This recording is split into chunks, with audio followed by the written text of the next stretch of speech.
Good morning, good afternoon, and good evening. Welcome back to Camelot Month 3. It's day 16. Dawn comes. At long last, it is time for us to play Golden Sun here at Camelot Month. It's going to feel a little weird for many of you because these will be some speedruns, basically, so they're going to be gone in a blink of an eye. However, there's plenty of stuff to be done with Golden Sun over the course of the event, so don't worry. Today will be an any percent no SNQ, with the added bonus of clearing Crossbone Isle, which requires some very, very specific stuff. First off, Kinort, thank you very much for the 5 gift subs to the community. Repower, Hempuli, Volikar, Dark Swat, and Gendy. You've all been conscripted to the front lines. Enjoy, enjoy. Jake, good to see you, dude. Volikar, hello. Dark Swat, hello. Jinxie and Repower, hope you guys are having a good day. Ninzard, ahoy, sir. Lefty, how's it going? G2G, how's it going? And AK Daily and Raildex, hope you guys are having a cracking time.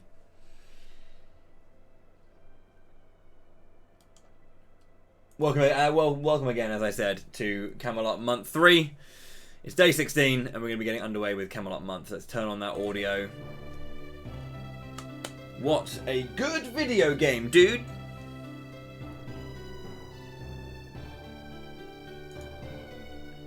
Good morning. Good morning. Golden Sun, obviously, releasing on the Game Boy Advance in 2001. I believe it was August in Japan, and then November in America. And then came to Europe, I think, early 2002, if I'm not mistaken. But, yeah.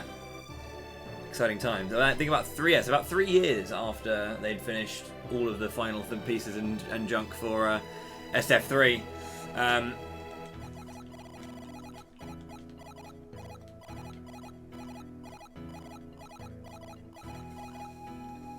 This is, without a shadow of a doubt, in my opinion, the best handheld RPG series to ever release. I'm not biased. I'm a little biased. But yeah, it's a fantastic series with incredible music, very, very cool gameplay, and yeah. When you think Camelot, most people will think this series particularly. I know that obviously the previous games, they were under different names, of course.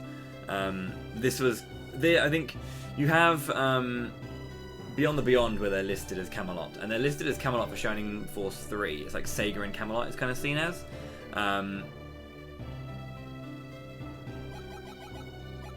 And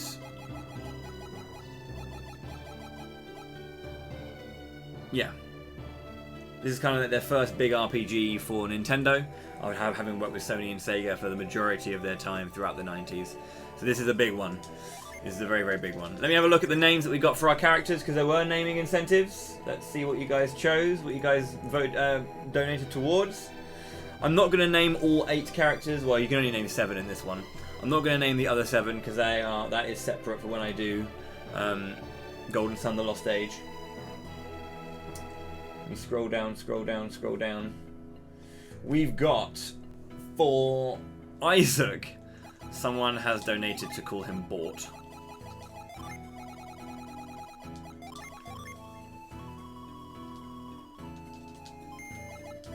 By pressing select 3 times, you can unlock the character names. Well, there are 2 codes, and you have to do both of them in either order to actually connect, or to rename the games. So $5 for Bort. Thank you very much indeed for that. We called Max Garrett, so someone had donated to name Garrett Max. So,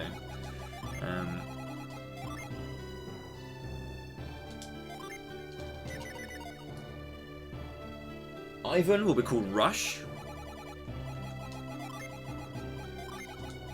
That's Kush.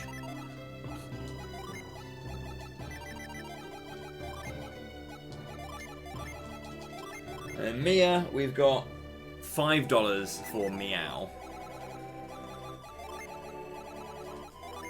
Meow. There we go. So if you do the Camelot code again, which is up, down, left, right, up, right, down, left, up, start.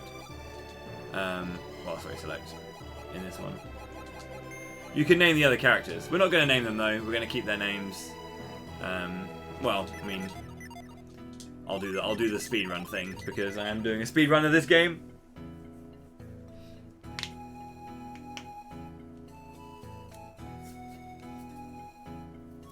Yes, bought. So, Golden Sun 1 and Golden Sun 2 are going to be any percent no S&Q speedrun. So I'm not going to combine the two, the two things. Because again, this is a speedrun. I'm not collecting all the things. I'm not getting all the items. I'm not making them super powerful. Linking will actually make the speedrun strats not work. Some of the speedrun strats are going to be a little bit different. Because, again, and the naming situation in Golden Sun 2 is very important, actually, for stat distribution and stuff like that. So, yeah.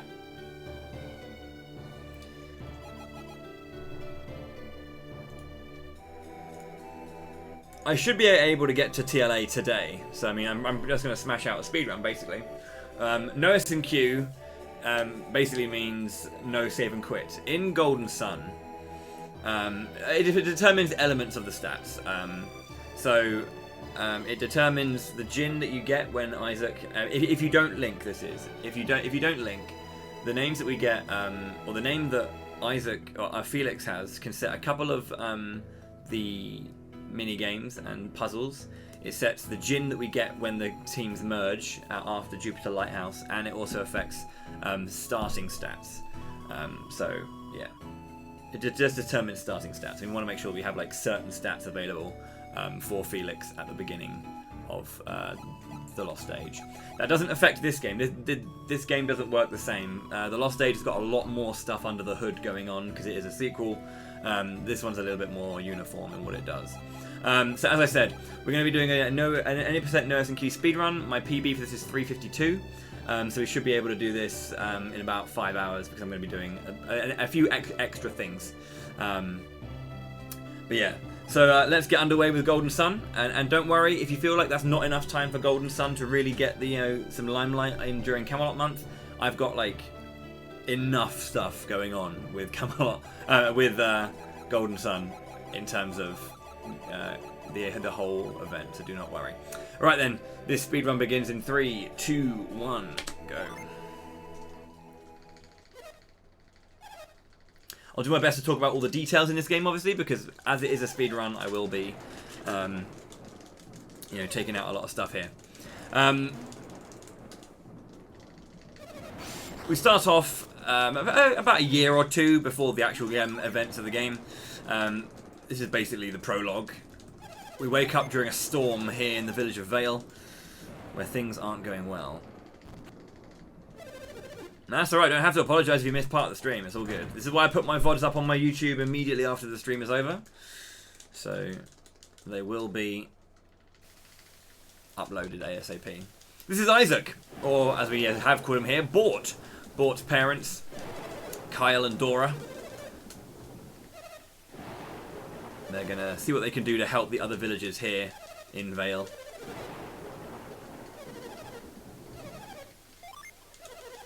Going to do a couple of things with the menu first. Change that text speed up to fast.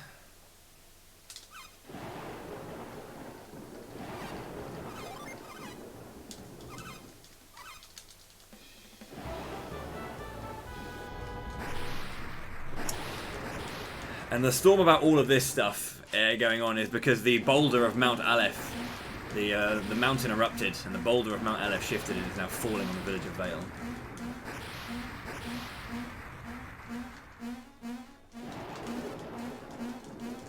This guy thinks it's a good idea to stop using his synergy to help the other people, to tell the kids to run. If you do run south, which you're told to do, a boulder appears like one of these and prevents you from going south, so you have to go north instead. You have to speak to this guy.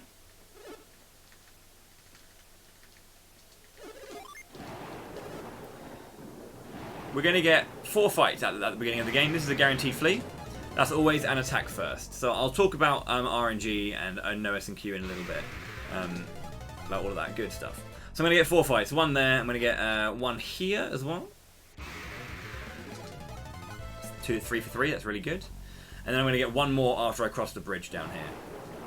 Fast stairs. Thank you. So, any percent no S&Q. What does that mean for a speedrun of this game?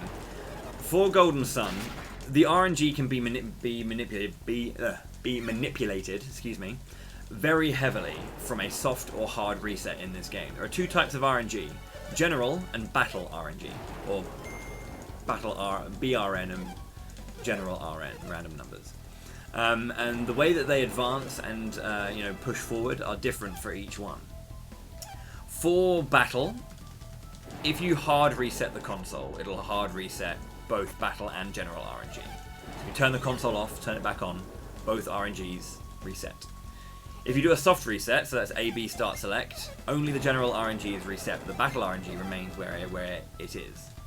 What this allows people to do is approach situations the same way and always get the same results. When you do a hard reset and battle RNG is set at 0, the first encounter you get will always be an attack first guaranteed flee.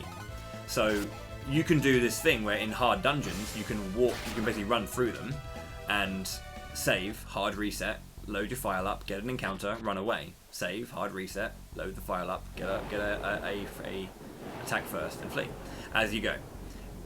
Because that's just how the first encounter in the battle RNG always works. Now, battle RNG only advances whenever actions and rounds are taken in battle. So, and the actions taken will be set by the battle RNG. So if we do certain things and certain outcomes, or if we just defend every single time, the enemy will always do the same thing. However, we can't always choose the targets. What we don't know is going to happen is who's going to be targeted, which is set by general RNG. General RNG advances every single frame, and when there are things on screen that are currently happening. So right now we have rain happening. The rain falling right now on the screen is action and movement, which is causing the RNG, the general RNG, to go absolutely batshit insane. It's so hard to see, and so hard to tell, so we can't, even this bit can't really be that well manipulated because of just how nuts it is. It settles down obviously after the prologue because it's no longer raining. General RNG again is what determines things like, who gets targeted and all that kind of stuff.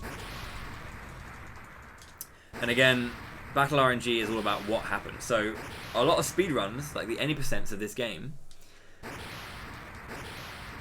utilize hard resets and soft resets to manipulate bosses and manipulate encounters to always get the same outcome, and then you just have to do the script really quickly. Unfortunately, by the way, the Mount LF boulder does fall and it takes out Kyle and Jenna's parents as well as Jenna's older brother Felix. The entire operation is destroyed. So the no S&Q speedrun basically doesn't do any manipulation. So everything that happens, I can't control, I don't know.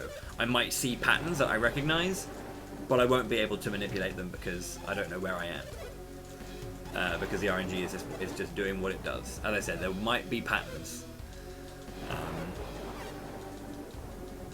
But yeah. This is Satoris and Minardi, 2 mysterious figures we don't know anything about, currently just having a little look around Vale, talking about some mysterious stuff.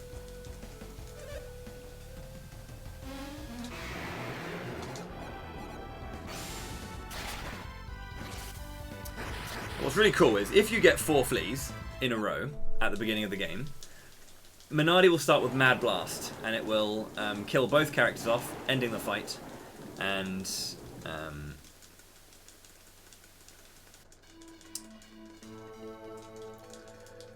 it's also the fastest. Satoris isn't necessarily manipulatable. He always does the same thing. We can technically, we have responses to what happens, but there are 2 enemies in the game that have a script in terms of their battle AI, and then we don't know where they're going to begin in their battle AI. Again, I think if it's 0, if you do a hard reset, they always begin at the beginning of their battle AI. But so Satoris, for example, I'll talk more about Satoris when we get there. But Satoris is one, and the other one is Manticore in the Lamakan Desert. Those two enemies have a set turn order. We don't know where they're going to start, and we normally use the first 2 turns, or in Manticore's case, the first turn, to figure out exactly where they are in the turn order. And we'll, again, talk about that more when we get there.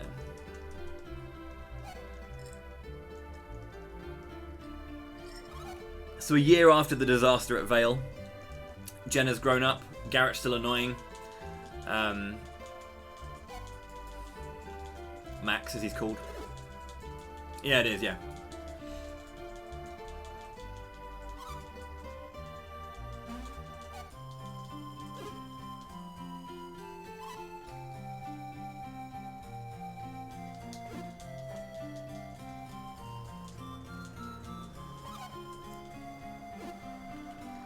Whew.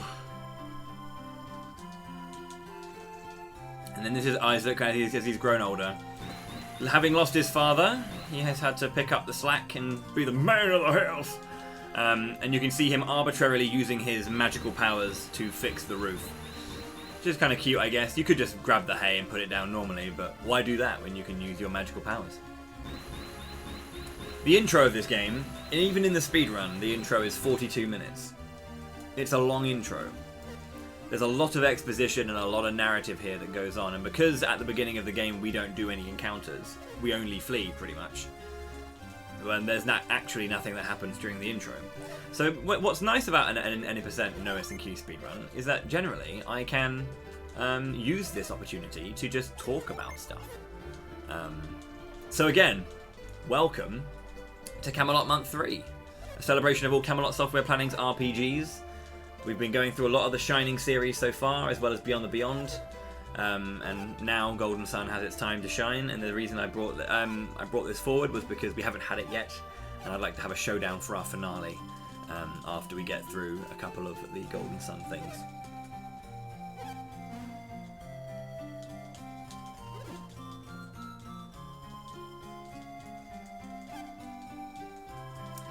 The money being raised during the event, as you can see below, is first off, I mean, I have to sort of say that obviously it does support me as a streamer and my livelihood, but as well as that, I'm donating a portion of the proceeds and the amount raised to charity, to the Motor Neurone Disease Association. More information about them can be found on the Camelot Month document. If you use the command Camelot Month, or check the details of the VOD below, you'll see a link to the MNDA. And yeah, they're a wonderful charity based in the UK who supported me and my family during a tough time in our lives. We've met loads of milestones over the course of the event. All the main ones that I thought we'd get through have already been met, and we're halfway through the event now, at day 15 or 16 or whatever. And we've already hit the 5k that I kind of like projected to be the amount. Anything higher is amazing. So our next milestone, as you can see at the bottom, is $6,000. If we can hit that amount, I will also play Mario Golf and tennis on the Game Boy Advance. I have played the tennis one before, played that 2 years ago, but I haven't played the golf game on GBA, so we'll get the Queen of the Net returning. I'm not so sure about the rest. It is a warm day today.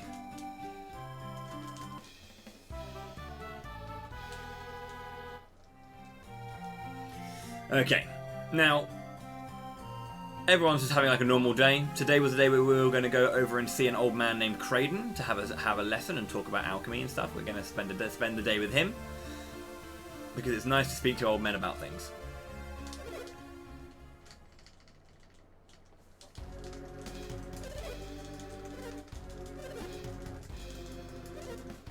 And you know, a year later, I think it is. A couple years later, once again, Satoris and Minardi are still around here. They're still snooping around, which means that something in Vale must be of interest to them. I wonder what it could be.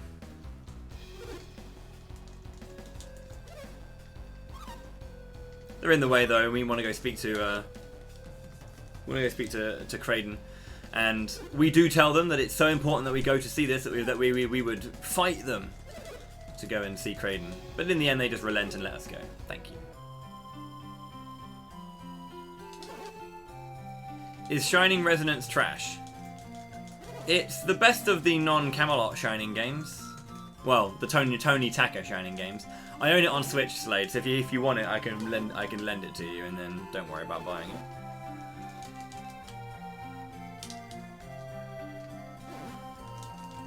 It's an action RPG. It's pretty cool. It's got some cool stuff in it.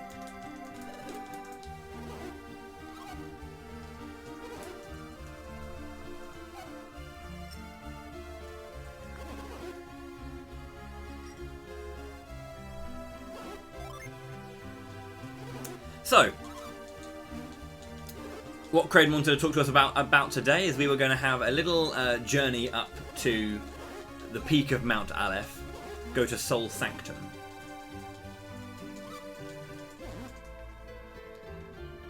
And have a little look in there.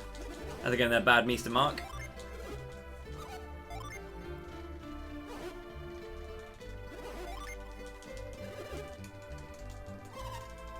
Post-legit 4 stays.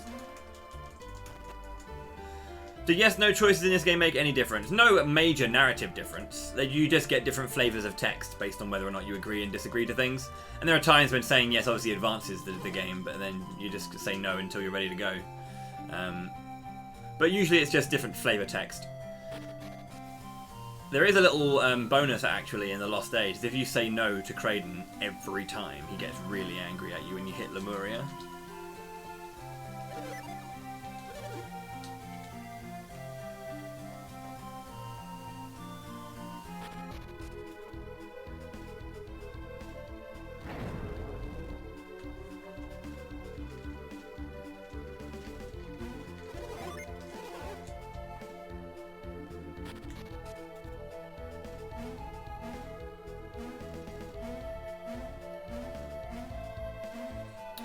Not in the speedrun version I'm doing, but when I do my challenge run of Golden Sun 2, then yes, I will do it.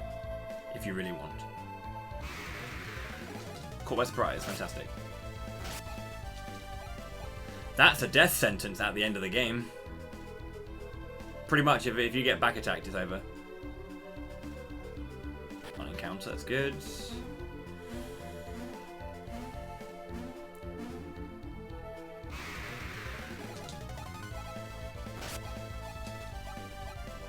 So when you have the way that fleeing works in this game is that you have your party's average level versus the enemy's average level is taken into account, and then you basically have a percentage chance to run based on your average versus their average.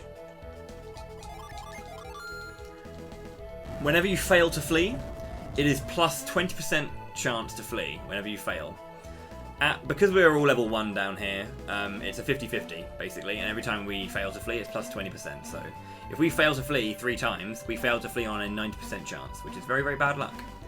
We should normally get it first try, and if not, the second try is a guaranteed. Back attack again.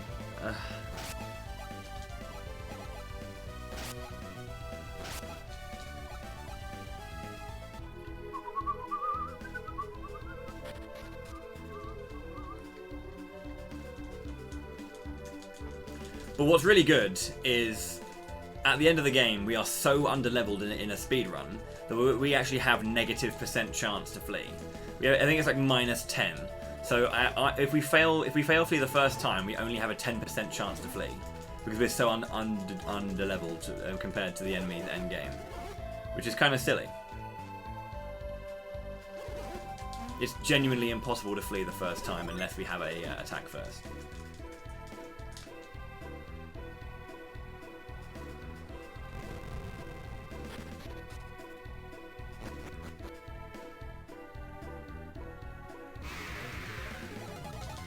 Now these encounters are hard. The reason these encounters are a little bit difficult is because the slimes are actually level 2, which means that we have a lower chance of fleeing from these enemies in particular.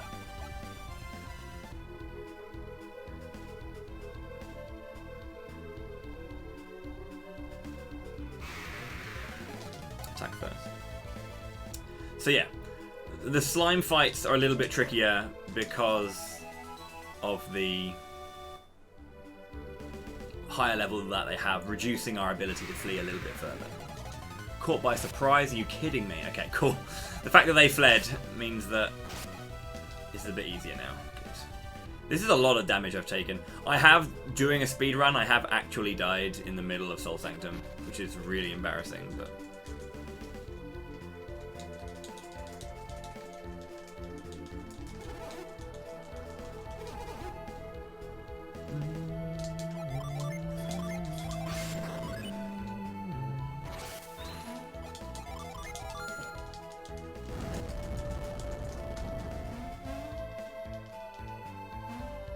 If I'm at a level, do I rely on summon spamming?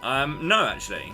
We do use summons for like certain bosses, but we use like a variety of tactics for the majority of the bosses in this game. There's some really cool stuff that you can do, basically.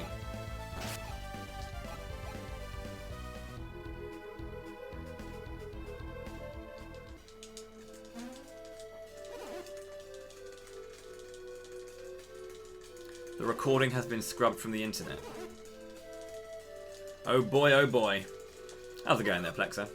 So what's really cool, in terms of Golden Sun content after the event, because obviously the main schedule here, I'm doing a speedrun of Golden Sun 1 and Golden Sun 2.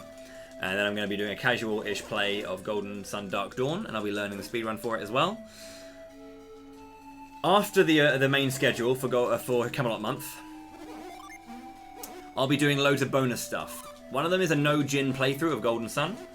I'll be doing a no weapons playthrough of Golden Sun The Lost Age.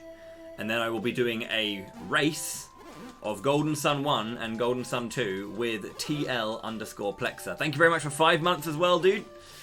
Welcome back to the fighting class. Plexer's going to join me on stream for a race together. And we're going to talk about the history of the speedrun and the game as a whole, because Plexer is like the... pretty much the most prominent member of the speedrun community for Golden Sun. He is like, he knows this game inside out pretty much. He knows the code. The speedrun Discord is hilarious to read because you'll just see like these numbers and phrases be thrown around all the time, and they talk to each other as if it's like English. It's great. It's really cool to see the guys worked together and how much effort they put into speedrunning this game. But Plexer's kind of our central pillar of the community, so it's going to be nice to have him on the channel to have some fun and talk about stuff together. Also, anything that I say and that I know about this game, not everything, but when it comes to speedrun stuff and under the hood numbers, the only reason I know any of that is because of Plexer.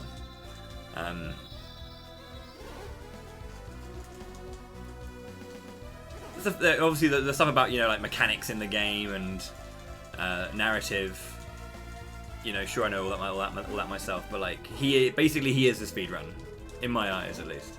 So it'd be nice to share the mic with him and talk about the game's history as a speedrun. Let's not forget that you missed a door in Ayers Rock. You did. There was a door named after me in the Lost Age because the speedrun community were watching me do a casual playthrough, and wait, there's a door there? And because we found this door, it allowed us to get a very, very big glitch. Or two very big glitches. A quicker Ayers Rock and an item that is kind of hot. That'll forever be my shining moment. Doing a casual playthrough and going through a door.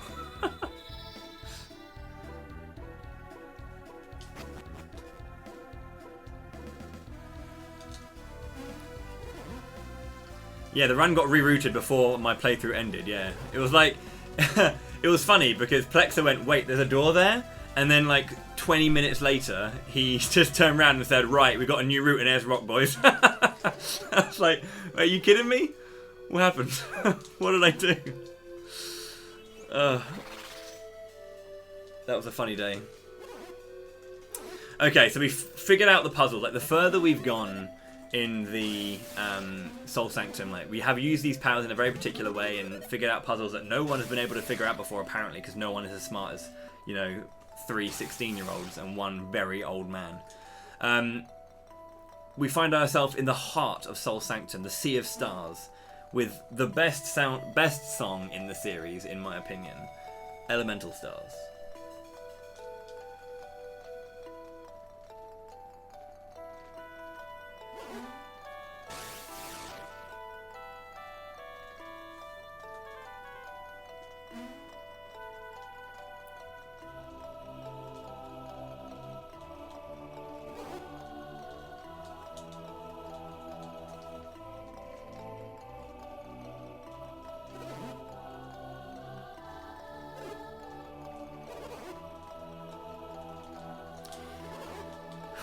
So we're just over halfway through the intro, which you think is a bit weird, right? Because we're in the we're at the end of Sol Sanctum, and all we got to do is do this bit, and then get exiled from our village, right? Or be sent on a journey.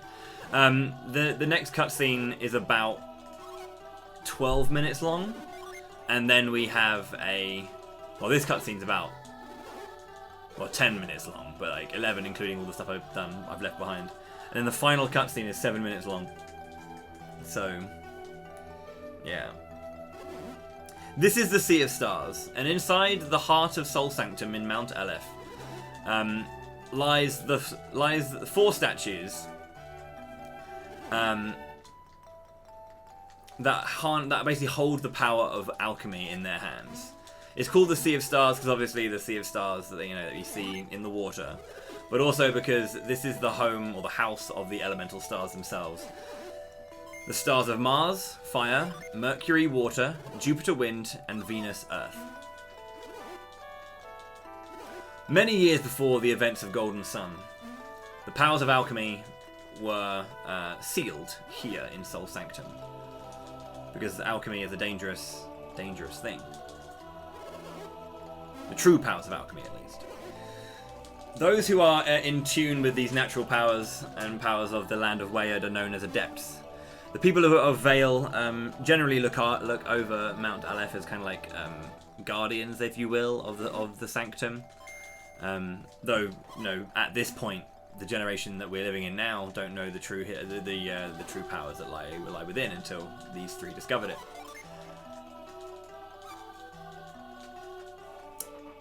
People from Vale mostly are Venus and Mars adepts. At least I've got a Venus adept here, and then there's 2 Mars next to us. And then there are clans that are spread around the world of Wayard. So you've got the Proxians, who are the Mars clan. There are there's the Mercury clan, who live in Imil, and the Jupiter clan, which is Contigo. But they're spread all over the world in the form of Ivan and Sheba and others. So this is why we have the mithril bags, because after many years of research, Kraden believed at the heart of Sol Sanctum was the elemental stars. So he grabbed these he made these mithril bags and prepared them for this journey, believing that one day we would finally be able to get our hands on them.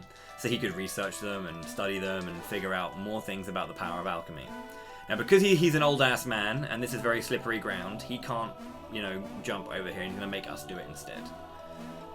So we're going to grab the Venus, then the Mercury star, and then make our way down to the Jupiter star.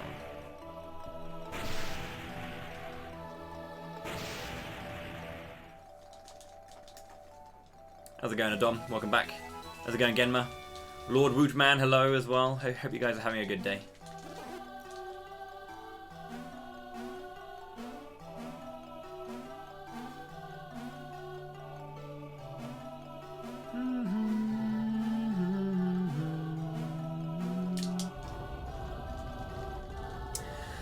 So there's a lot of cutscenes. This is the start of the game, yes. This is the very, very beginning, the prologue to the game.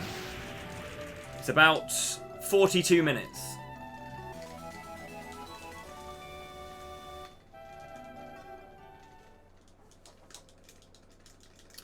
So after this bit, we're going to have a big old cutscene where we've been found. The traces of puzzles that we've left behind has allowed us to be followed by some rather unscrupulous characters. Unscrupulous? Sartorius and Minardi found us. Oh no! How's it going there as well, Neurons? How's it going, Sir Hikado? Welcome back. And hello there as well, Noel CC. Hope you guys are well.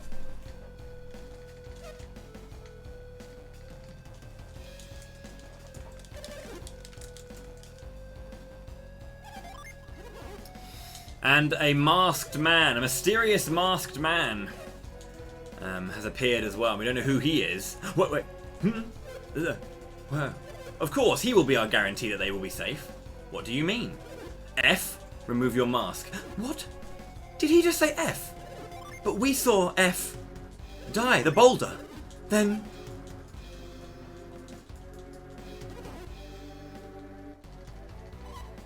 How's it going there, Future? You'll do it. You'll take off your mask. It's not possible! I know I've caused you much grief, Jay. Yeah, because I'm doing the any percent Notice and Key speedrun. But I've named the main 4 characters after the donated names. But the extra characters that you can name in the game, which are Felix, Jenna, and Sheba, you can't. You can name them if you want. I haven't named them. Felix and Jenna are brother and sister. Isaac and Jenna are the parents of Matthew.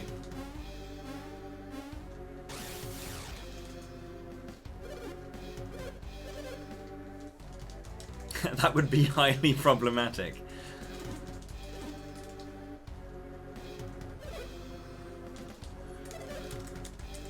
It is so hot today. Oh my god. I'm boiling my nuts off. Oh god. It's so humid. Oh. Sorry, I just... I had a moment there. I'm just like, it's so hot. Jesus. So we agree then to go and get the final elemental star. So that they don't harm Jenna and Kraden. And there's this cool blue-haired dude as well called Alex who shows up, who's pretty scary.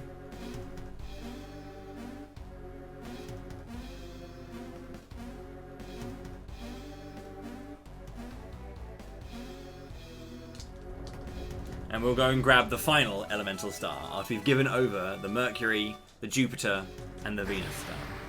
So crying face emoji.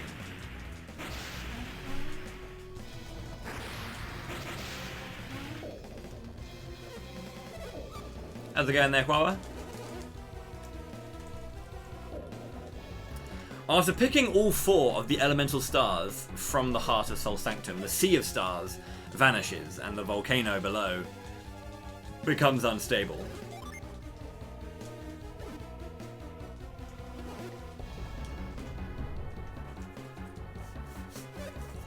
Such power! Incredible! Says Alex, looking at a big old eyeball.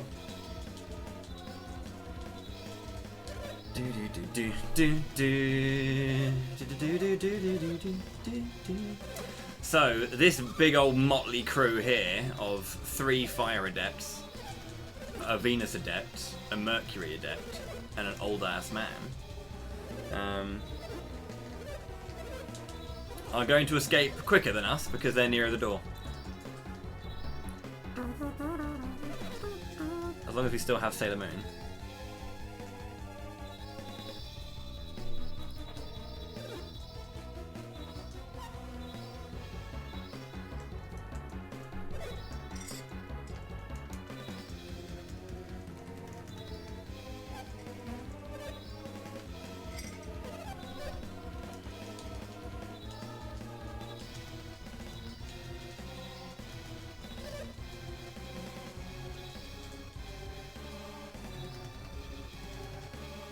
How's it going, Dutch? Enjoy your luck.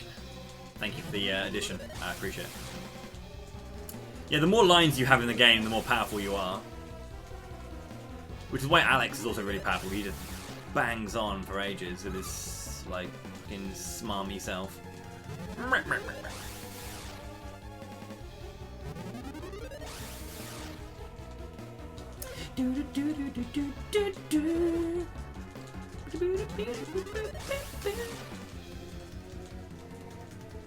Oh yeah.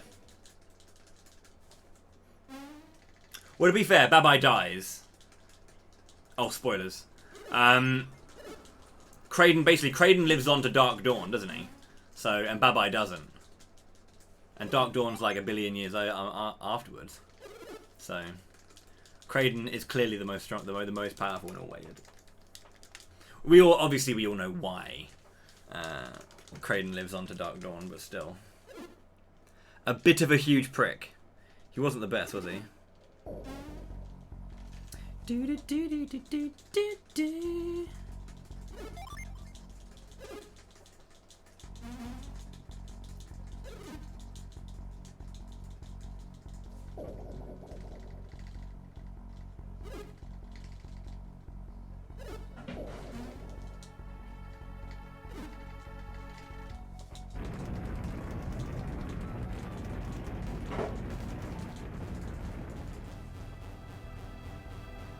Man, what a sad state of affairs. Sorry, I was just doing a War of the Visions arena, and I both of them, like the DPS in my team versus the enemy team, died, and it was just two monts attacking each other. Attack, attack, attack, blade bash, beast breaker, attack, attack. I didn't win. Is this on Switch? No, it's not. I'm just wearing a Switch shirt. And I know it's incredibly bad taste of me to wear a Switch shirt whilst I'm playing this game, because everyone's gonna be like,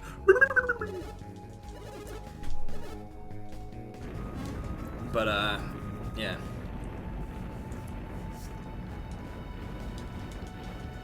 It is warm. What is the heat actually? It can't be that bad. It's just a really kind of like. It's not a good heat. Oh, it's not even that bad.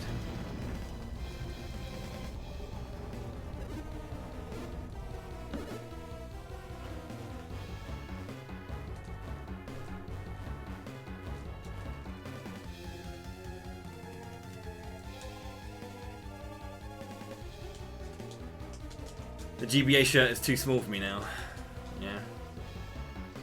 Yeah, this is on Wii U, yeah. I'm currently, in case anyone's wondering, I'm streaming this via the Nintendo Wii U, which is amazing because you get to use the Wii U Pro controller, which is one of the best controllers out there, with a battery life of like 14 years. And you can change the button config, which is lovely.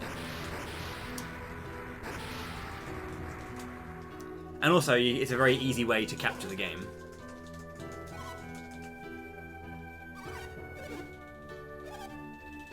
10 times ever.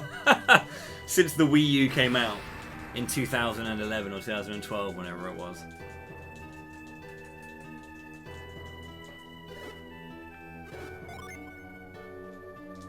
The Virgin Switch versus the Wii U Chad. The Wii U really is underrated, yeah. Like, everyone was like laughing at the Switch, being like, oh, it's just getting a load of Wii U ports. And the reason it was getting Wii U ports is because the Wii U library is fucking good. It's just... It's on a console that didn't sell. That's all.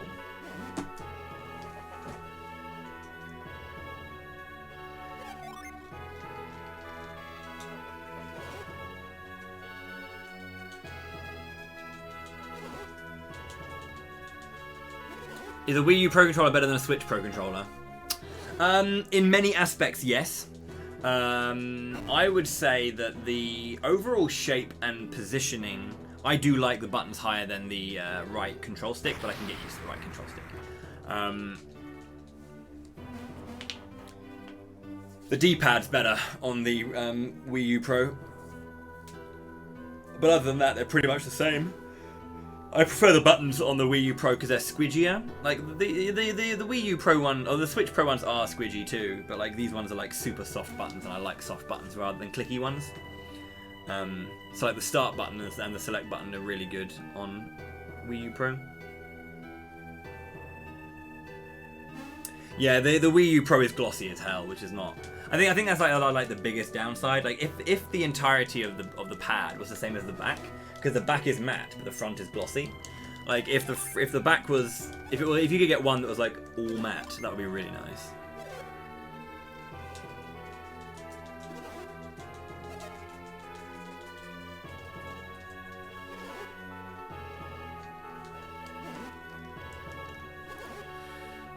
But yeah, I think they're both as good as each other. You would just have a preference for certain things about it, but I think they're both functionally as good as each other. I do love the Switch Pro controller though. You love this scene even more after playing SF2. Why particularly? Yeah, the D-pad on the Switch Pro is unfortunately a bit bad. The original Switch Pro, like I have the Xenoblade 2, which is like the secondary model, which had a fixed or a better D-pad, but it still has some issues, I find. On the Wii U Pro, I don't know, maybe. I still have my green shell that I want to replace my Switch Pro with, but when I tried to open the back of my Switch Pro, those fucking screws are I literally completely de-threaded all the screws because I can't open them. They're so tight, it's unbelievable. Like, it's actually silly. Yeah, I got like the green translucent shell with the SNES color buttons, so like the blue X button, yellow B button, all that kind of stuff. And I wanted it for those buttons. Ideally, I'd give the green shell to my regular Pro and then give my Xenoblade Pro the buttons. But I just can't open the shells because the screws are bullshit. Oh right, yeah. Good morning, Argik, my boy. I'm doing fine. How are you, dude? Oh, the sepia tone. Yeah, sure.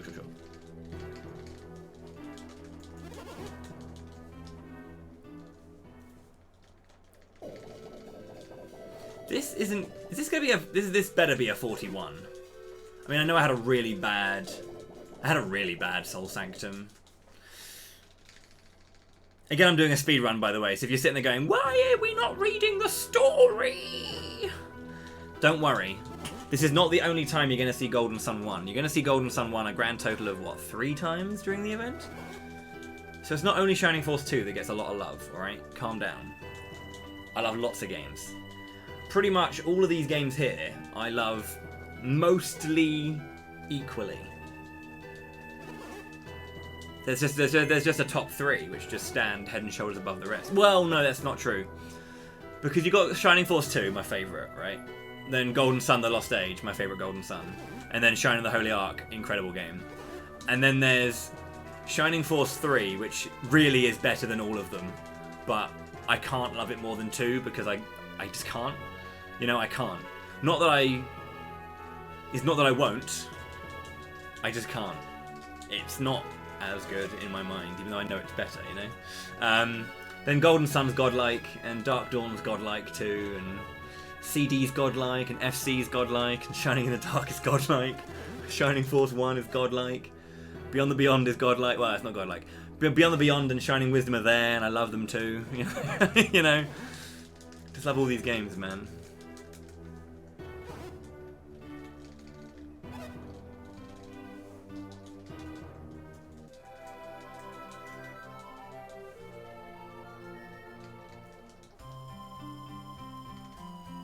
Yeah. Literally like children, yeah. The first one's an angel, the second one's an absolute feral bastard. But I love them both.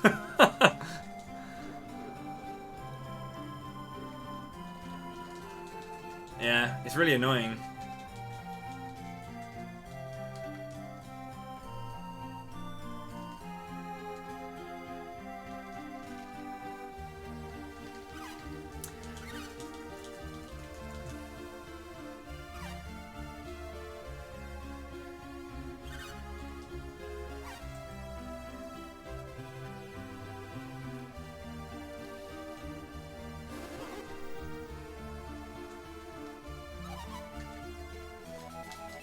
This is going to be a sub 42.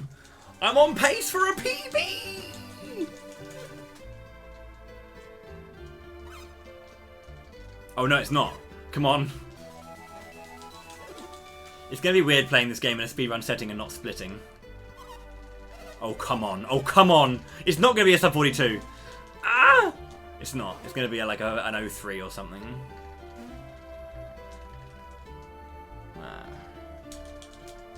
Reset. So you can get an encounter before you meet Flint. How do I know? Because I got one. I entered the forest and immediately got a fight.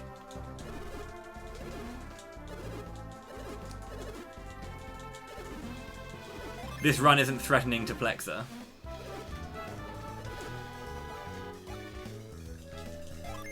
So Flint does a very, very good job of explaining the Jin system to you, but I just think people after all that cutscene didn't want to have an immediate cutscene, so didn't really pay attention to this tutorial. Does a good job. You can change, you can move us around. If you change us, you can see that your attributes change, and then your class changes too. Can you see that? You get new spells as well. Isn't that great? Now I'll show you something else. We each have different powers. So you can use us as actual units as well. And if you give me over to him, the stats increase. Isn't that great? Now in battle, you can use us as actual creatures. There you go. Unleash a command with Flint.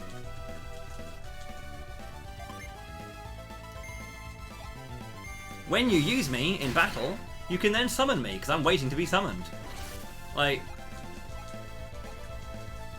it honestly is like, it tells you everything you need to know about this.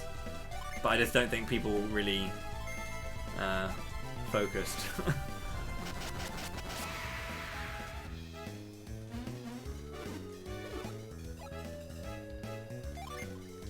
It does show you that, that Garrett's changed. That's the thing.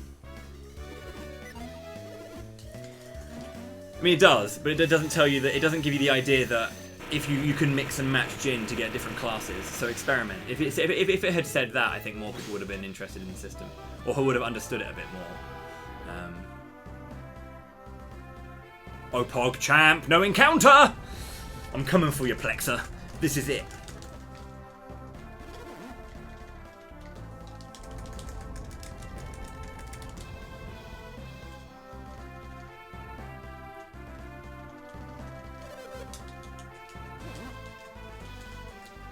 I kind of want to do this thing, right? Where, so this is going to be an any % noticing key speedrun, yes. But I'm going to do, I'm going to get through Crossbone Isle as well.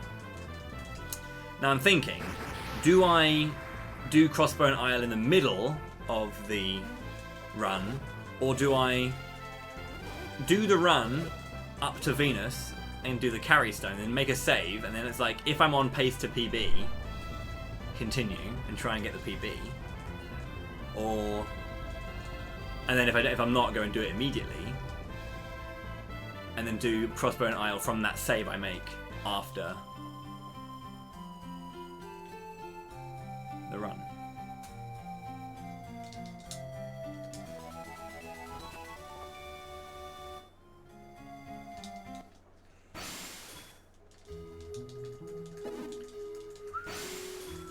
This is Ivan.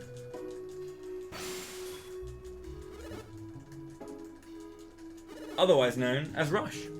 So we've got Bort, Max, and Rush. I'll know early on if I'm on PB pace, don't worry. Like, there's a couple of particular timestamps that I know to look for, and if I don't get them, then I'll crying face emoji it, but you know. Incoming 119 Satoros.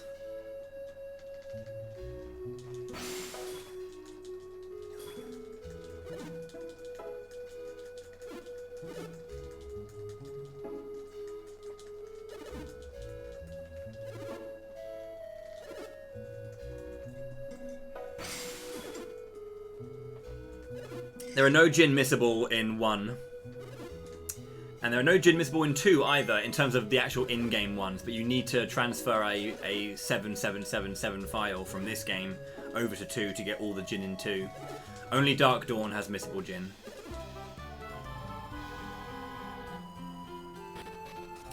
Okay, keep an eye out on NPCs. This guy here, right? In the blue? Then to the left there's a lady, which we can't see.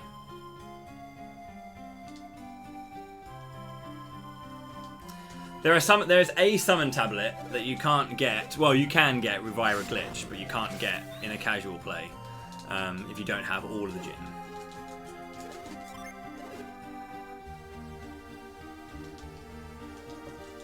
You can't get Iris because you need to get through the Animus Sanctum.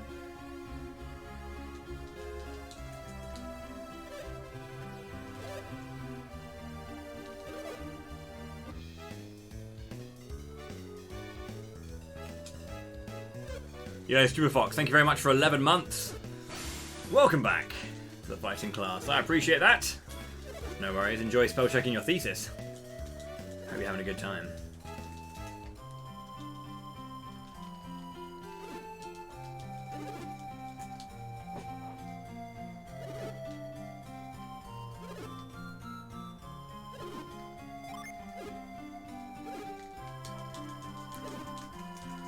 So what's really cool is that the girl who is, or the woman rather, who's normally on the ground floor here is gone.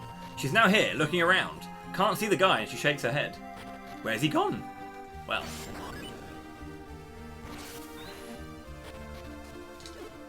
There he is. So this fight is actually really important. And it's really upsetting if you get out of the intro, 42 minutes of grinding, come here and lose a minute because of bad RNG. I tend to not want to reset until I get as much playtime as there is intro. So normally I won't reset before Satoros unless it's like mega bad, like someone dies, or I have to redo an entire section.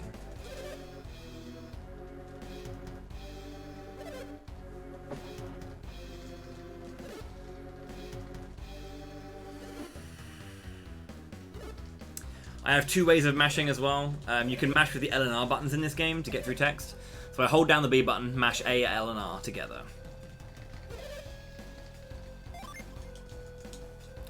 And I do that in two different ways, like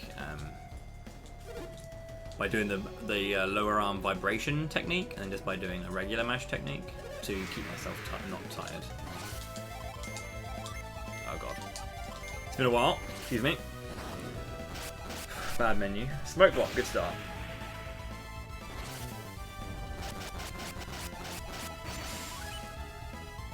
Bad start. Bad start.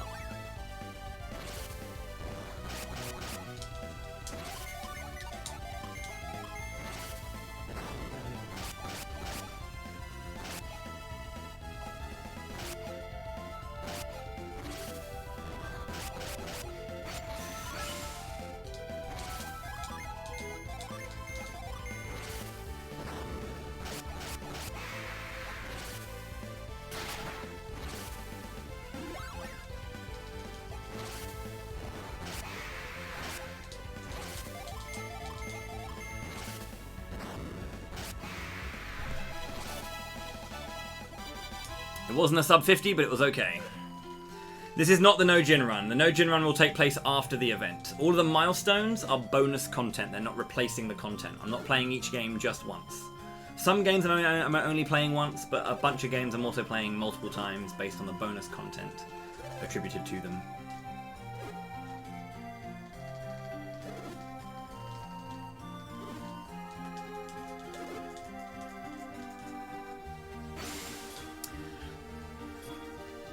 How much longer is a no gin run?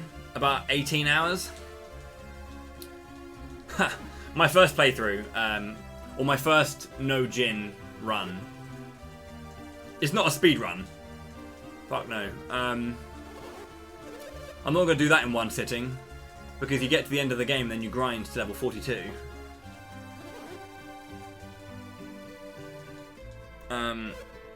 It's not a speed run.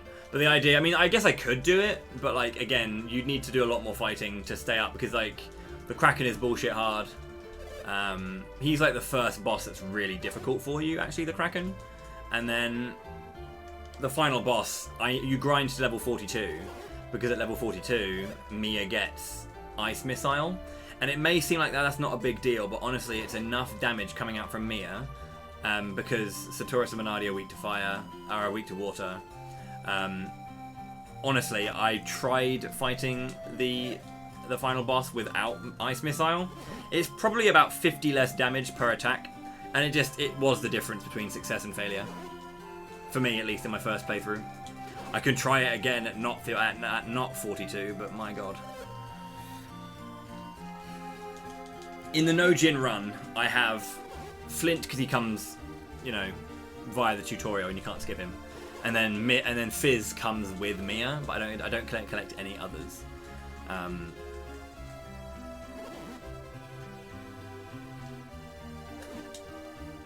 You can do the whole glitch to skip Mia if you really wanted to, but where's the fun in that? That would be stupid. Mia-less, Jinless. Getting Nam flashbacks.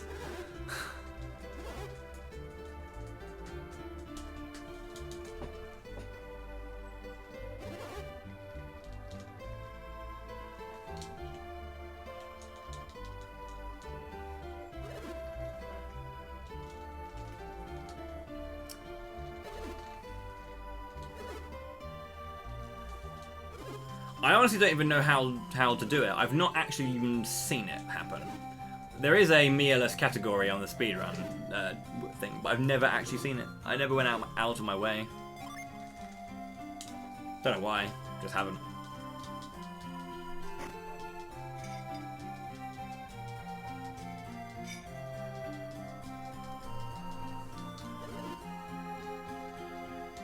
I have no interest in no promotion runs of Shining Force games. They don't interest me too much. I don't know why, they just don't.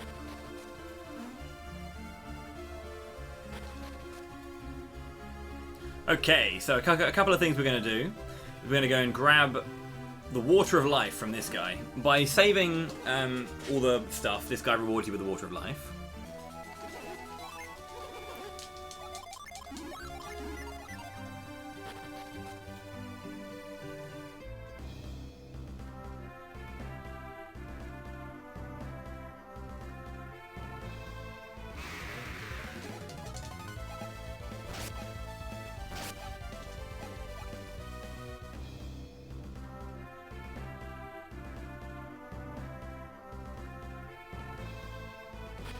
No weapons run would just mean, I guess, like, characters like Xylo would have to be my carries.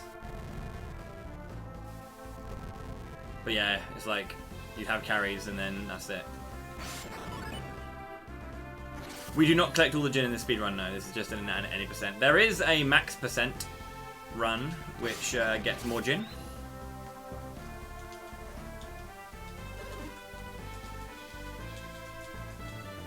Yeah, I mean, if I am on PB pace when I get to Venus, I will probably just make a save.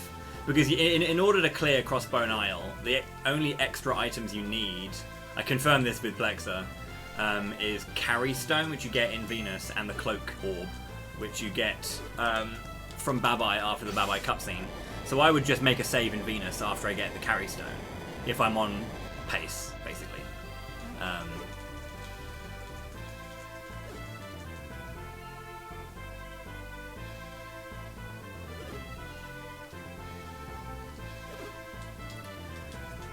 And then I'll finish the run out, and then after the run I'll just reload that save and go and do Crossbone Isle.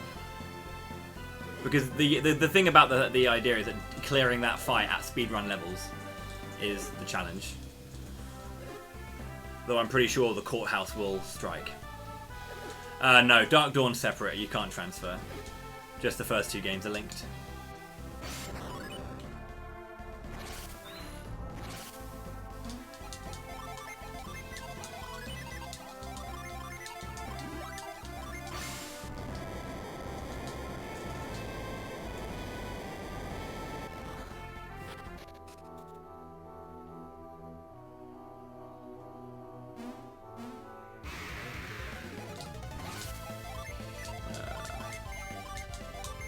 Actually, you know what? This is not a good fight, I realised. I was trying to find a way through that, but no, it's not a good fight.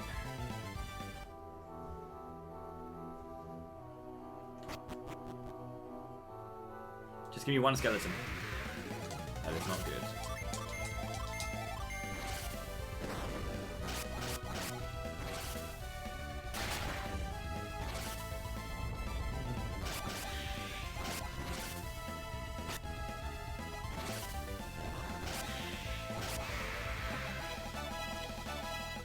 Oil drop.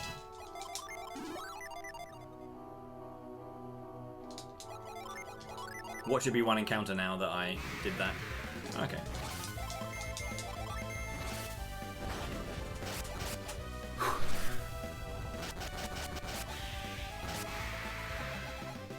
You found an herb.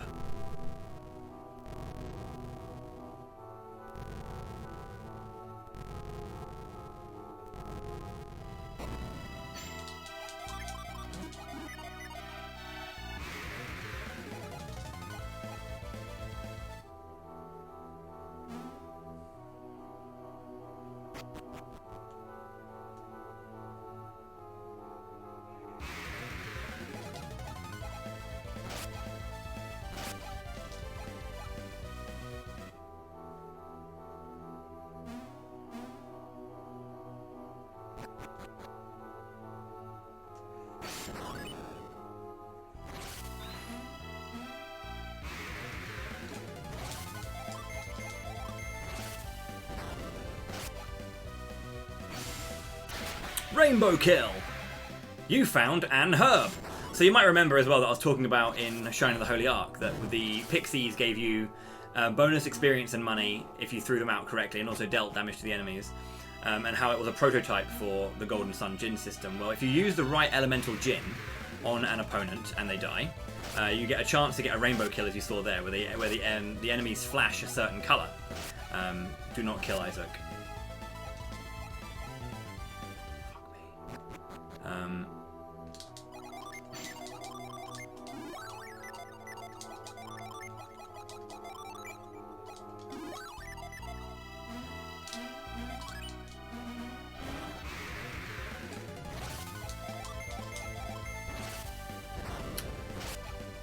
And yeah, if they flash over, if you get the rainbow kill, the enemies give you more experience and money, and also a higher chance to drop an item.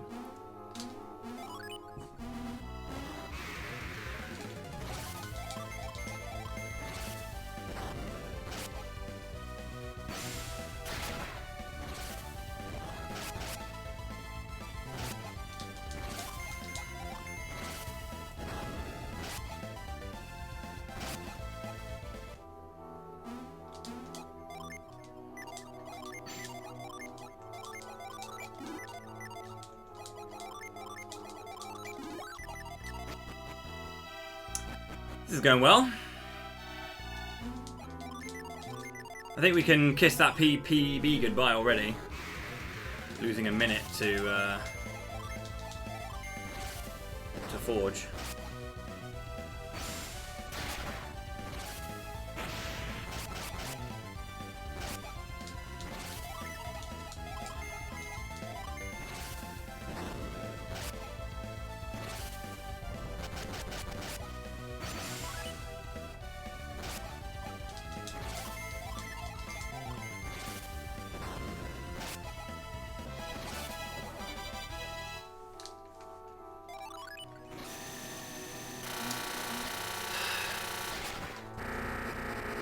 But yeah, the Djinn have a chance to flee when you fight them.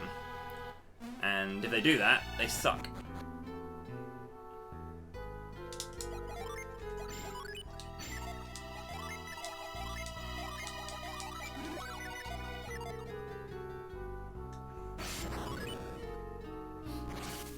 How's it going there, Doctor?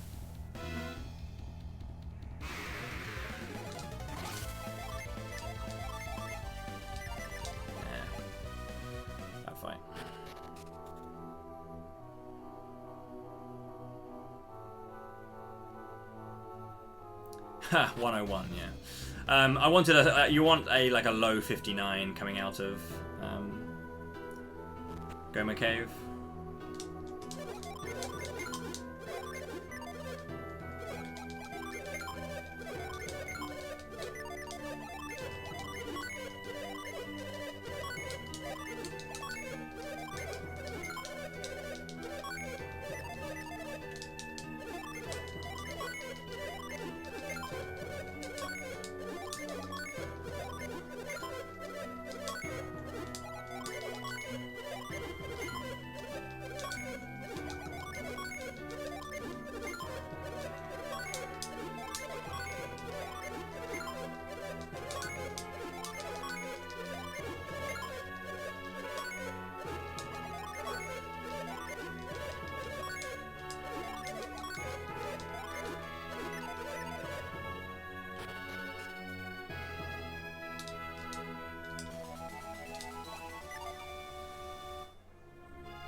Okay, so yeah, that was a bad start. We got pretty bodied by the game.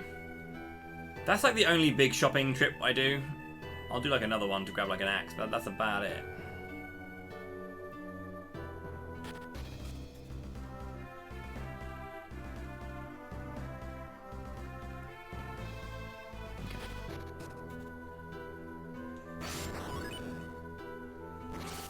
I am indeed, yes.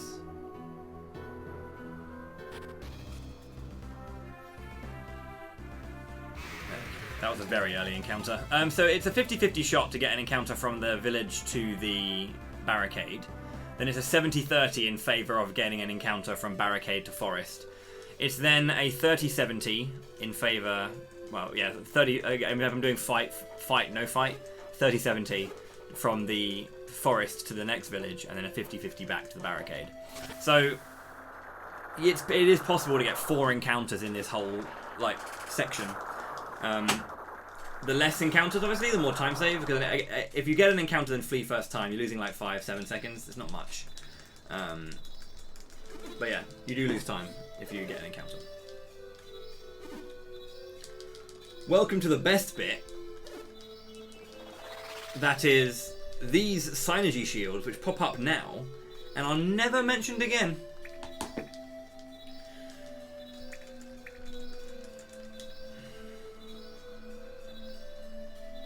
I mean, I can play the GBA isn't cheap to capture. Like if you want to capture the GBA, you want to either go for a DS capture card, which is pretty hard to do.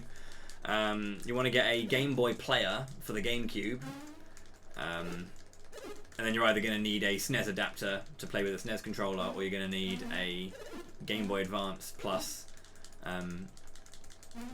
Game Boy Advance cable. Unless you want to use a GameCube controller, which I wouldn't recommend. Whereas, if you have a Wii U, and you have a capture card already, this is £7 on the VC.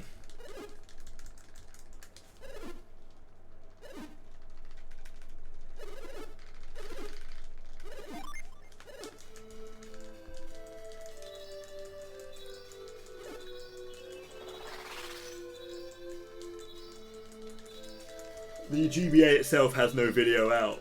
I mean, I don't think many handhelds do, apart from the PSP. But yeah, and also this is the best way to speedrun it on VC, Wii U VC. It's not ideal to speedrun on this thing because it's just tiny and yeah. So basically, in terms of narrative of what's happened, is we're basically going to be going. We're now on our journey to chase down our friends wherever they go, wherever they've been. And see if we can like save Jenna and Kraden and Felix, I guess, and get back the elemental stars from them.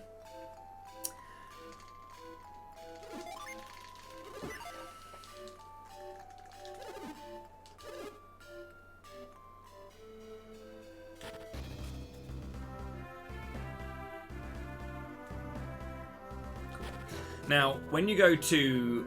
This is Bilibin. Sorry, this is Colima. When you go to Bilibin,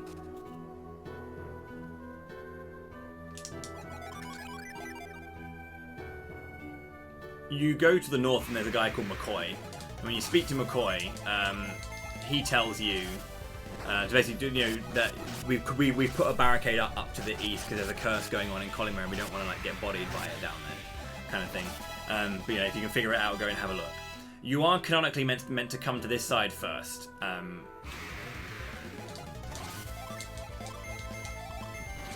Do this side, clear the Colima forest and do treachery and defeat Tret. Come here as well and get granite, and then go north.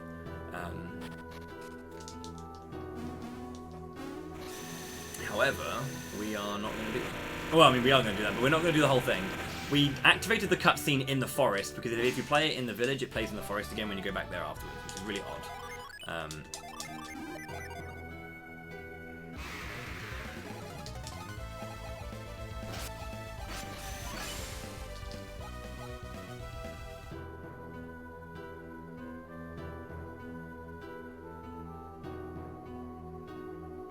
So yeah, we do that first.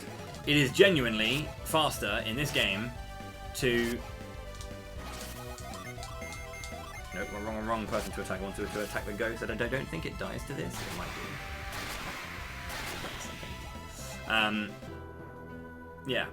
We want to grab Granite so we have access to Ramses. So Ramses is a level 2 summon. When you get your Djinn, because there's 7 for each element in GS1. When you get the Djinn and then you kind of put the spells together, or summon them together, they basically pool their powers and you get higher tiered summons up to level 4 in this one. And they basically deal a certain amount of damage with then a modifier based on max HP.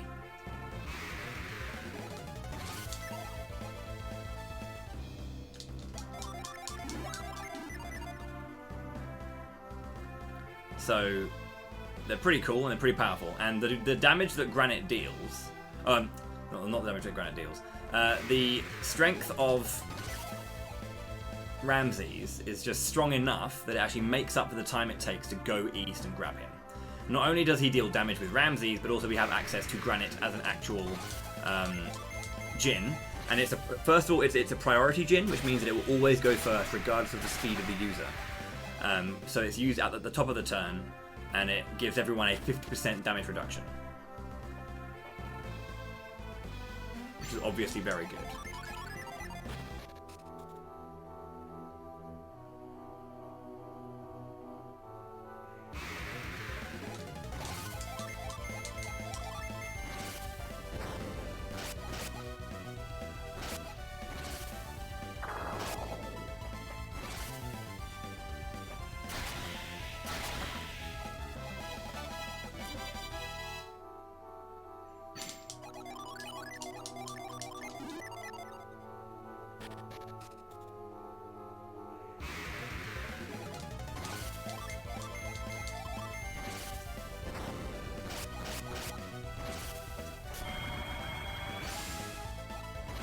Huh.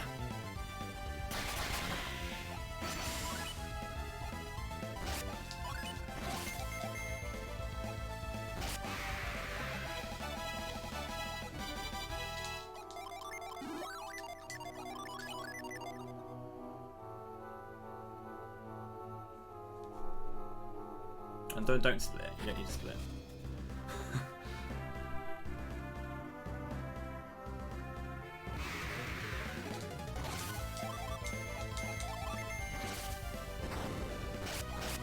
We do not do the Tolby Springs, no. We do the springs in the Lost Age, but not in Golden Sun 1.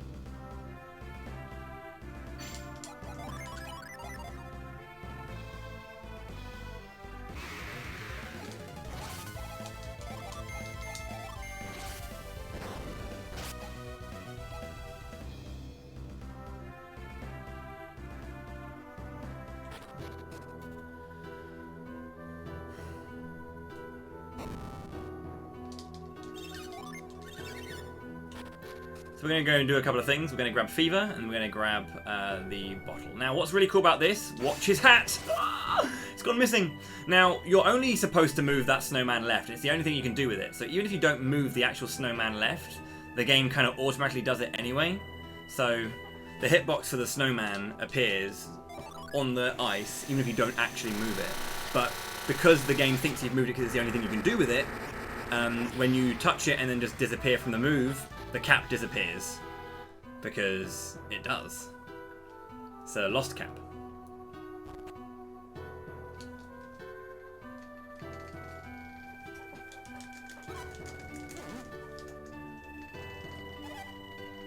Now, how many of you out there are purists when it comes to video games? Just quickly, show of hands. It's okay to be a purist. It's okay to be a purist. It's okay to want to play your games as intended every time. That's okay. I'm just wondering if there's any purists. A purist in what sense? As in you play the game as intended. As in no glitches. You don't like glitches. Because we're about to start the more glitch-heavy side of the 80% no S&Q speedrun. I may not be manipulating the RNG, but it doesn't mean that I'm not going to glitch the fuck out of this game. Because I'm going to glitch the fuck out of this game. If you haven't seen this run before, and you don't know what I'm going to do, I will wait until it happens, then I'll discuss it in full then. But all I'm going to say for now is there is a reason that I have hotkeyed retreat to the L button.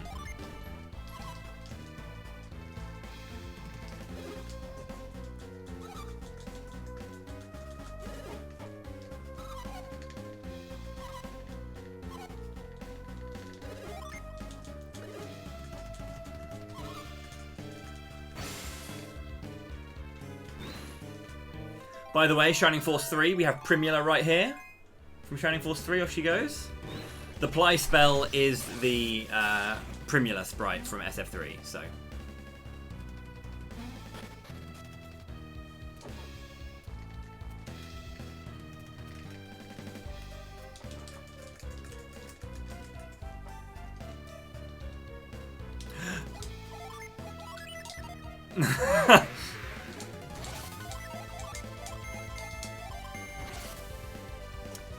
$69 damage, I bet. Oh, 70. Dang.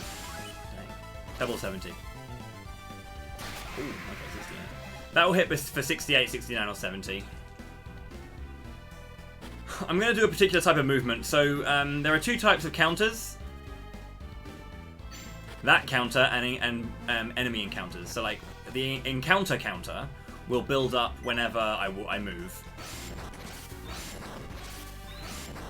The Jin reset encounter or counter counts up per screen. So if you change screen, it will clear the current steps until the next tick to gain PP back and to gain Jin back on their rest. So that's why I did a little circle before that door, because it allows me to get back a Jin. Okay, cool. I have 4 PP right now. I'm going to cast retreat. But it doesn't work, I haven't got enough PP. What? Welcome to the retreat glitch. It's going to happen a lot more often, and then we're going to do some really weird things with it, but the retreat glitch is a very, very powerful thing that we can do. What the retreat glitch is that when you cast retreat from the menu, it'll say, do you want to use retreat, yes or no? You say yes, it'll send you back to the place, the door or the entry point that you had into a dungeon. It'll take you back to that particular entry point. If you say no, nothing happens. If you don't have enough PP from the menu, you won't even get to the yes-no option. It'll just say you can't use it. It'll just go, you can't use it. Every time. However, you can hotkey retreat to the L and R buttons. L or R. L and R, both. If you have got 5 or less PP and you try and cast retreat, you'll press the button, but you'll get to the yes-no menu, which you shouldn't be able to get to. So when you say yes, but you haven't got enough PP, it can't actually cast it because you haven't got enough PP. However, you've said yes. And the game goes, they've said yes to retreat. Let's take you back to the beginning. But you actually haven't gone back to the beginning. So what this does is, when you move around and go through doors, you're going through doors that are actually connected to a different room than you're actually in.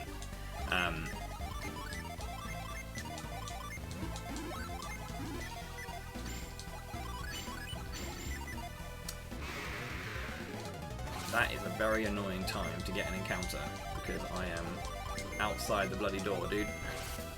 And because of this, if I was to go through a door that has the number 1 on that screen, it'll go to a particular number 1. But if it's going back to a number 1 on a different screen, I'll end up in a different location. If you see what I mean. Because doors are numbered, and they have a particular thing.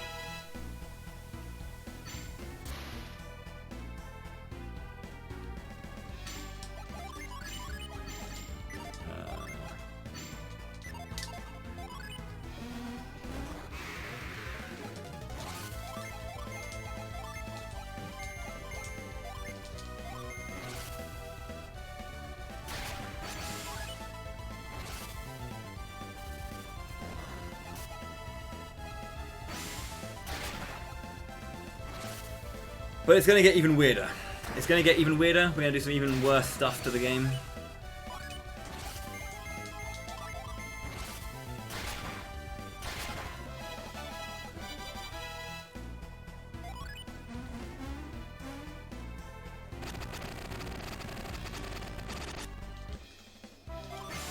We're going to cast retreat though, and we're going to go back to the beginning. Yo, Telecaster J, thank you very much for 3 months with Twitch Prime.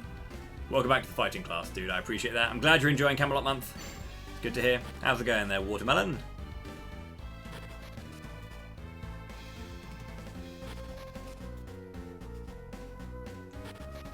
Oh yeah, we make it an extra one. Okay, cool. So now I'm going to do it again. Let me just sort my life out.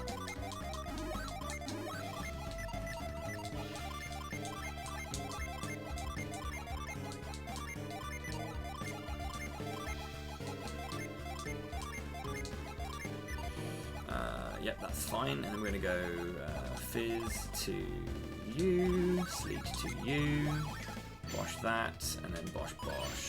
There it is. Welcome to the top of the tower. We skipped the entirety of the Mercury Lighthouse. So by doing the retreat glitch there, I'm worried that I've got something wrong here.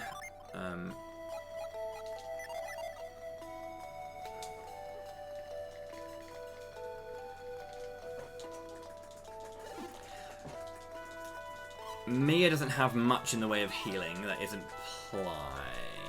She won't have Ply. So this is going to be interesting. I may die here, but we'll see how it goes. So I was talking about how Saturos has a set thing. So I'll talk about... We're going to see some more glitches here, by the way. Not only are we going to have... we did this, but we're also going to have a massive cutscene glitch. Now, because we skipped the entirety of the Mercury Lighthouse because of the retreat glitch that we used, that staircase just happens to be the same number as the opening screen's connection to that particular area. Now, normally what happens is you go to the end of the dungeon, then you use Ply, and then you go up you get like a cutscene rising up a waterfall to get to this point. That scene is this cutscene's preparation screen, which allows it to place all the actors, all the characters, everything in order and in position to get ready for this particular cutscene. But because we skipped that by doing the retreat glitch, Jenna, Kraden, and Minardi aren't standing on this lift right now, where they're meant to be with Felix, I think. So they're not there. But also what happens because of that is randomly Jenna's face just keeps appearing. So if you're a Jenna fan, then boom, double Jenna. Yo, Brambus, thank you very much for 2 months. Welcome back to the fighting class. How's it going? There you go. Hope you're good, dude. Jenna is the best character in the game, so that's fine. This fight might be hard because Mia's only got 2 healing sections. Right, so turn 1 is a turn to see where we are. And then if I haven't figured it out, turn 2 will confirm it exactly where we are. So Saturos has a set...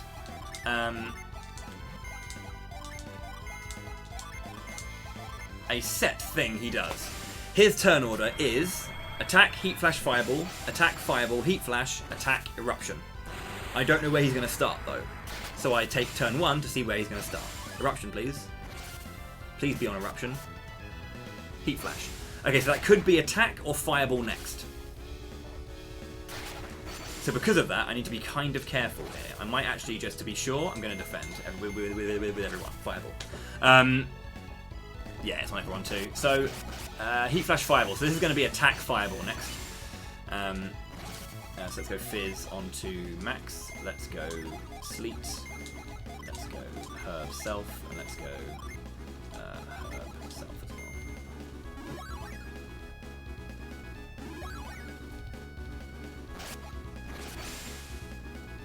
Because we're going to get another fireball now.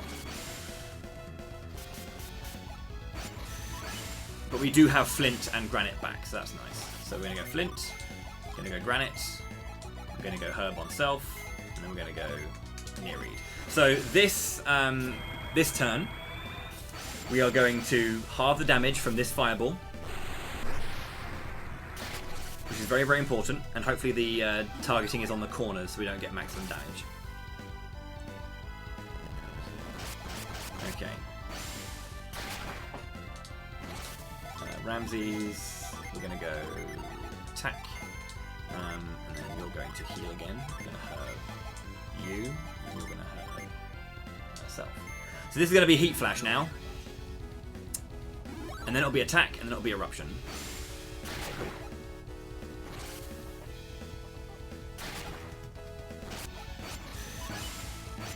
Fizz and Sleet.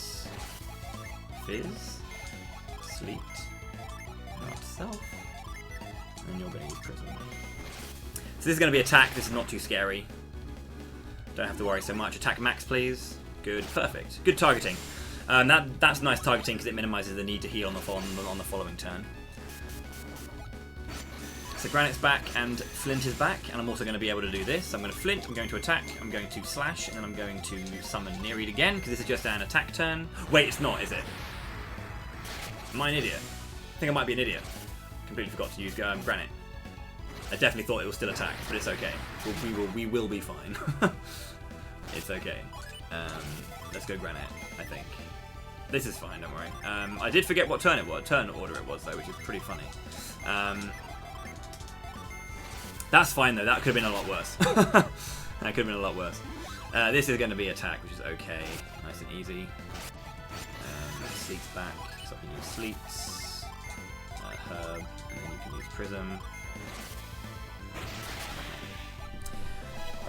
Yeah, whatever. I completely forgot the turn order. I thought I was one turn ahead or behind myself for some reason. I saw the attack. But yeah, if I had done Flint Granite, I wouldn't have died. But yeah, essentially that's how it goes. That was a quick fight, though.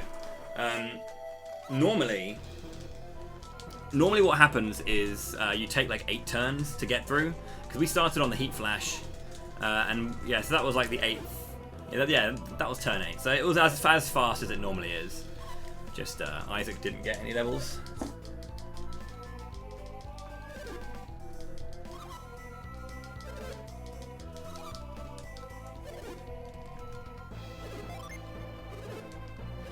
Also, I now need to... Tissue Paper's not tanky, but actually Ivan is the tankiest in that fight because he has double Fire Djinn, which increases his fire resistance quite a lot, because he goes up like he goes into a pretty good class because of it. So he's actually pretty good for that reason.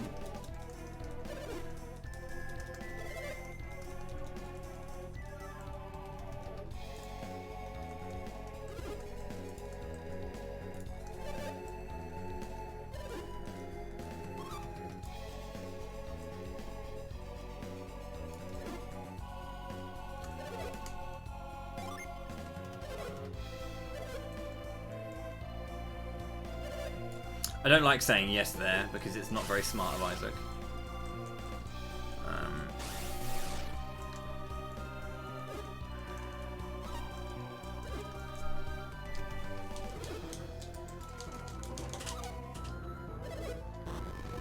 But yeah, we didn't have much healing, and I had to play a little bit more aggressively because I had to use so many herbs because of the trolling from Forge. That's okay.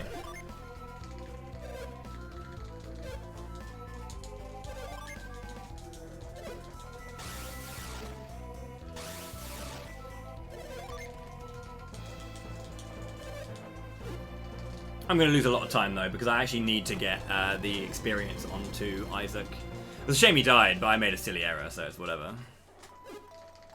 Yeah, I mean, if the eruption is targeted on Ivan, he will tank it, and the other 2 next to him won't die, which is, like, really good. But if anyone else gets targeted, they will die, and the person next to them won't. It's kind of crazy. Eruption is just that powerful, and that's why we want Granite. For some reason, I was an idiot and decided not to do that, but... Yeah, Flash is too good. Well, I'll talk about Flash when we get there, of course, but for now...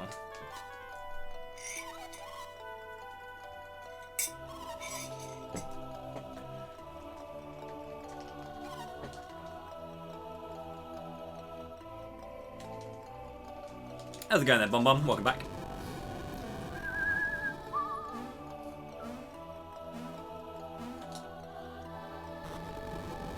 I'll try and do the instant climb glitch as well if you'd want. I'll give it 3 goes and then I'll move on. I think it's what, 12 frames we have, or is it 6 frames? It's like an amount of frames we have, not very long. I think it's 6 frames.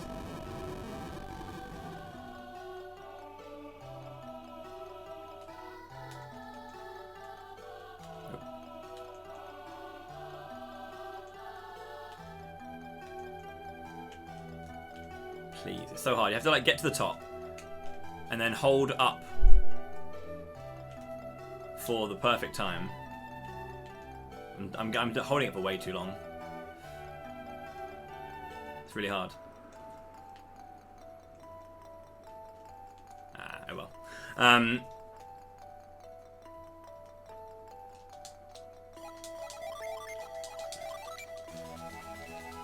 I can't do the gin menu here because Isaac's dead, so the gin, yeah, haven't reset.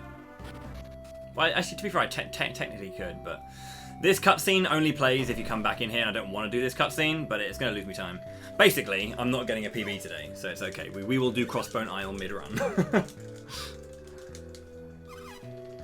Yeah, my PB's like, I think 350 now. Record 342. I was so close to getting the sub 350. I'll get it soon. Plexa's going down. This is a long cutscene, by the way. So Mia, says goodbye to the kids. You can just skip this if you want, by the way. You can just run away and the kids can just get bugged. Don't make you grind for 3-3. Well, all that has to happen for you not needing to grind for 3-3x is just accepting if I beat you. That's the only thing that you're gonna have to do. If you don't want to grind for 3-3x, mate, just accept the loss. I didn't revive him. I'm an idiot.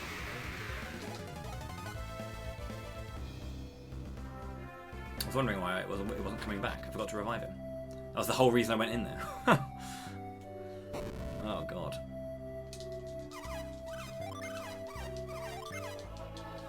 That's also really bad for experience because I need that.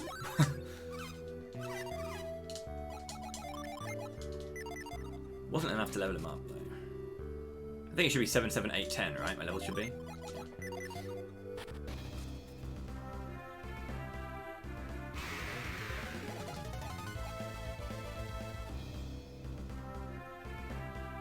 Where the hell's the tick, dude? What?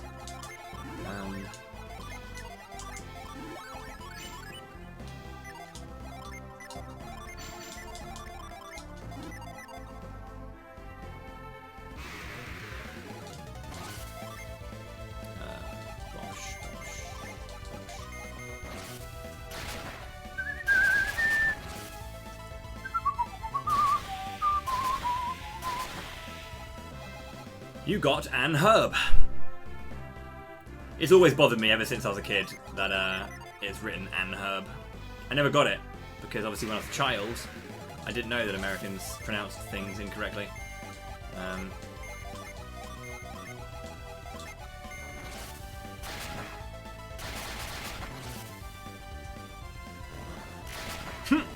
Bloody Americans!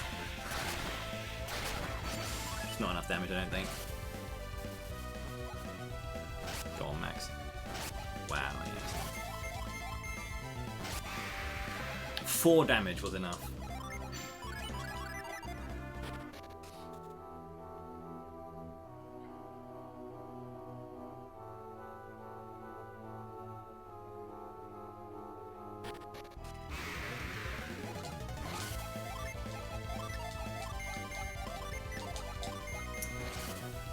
See, dropping the H is fine if it's slang, right? If someone goes, oh man, I'm Wellard, bro. You can't touch me, I'm Wellard, bro. I'll box you up. Like, that's just slang. Calling yourself Wellard, bro. That's different. Slang is different from the norm. You know?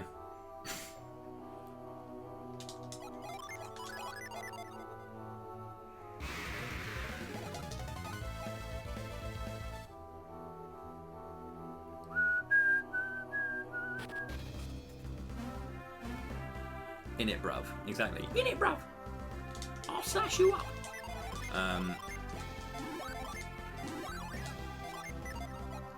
Nope. What am I doing? What am I doing? I'm doing that. These menus have been a while. I haven't done the run since because I did my last Golden Sun run before Camelot Month. Like 4 days before Camelot Month, and I haven't played any more Golden Sun since. So it's been about 3 weeks since I last played it. So I'm a bit rusty on my menus. I'm pretty sure it shows. It's very easy to rust in this game. Yo, Furit! Thank you very much for the 340 bits. I appreciate that. Good ramen, hell yeah. Thank you so much for the support. I'll add that in when I can. If you'd like to put that towards a name, if you either want to confirm a name in the because there are the only things we have left are naming incentives for Golden Sun characters and Shining Force 3 heroes. So if there's a character you want to name, have a look at the incentives sheet. If you either want to back up an amount,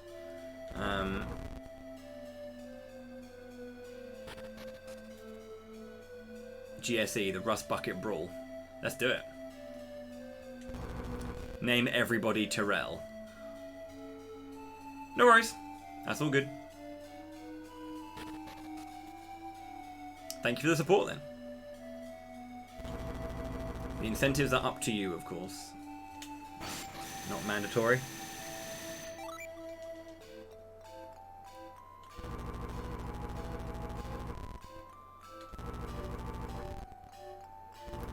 Thank you for evening out the doll hairs.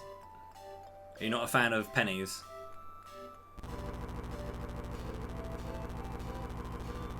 Yeah, I have played another 8 games since then, yeah.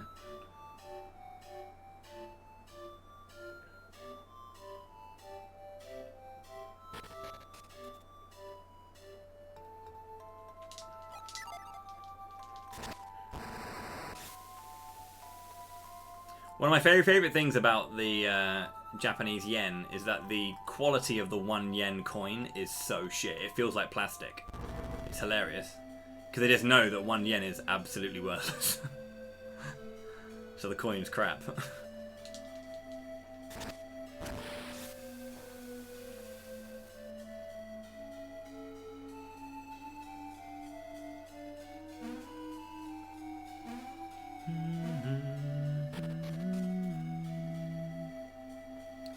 Please no encounter. Thank you.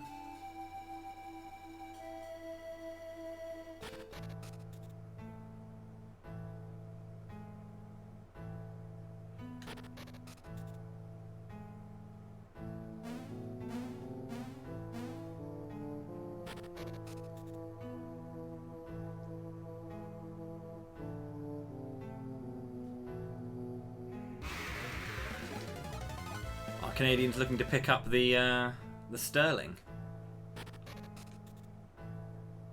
That'd be pretty sweet.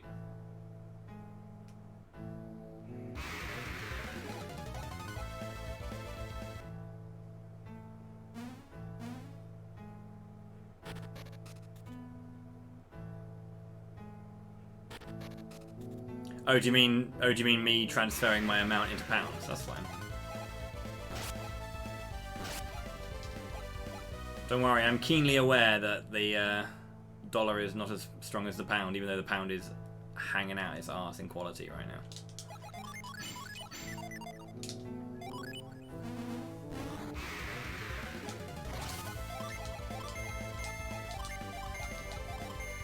Morning, Opus. A gold password race incentive? No. There is not. I know that you were rooting that one out. Nice outturn there, by the way. Oh, do you mean just entering the password? If you mean just entering the password, I'm game for that, dude. If you want to just enter the password. Do password speedruns. Let's see how fast we can get.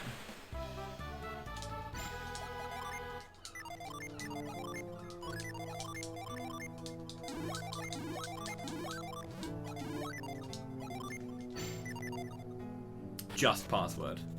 I mean, I'm game. We can add in a new incentive.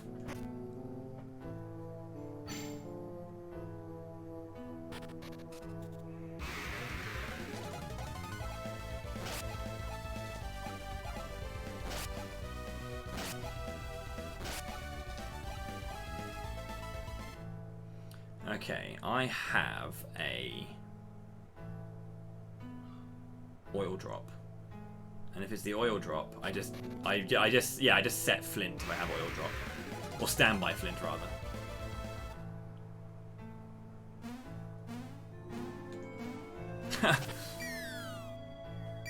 Yeah, thank you very much for the 1,000 bits. Alexa, thank you.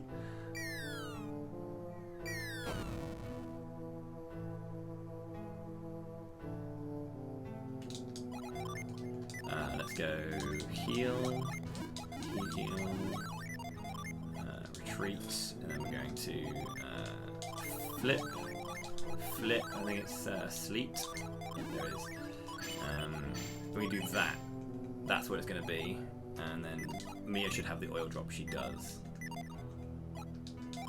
Oh shit, I didn't cast it Void. Oh well. Danke for die Emoten, ja. Fever. Kirin. Atalanta. Oil drop. Ramsey's Flare Wall Plasma. Ramsey's. Da na na na na na na na na na na na. Da da da da da da da da da da da. Ramsey's Flare Wall Plasma Nereid. Good fight. Thanks for coming, buddy.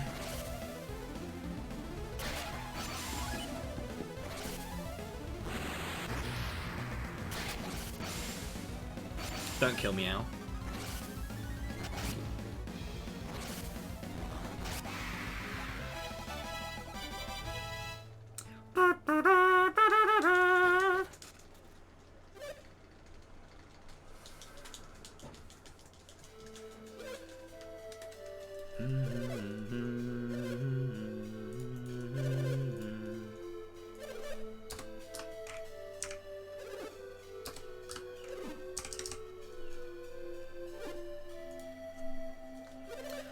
I shouldn't just leave it like that. I should always put the pennies in because it's just right. It's the right thing to do. Yeah.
Basically, what Plexer means is, and I know that he doesn't agree with my theory here, but basically what happened, and this is my theory, they just swapped the stats of two monkeys. After you fight the killer ape,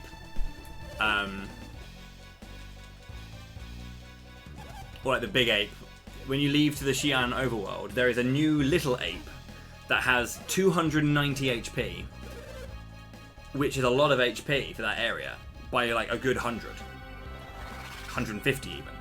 But later on, when you get to the end of the game, when you clear the second desert, there's another monkey which has 210 HP, which makes me think that they just swapped the HP value, or they just assigned the wrong value to the wrong monkey. So there's a monkey early on with shit tons of HP, and one later on that gets absolutely fucking blasted. So every time I say that they swapped it, Plex is all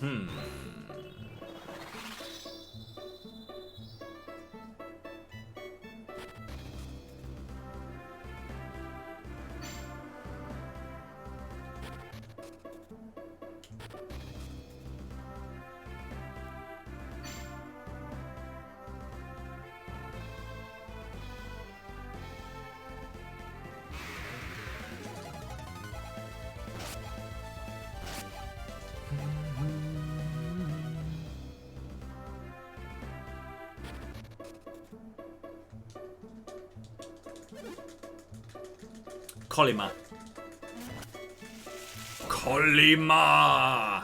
Colima!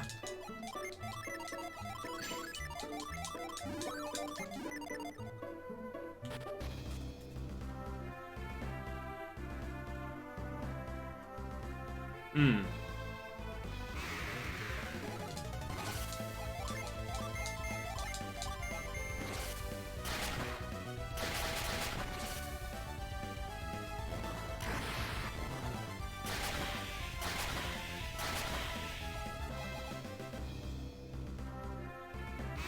Bollocks. Why did I get an encounter immediately afterwards? Like, why? There's absolutely zero reason to give me that shit, dude.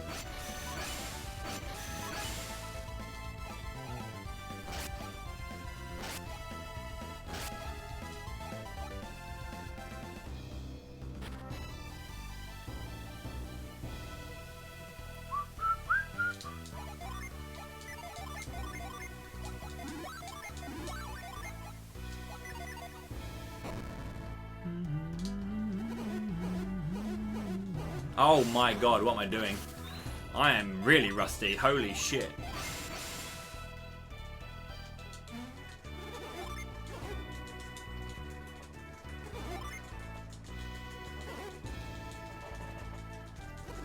Well, you'd be interested to know for it that that's exactly what Plexa has done. Plexa has done a... And in fact, well, we're not going to be doing a transfer race, but we are going to be doing the Golden Sun event, both games back to back. I don't know the transfer route yet, but yeah, Plexa did a transfer route.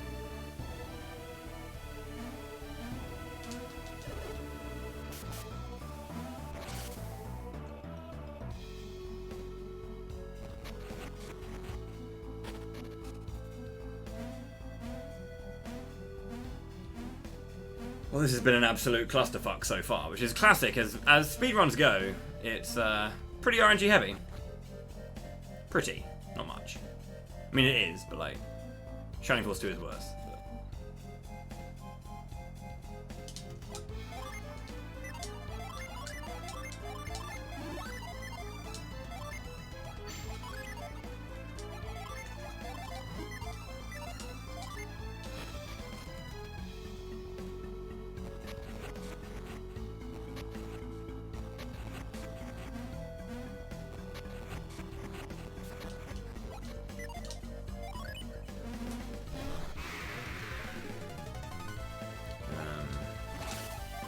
Nereids, Fever, Kieran.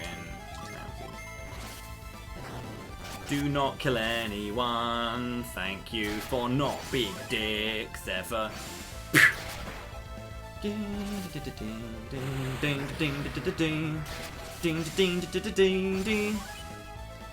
Yeah, his he works a lot as well, so.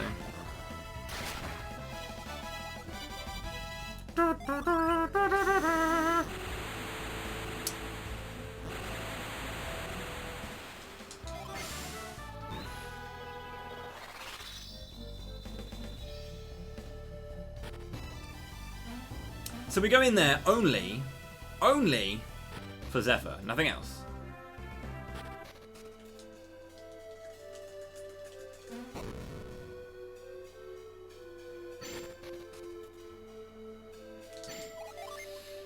Oh god, this menu is shit.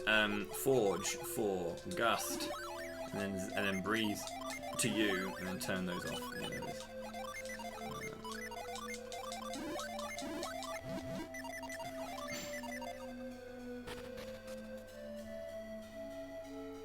These are new menus. I have got this new run down, but this is again still a newer route to me, so the rustiness will be a little bit more specific from this part of the game onward.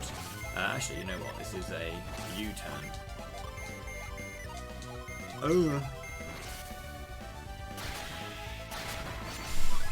She can't kill them all with her particular focus.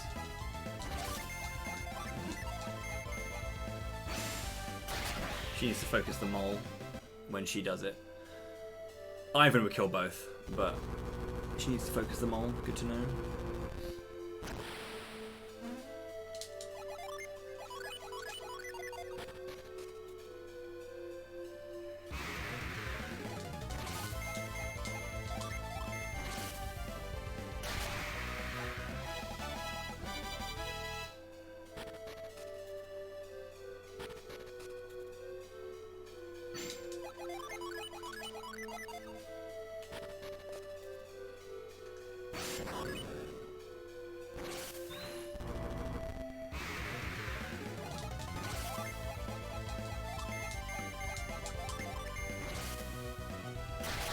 We give Mia the one forge, the Mars Ginny, because it makes her faster, so she can outturn the bone fighters. So when they're, or any enemy that doesn't die from a from the Procny. So yeah.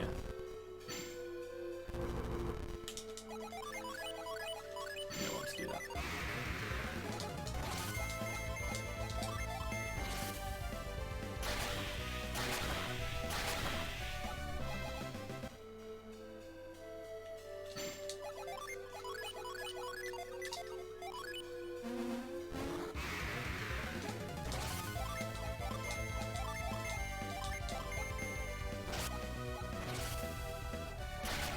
How's it going there, Musashi?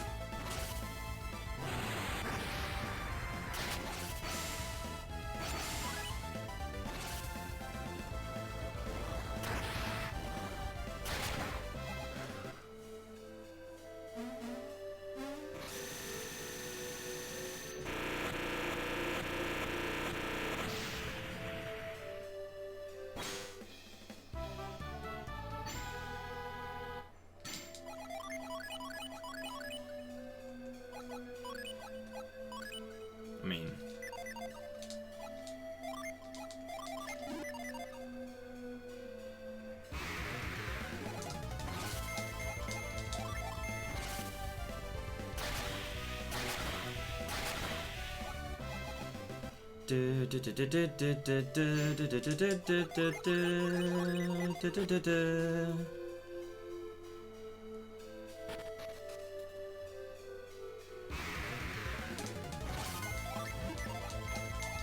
so the reason we don't need the Force gem to use Force in here is because you don't actually need to knock the monkeys out of the jobbies to know where to go.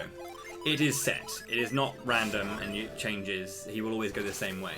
So as long as you know where to go, you can just go for it.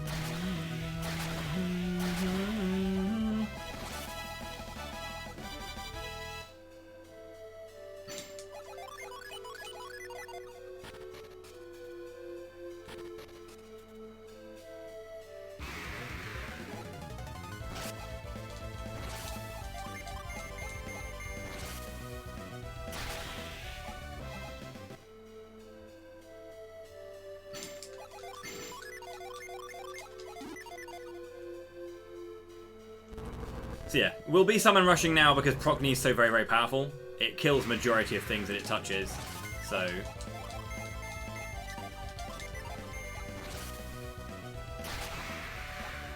And Mia's fast because she has the Elven Cape on, so... It's pretty hot.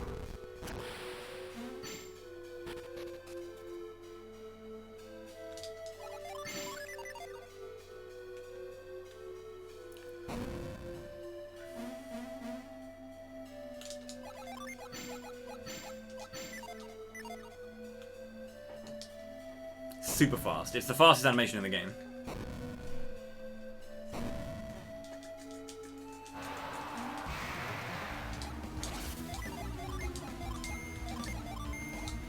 Is it Flare Wall first time?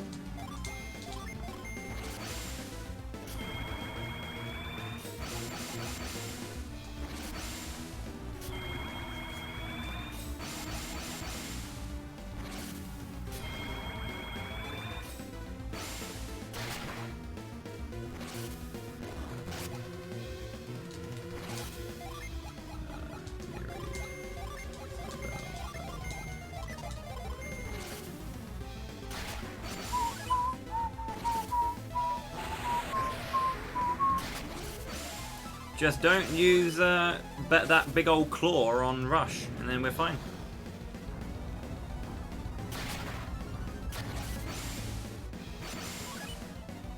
Good. Double bind. Super nice, actually. Oh no, it's not. That's upsetting. That's fine. Ice, Kirin, attack, Plasma. We may not kill him now. The attack is there to cover if we don't get the full kill. So I'm probably not going to kill this here. The attack might have to come through. That was a bad bind. Douse. It's okay. Sure. I thought Max would get the outturn afterwards, even though that happened. But that's fine. Plasma, attack, defense. It's okay.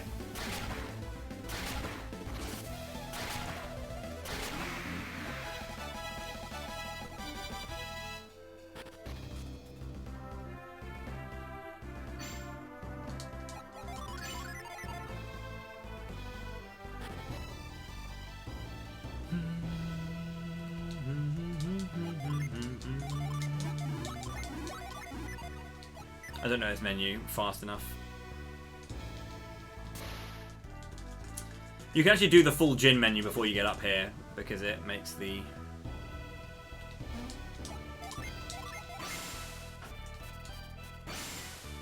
Flint over to Garrett, yeah.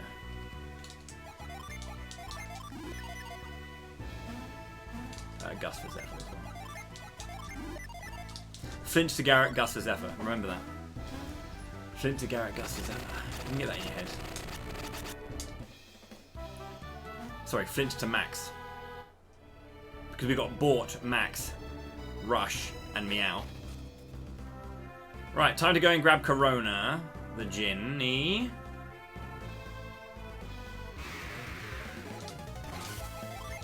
Please release all of your jokes now. There it is. It's the name of a Ginny.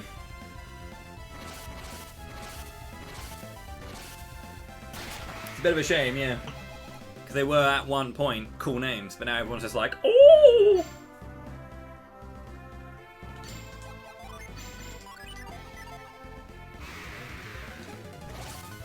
Neptune.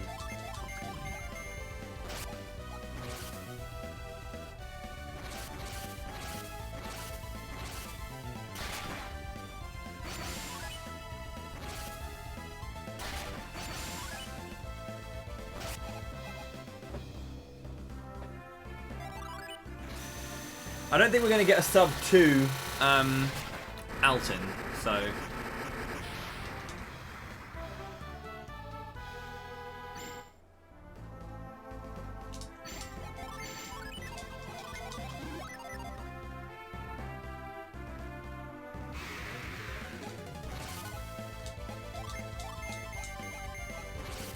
Oh wow, so Rush is now faster than Meow, even with the Elven Cloak. Brilliant.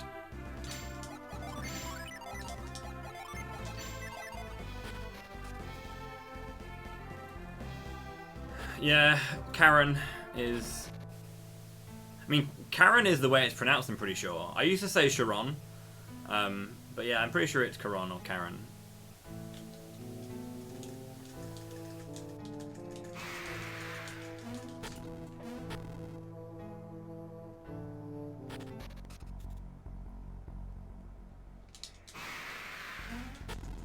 Enjoy watching this water beast slowly hop around. We do have to watch it. We do have to watch it.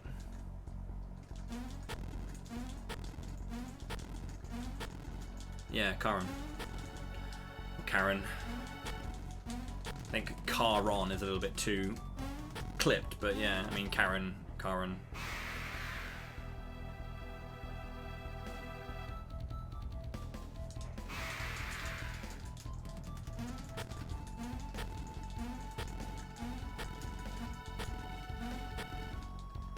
Yes, indeed.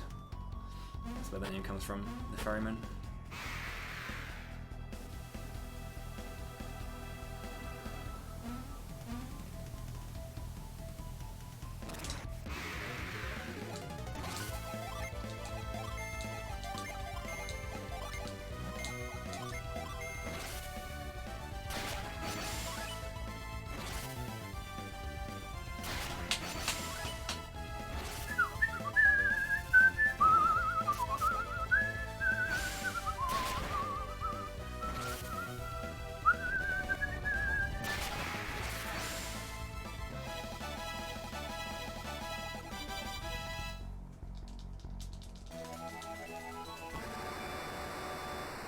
So, welcome to Altin.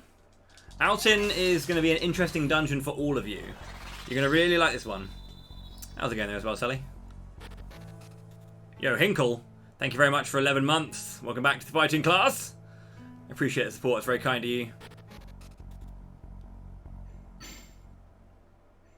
Oh no, that was.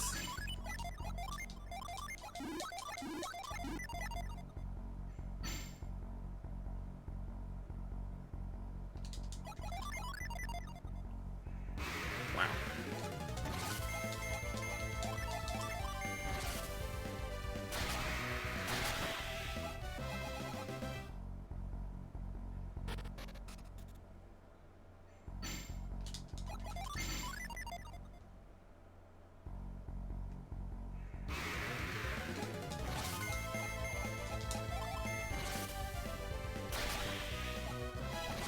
No. It's I use Fever in order to get Tiamat, because I only have 2 Fire Djinn ready.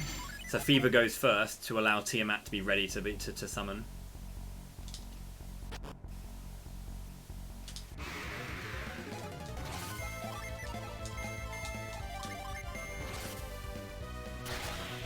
Why did it target that? Okay. Sure. Interesting.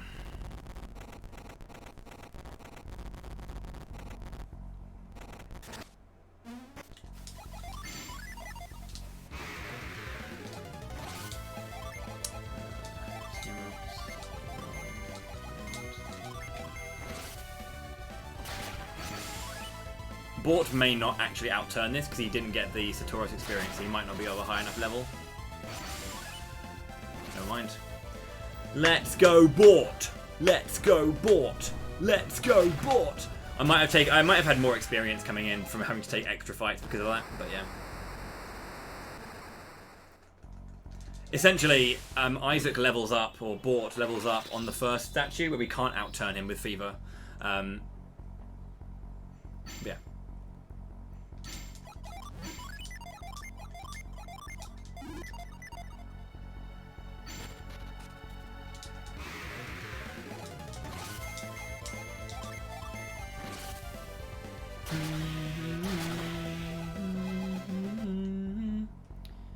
My son is also named Bort. What is that a reference to? Oh, right, yeah, on Cybele. Yeah, Cybele's got some hella good eyebrows.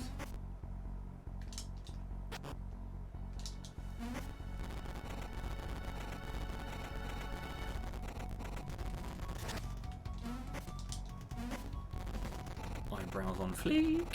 Simpsons, is it?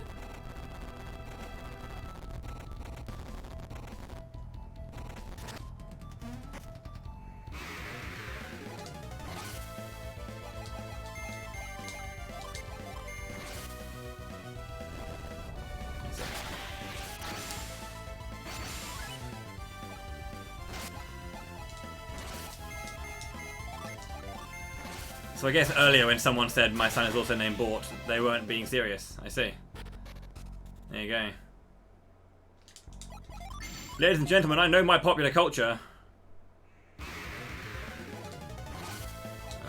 Let's get a tune. It's also an emote. The things you learn. Should have gone Prockney.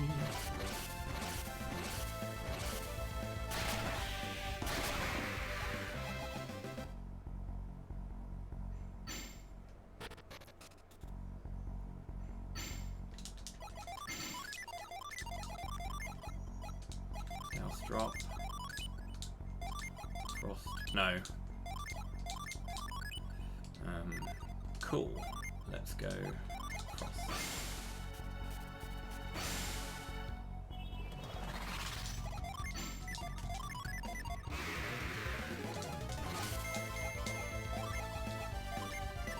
Is that enough, Ashley? It is.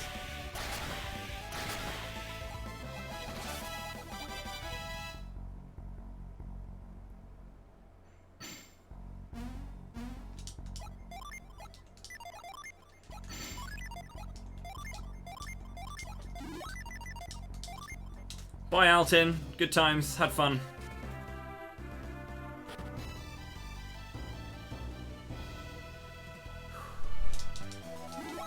So we just skip the entirety of Altin, or the final bit of Altin, by doing the retreat glitch on that particular door. It just takes you to the door where you normally connect round to save our boy. Hsu. It's time to pursue Hsu.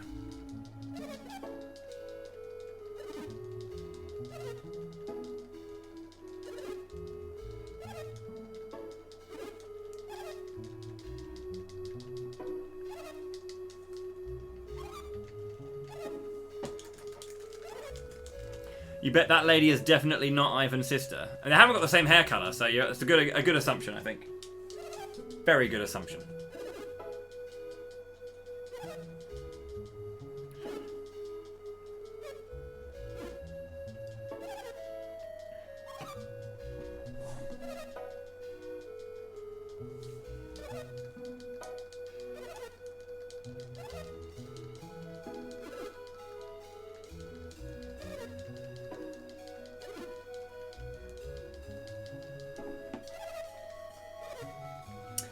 How's it going, Felly?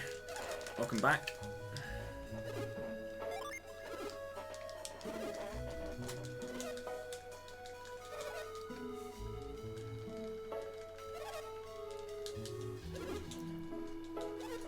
I like Mia's hair.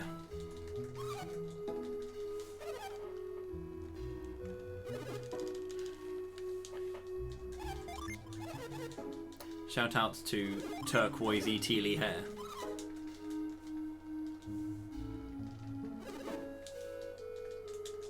I love me some teal.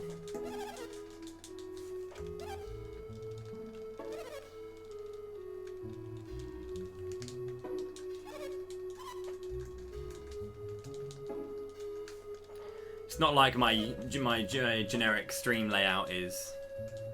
My general stream layout is teal in any stretch.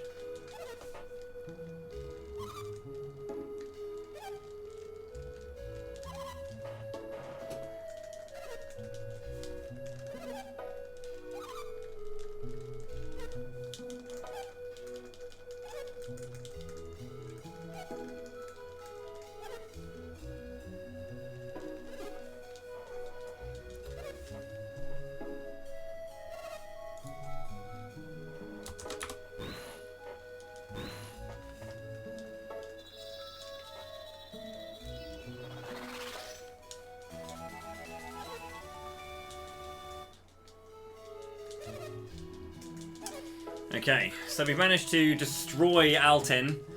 Surely Lamakan Desert can't be bodied as well.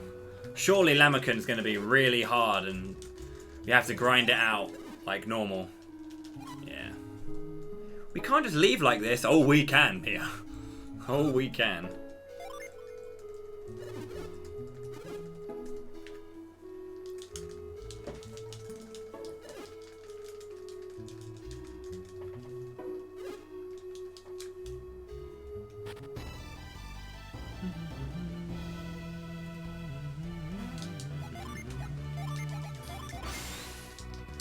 So this is actually a Water of Life we're going to keep. Again, the first Water of Life is always the only one we need to sell because it gives us enough money to buy all the crap we need at the start of the game.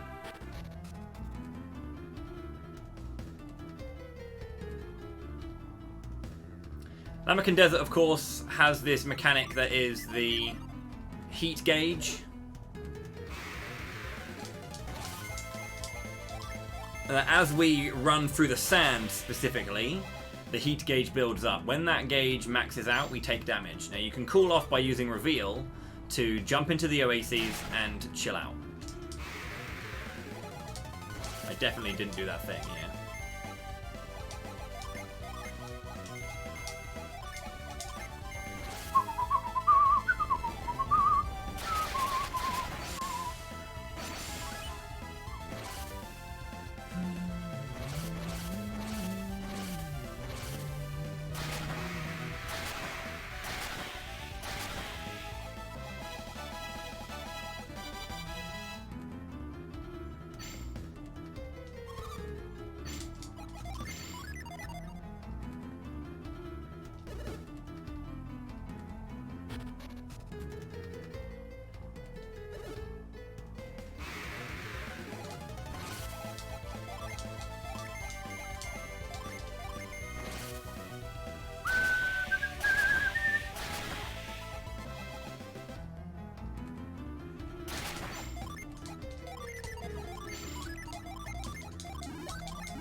I'll do it in a bit. I'll do the E-shirt Garrett later.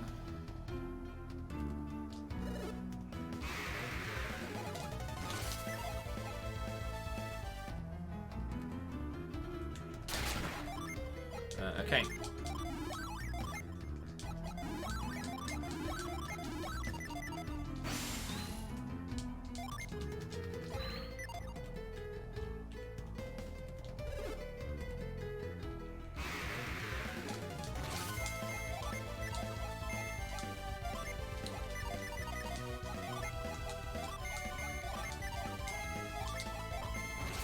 How's it going, Arky?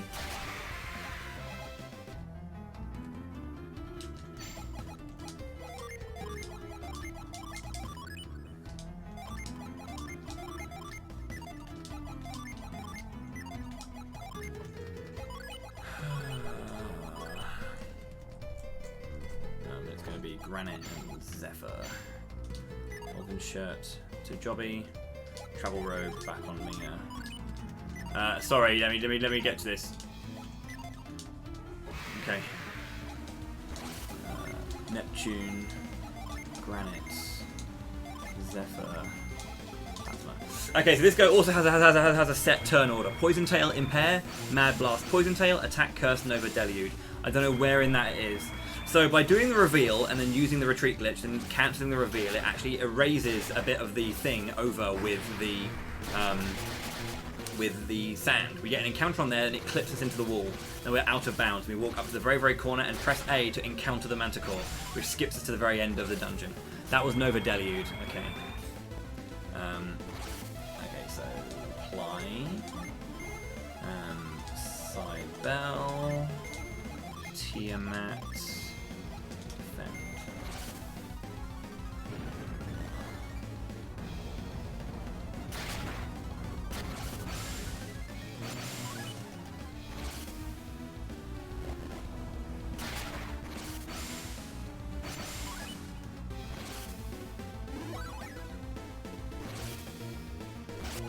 What?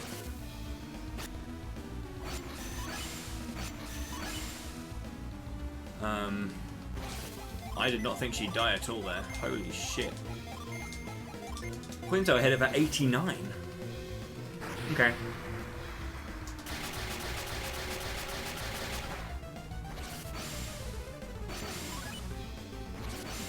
I guess I should have actually guarded with, I should have healed with her rather than guarding with, because like, well no, Ivan guards, right, that's what he does. So, yeah, it's not so much of an issue.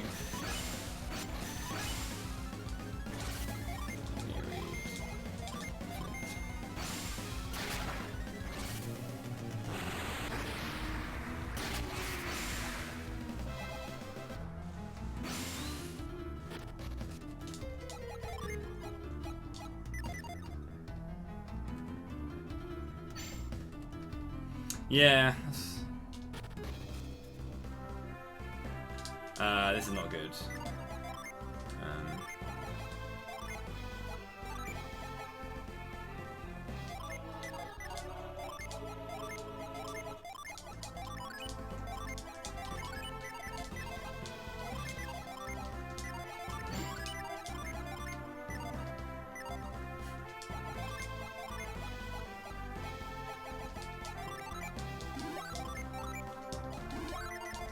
To be honest, this is going to be bad because I don't have anyone. Yeah, I don't have anything. I need to go there. I have to go and revive Mia for this, which is a waste of the Water of Life. But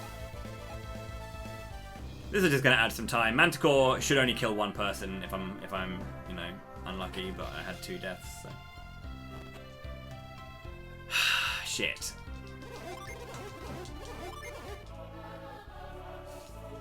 I will need to pick up an extra Water of Life then for that reason. It's okay.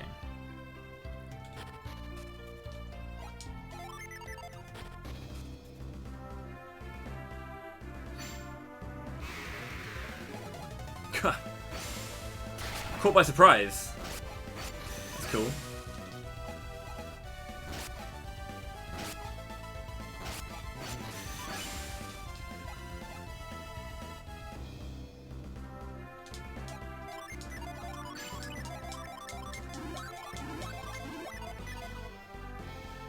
This is a cool game. Yeah. Right then. Don't be a dick. Oh, Jesus!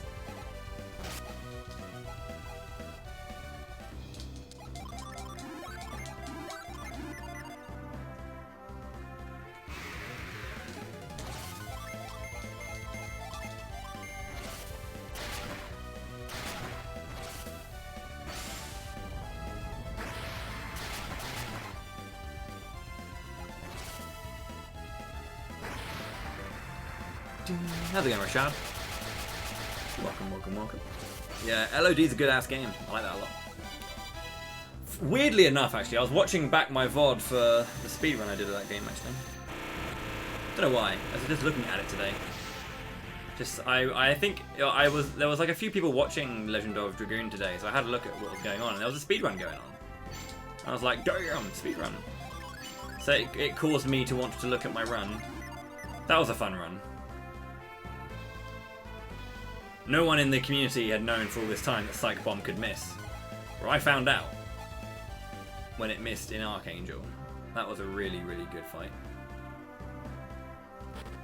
Poor Meru.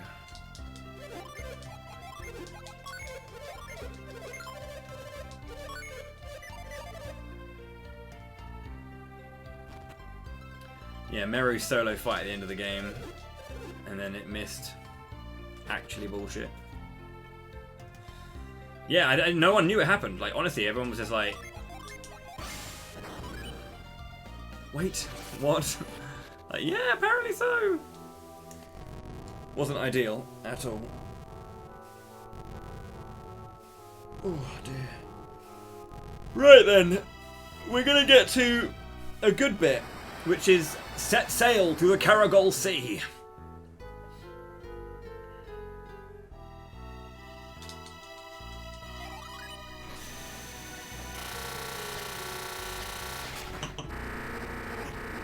Oh yeah, and we're also going to get like the actual bit that could actually kill us. I will do a safety save for marathon purposes now because this is not anywhere close to what could be a PB. But yeah.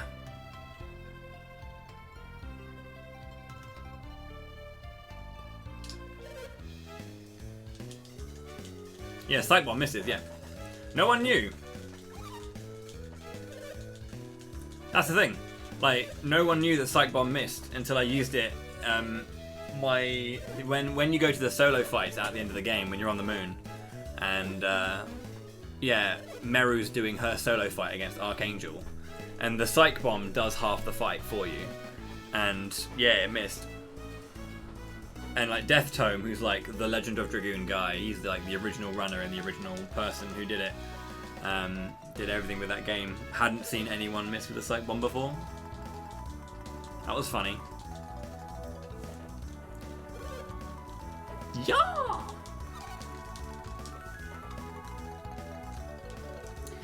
Do do do do do do do do do do do do do do do do. So these guys are going to go over from Calais over to Tolby.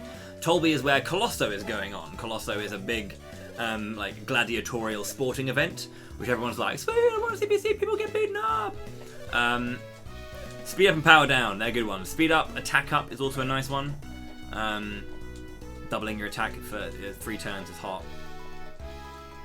Old ass man, old ass man.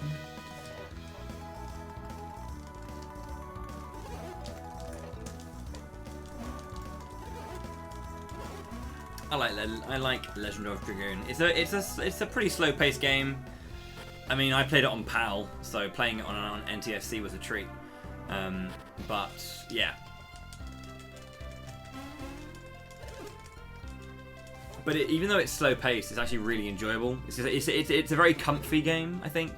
Is the thing, you can just sit back and like chill out to that game being played.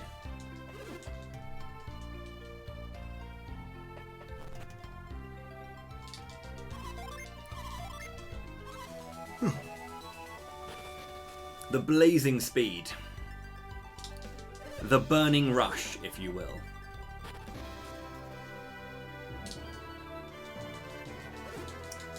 We never actually used Blazing Rush in the run. There are 2 routes. The Dart route, which is incredibly slow. Well, not incredibly slow, but it's like an hour and a half slower than the Miranda Shana route. And I run Dart because I enjoy just saying Volcano for 12 hours. It's pretty sweet.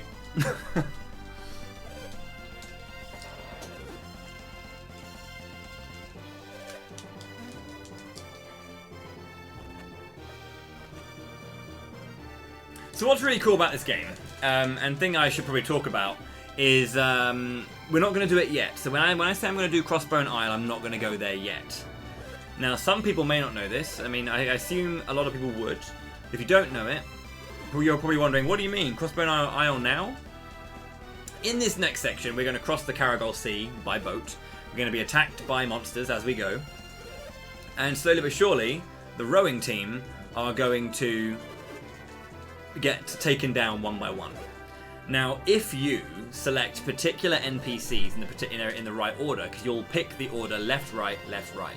If you make a very unbalanced rowing squad and one side is stronger than the other, you'll veer off course, and you won't actually get to Tolby.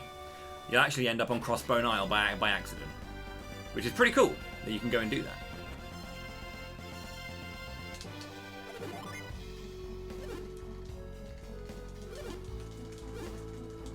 That's speedrunning for you, Sonic.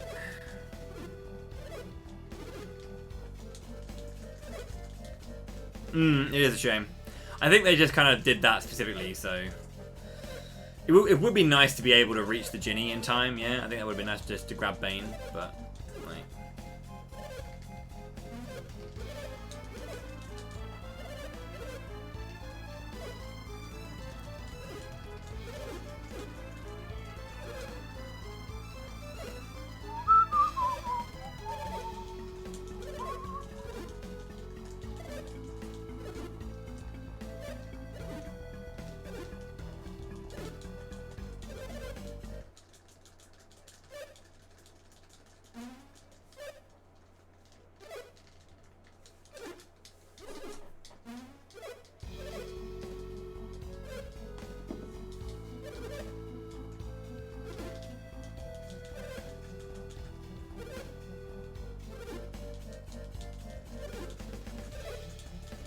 It's a good ass video game. If you have a Wii U, it's available on the Wii U VC for £7.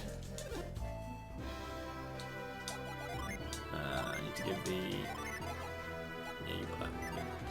Oh yeah, you don't have to do anything on this setup.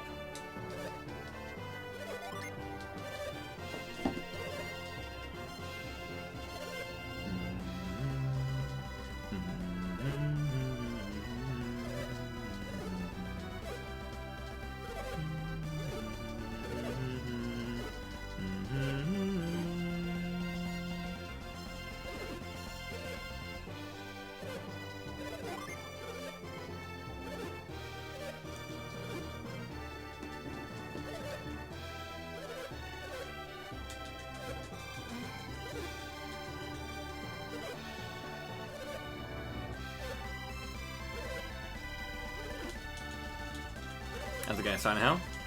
Thank you for the lovely words.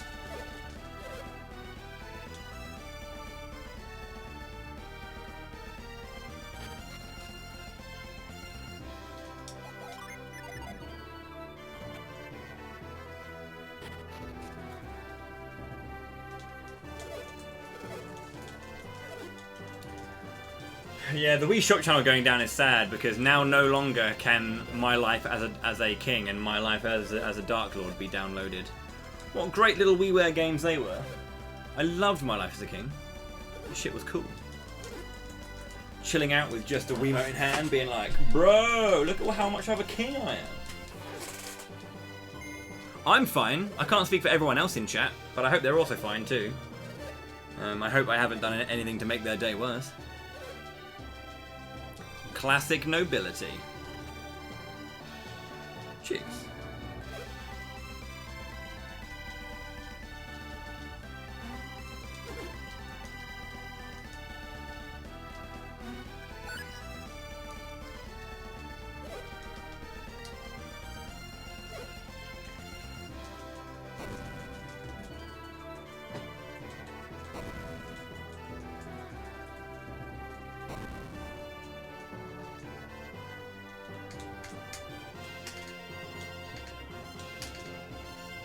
Avast!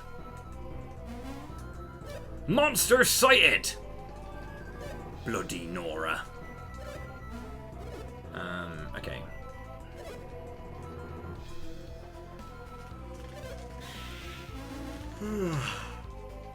Arg!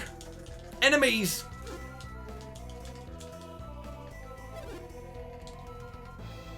I see. Good old Rushlock. The lad. Judgment is the fastest tier 4 summon. It is double the speed of Thor. Even though Thor is bullshit strong when Ivan uses it, it is sometimes best to use Judgment and other summons. Any other... If you can get away with using any other summon than Thor, do it. Because Thor is like 618? 600 plus frames. Whereas Judgment is like high 300s.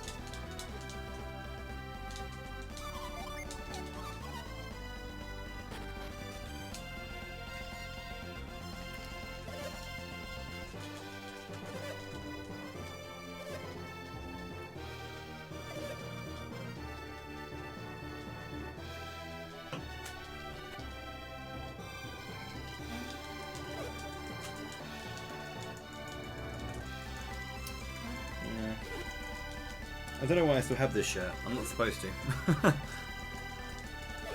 Supposed to give them back.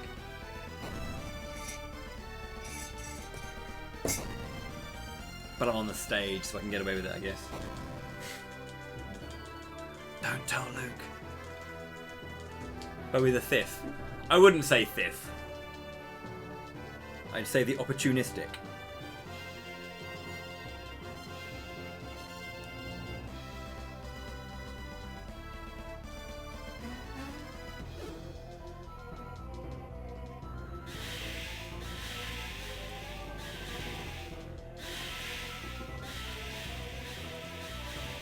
Let's not think too much about that, G2. Like, don't worry about that. There's no need to think too hard right now.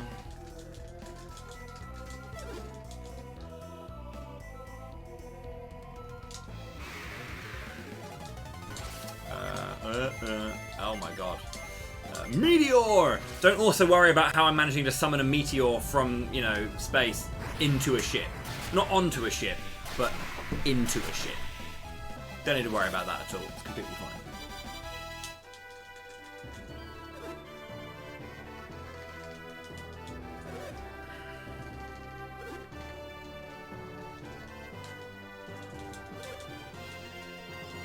But not to the bottom of the ship, no.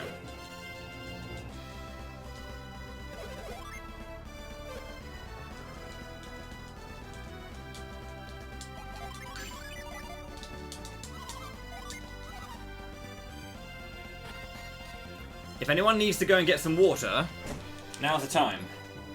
We have a little break here. The longest break in the game. Where this is the longest section where you don't have any input to do at all in the game. When the guy shouts to the rowers, we have, I think, 25 seconds?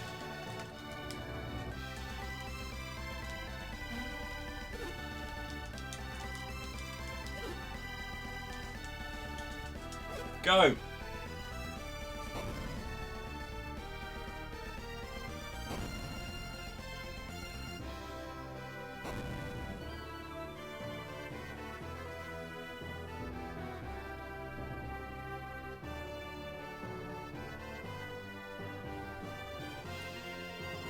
Bloody seagulls. Shut up.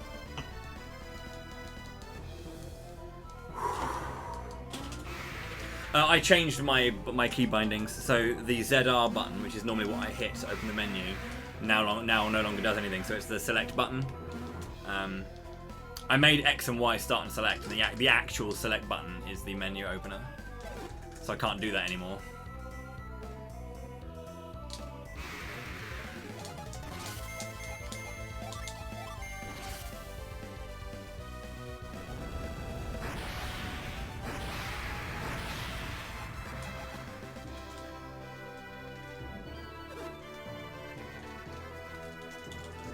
Nowhere near enough time for tea. Kettle's got to boil, that takes a minute. Got to steep the tea as well.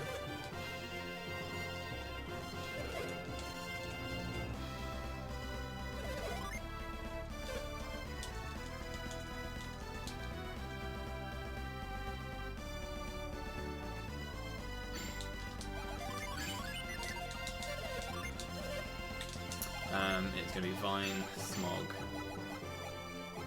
Zephyr, Granite. Also,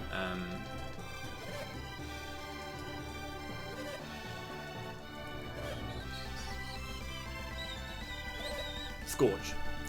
Did I do Scorch? Divine, Smog, Granite, Scorch, right? E-shirt to Garrett as well.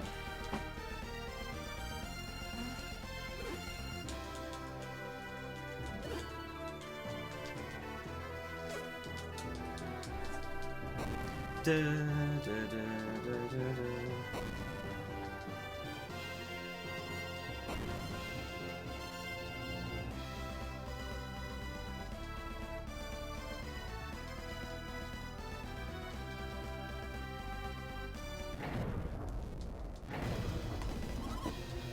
Ginless is pretty much absolutely nothing, just physical attacks and magic. And that sucks. Because we don't get access to AoE heal because of it.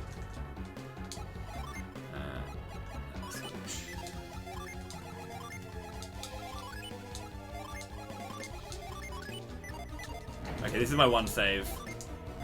This is just a safety save. I won't hard reset if I do die. I will soft reset, which won't allow me to manipulate the battle.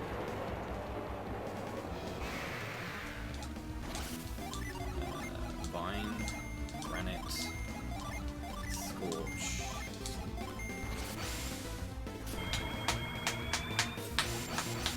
Sleep!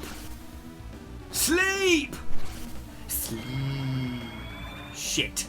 Stun. Let's go, Max Solar. Do it. Shit.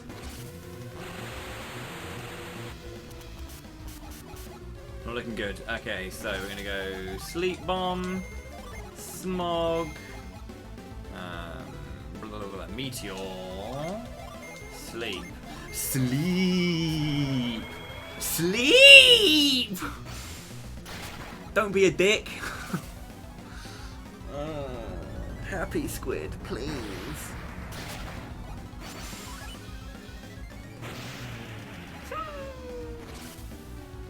Dead. Oh no.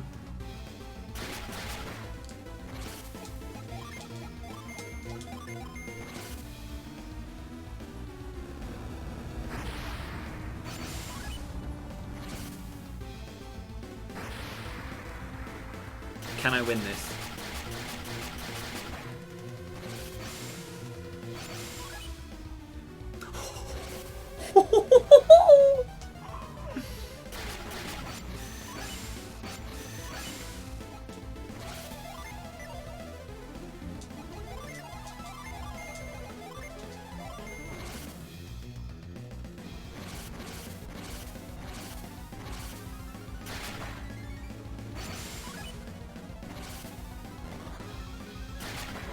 No! GG. Drench. I think he's dead. Oh my god, come on! Let's go, Max! You've got one chance to not be useless. Planet Diver! Oh, GG's.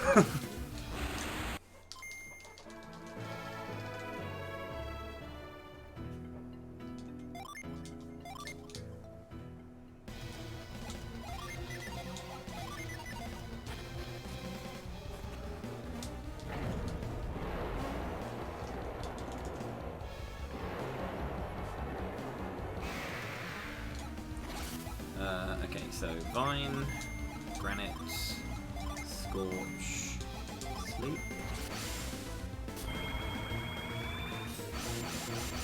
I'm not doing this for 15 minutes again, basically, so I'm just doing a safety save.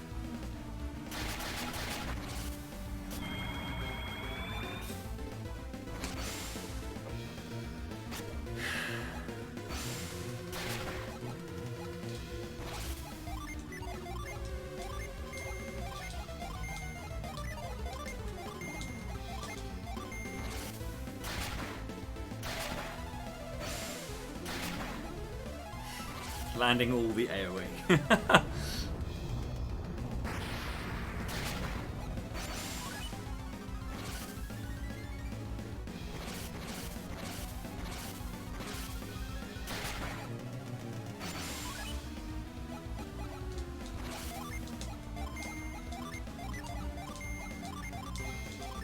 Cool, good fight.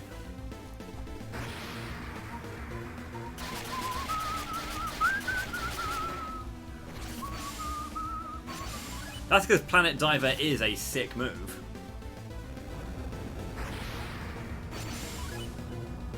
Heat Wave.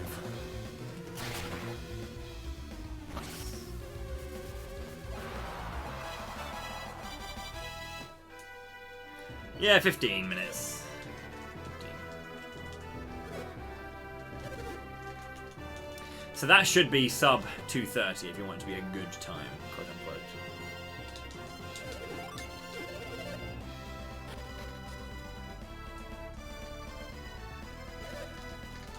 It's just really annoying to do again, to do over and over again. If you do die, just to do all of that again for a marathon run, you'd never want to do that whole 20 minutes again.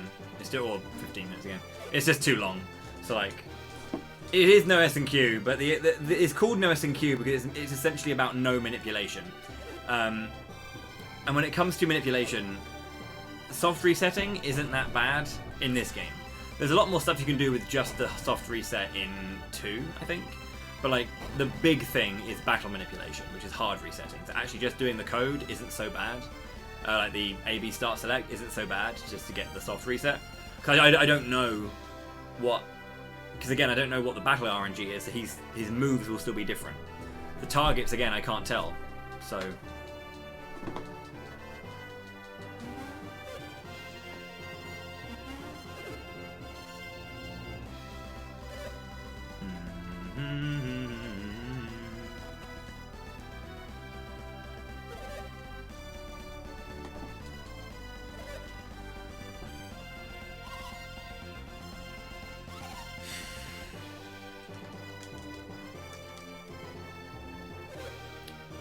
Cat bag. It's also why playing the slots minigame is banned. I don't actually know why the slots minigame is banned. Does it reset RNG when you go in there?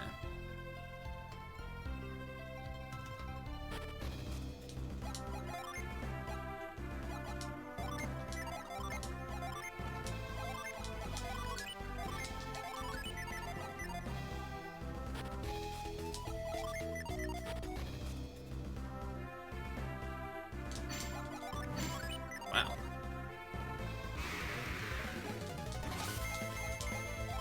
That is kind of busted.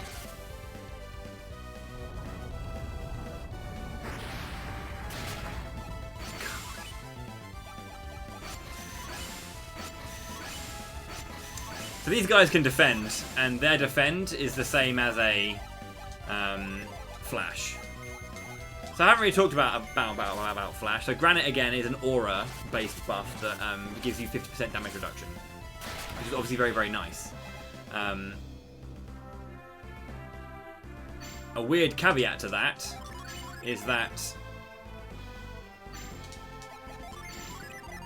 No, not a weird caveat, what I'm saying, sorry. I'm trying to think. So, yeah, it's a 50% thing, and that's great. Defending is also kind of like a similar thing like that. You just lose your turn, you know. But that defend that the rat has like a variety of different defends. It's got a weaker defend, but it's also got that defend, which is 90% damage reduction. 90% damage reduction is what Flash does, so you only take 10% of the damage intended for you, which is just way too powerful.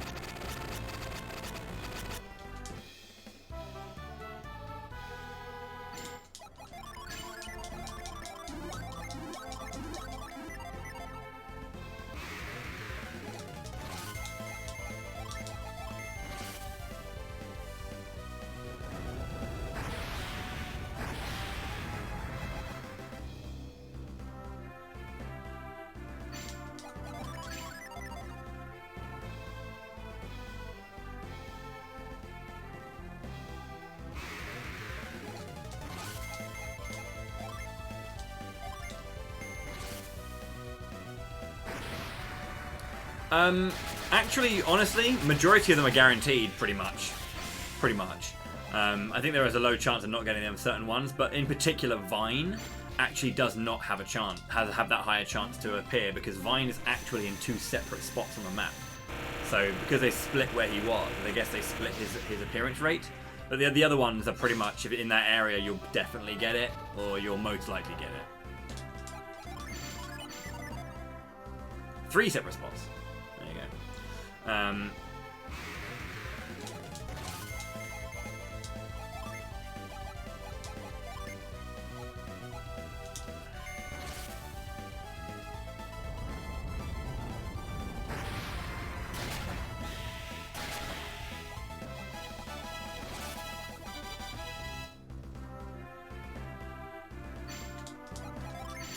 So what you'll see me do now, at every single point, is I will stand by all my Djinn, and then I will set Ground.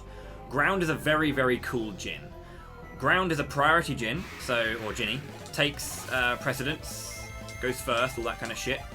But what Ground does is prevent the enemy from getting their turn. So if an enemy has a turn, you use it, and bosh, it hasn't got a turn anymore.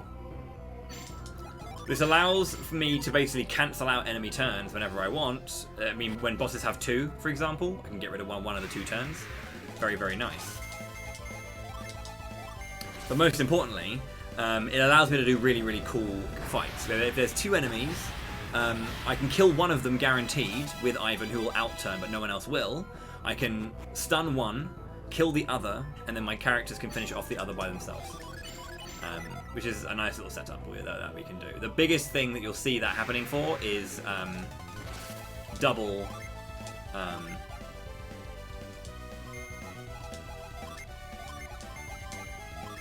I think this kills. Actually, no. I think this kills both. Double Hellhounds, particularly. I think this Judgment kills the one on the left anyway, but I just want to make sure it does. Don't need to ground that one because Isaac does outturn the golem, but it's only important when like characters that are going to get their next go don't outturn. So yeah, you'll see me use ground a lot though.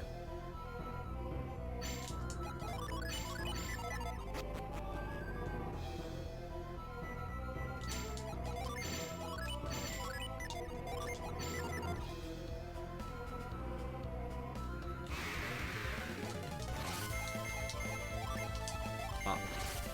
Judgment is up.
Nice fights, no Hellhounds.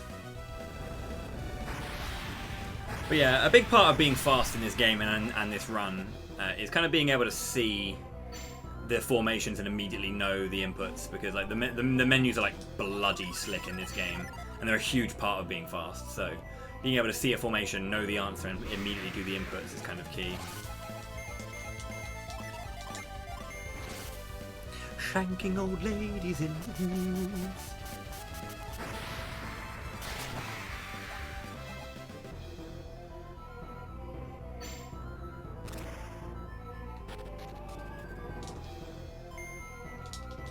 Green, blue, or blue, green, white, yellow, red.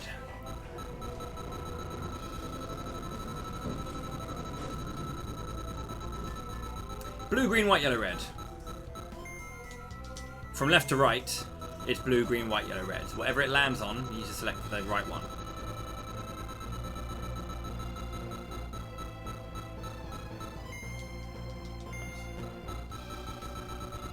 Golden Sun musical.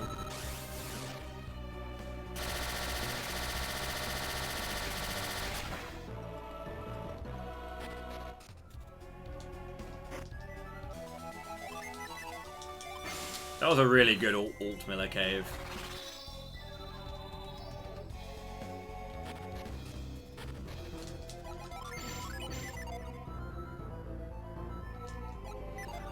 Okay.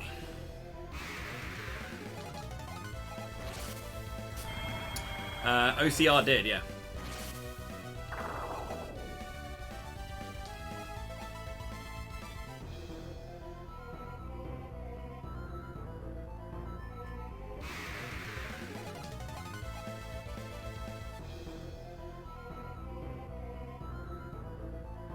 OC Remix.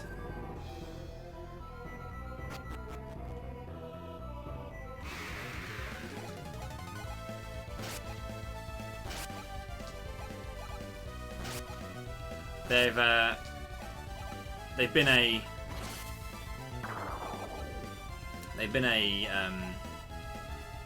fan project group for a while now. Well known.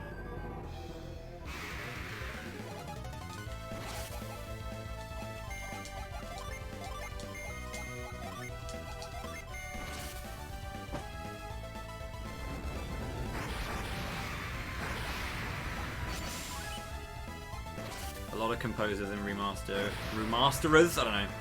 Music people have been making music with that under that name for a long, long time. The production values of that trailer went in as well. It was really funny. Okay, so we actually skipped past Babai or Barbie, however you want to say his name. I say Babai, get over it. We skipped past him initially. It's a real shame that when you have the draft, you still have to watch this particular cutscene instead of just giving him the draft. But he tells you how to deal with the pattern at the bottom of the dungeon.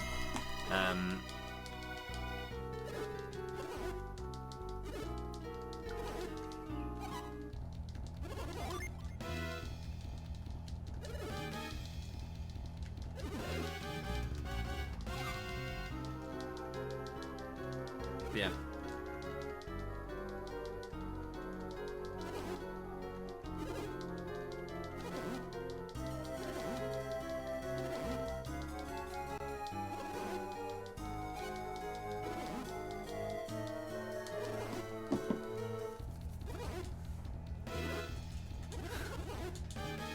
Music people, you heard me. Musicians, composers.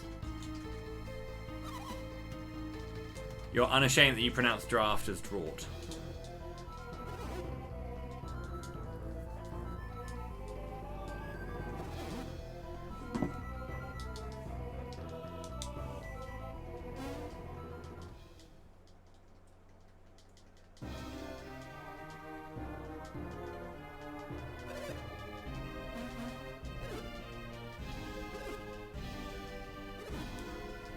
Flash! Oh. He saved every one of us. Like, literally. Drew Gay.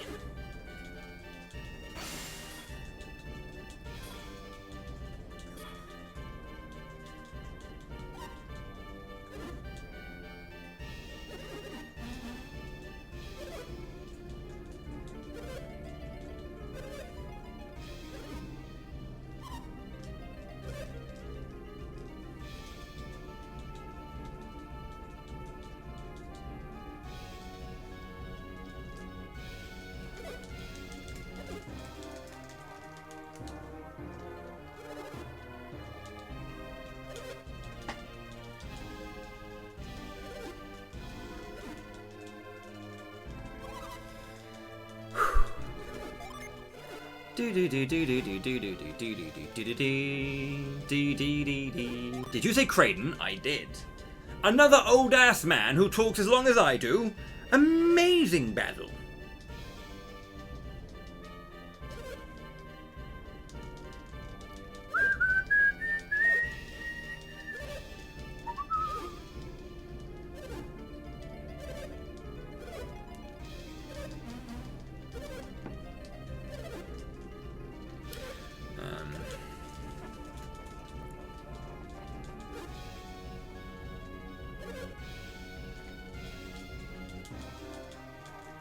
Larry's now going to tell me that she pronounces Creighton's name Cradden. Or Creden, or something like that, I don't know. Those Canadians.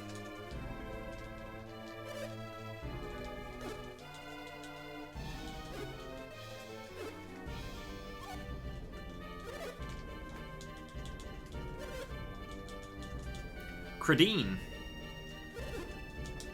Crudine.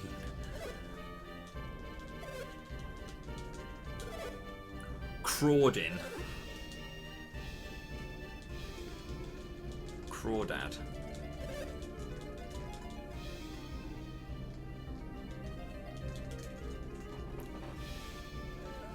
Can you stop talking? Bye-bye, please. Kuradin.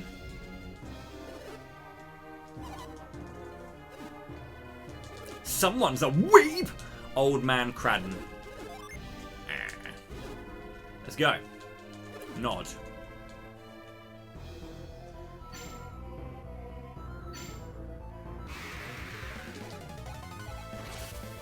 Don't hurt me. Do you really want to hurt me? Do you really want to make me cry? Don't do smell of decay. Hit me! Come on. Oh, bollocks. Come on. Stop trying to hit me and hit me. There we go. Do do do do.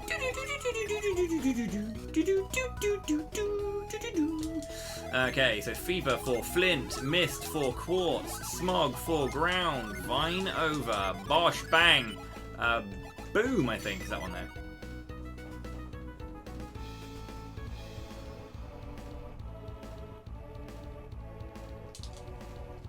So we death walk back to Tolby. Only if it's faster, which it may not be.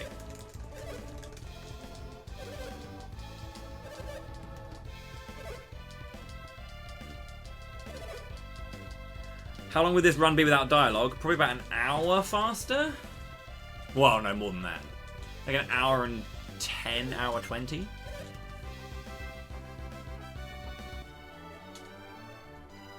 Well... yeah, like around an hour to an hour 10, I'd say.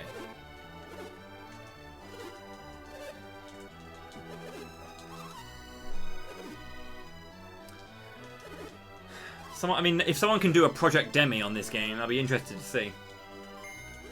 How's it going there, El Canard? Welcome back to the stream.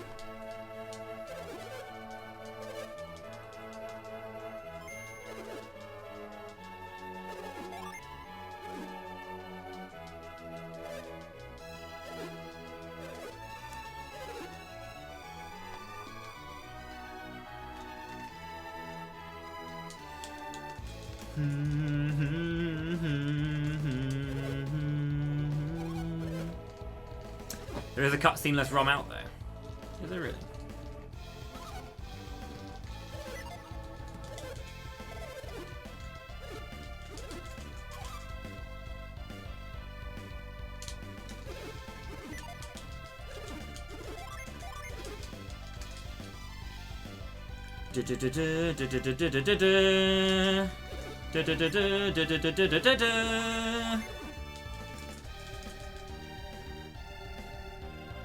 Also a reminder, boys and girls, that after this speedrun of this, I will go straight into Golden Sun: The Lost Age.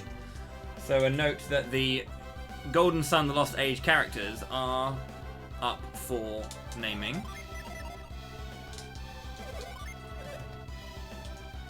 We currently have Felix named Ashton for $9.84. Jenna is a toss-up between Gyoro and Weepy for 6 versus 5. So if you want to have Jenna be named Weepy rather than Gyoro, it's a couple of bucks. Shiba is 6 to 5 Ururun or Creepy or Creppy. And then there's Piers has been named Docs for a tenner. So if you'd like to snatch one of those names or support a name, then feel free. One of the few incentives left here during Camelot month.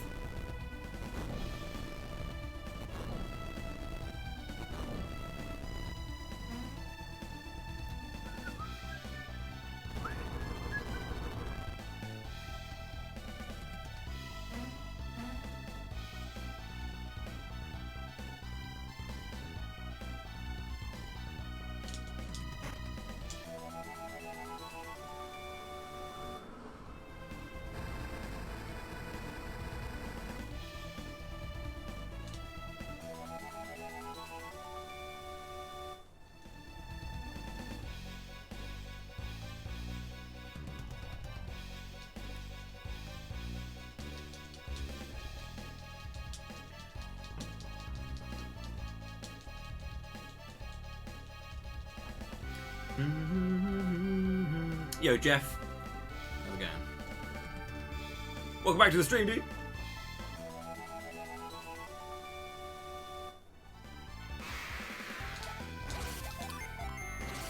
Please don't be a dick. Do not guard good. Don't. Okay, I have to heal. That's too much.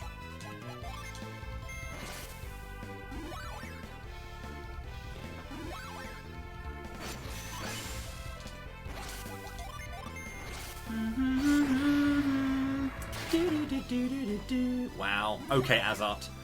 You're as much of a dick as Satrage.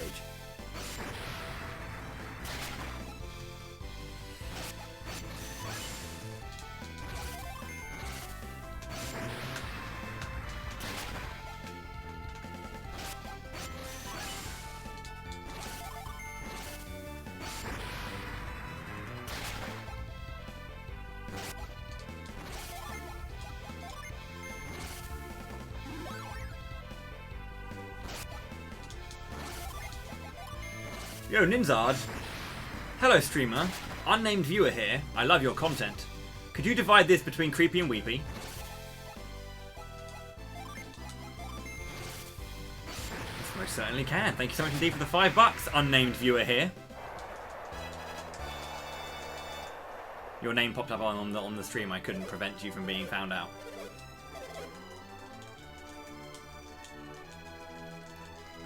Azart healed himself, which elongates the fight. The fight should be Judgment, Attack, Ragnarok.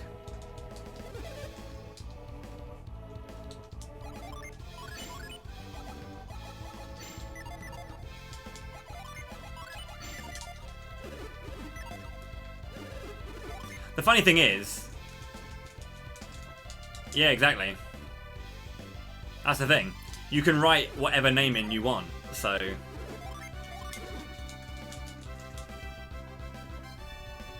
At least I think you can.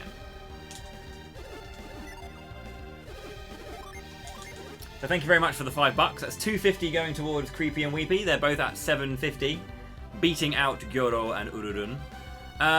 Larry, can you please update the CM incentives sheet, please? Thank you very much.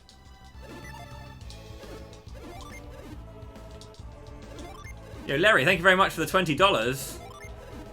No, Ninzard.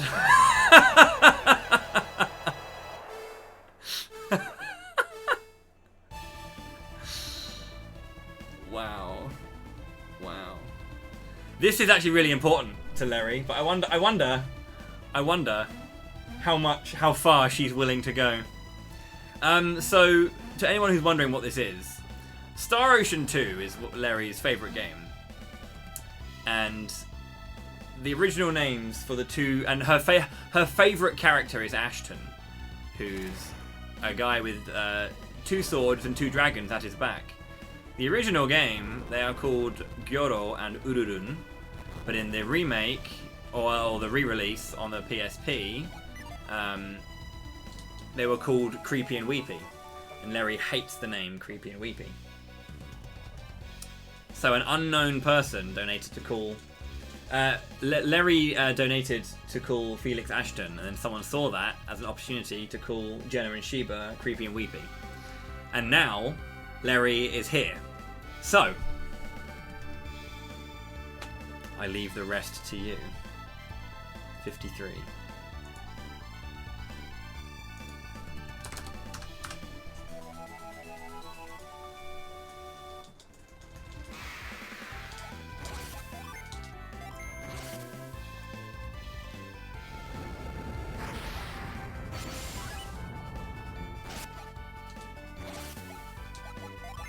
Yeah, I'm definitely a lower level.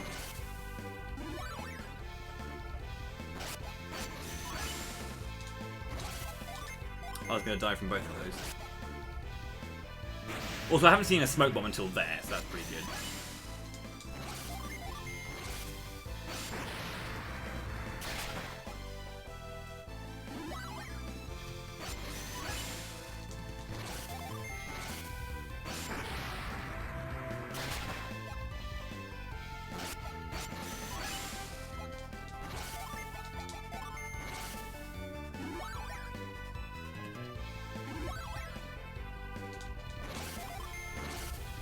Oh, this is bad.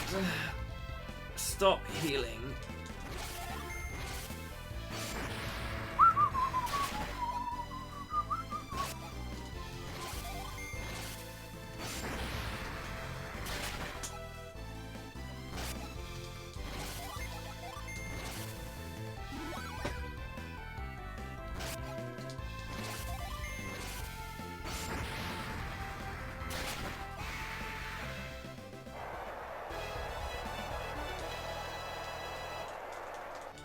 How's it going there, Duxers?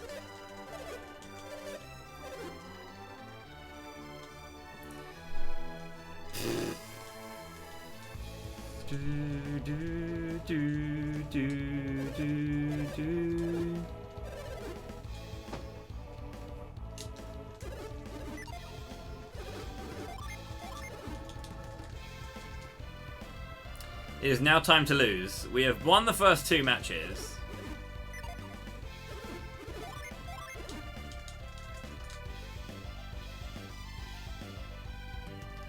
You only need to get to the final. If you get to the final, Babai will be suitably pleased.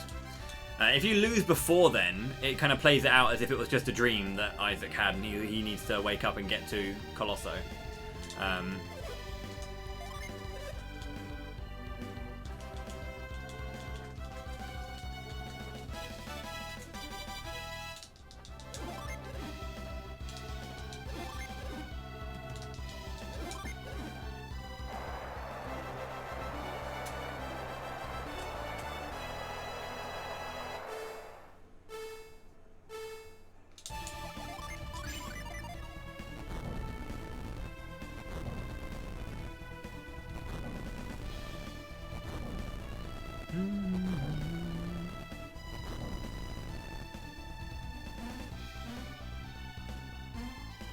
Huh. Yeah, me. Still going ham with that one.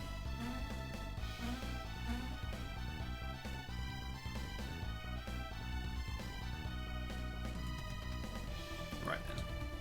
Instant climb glitch.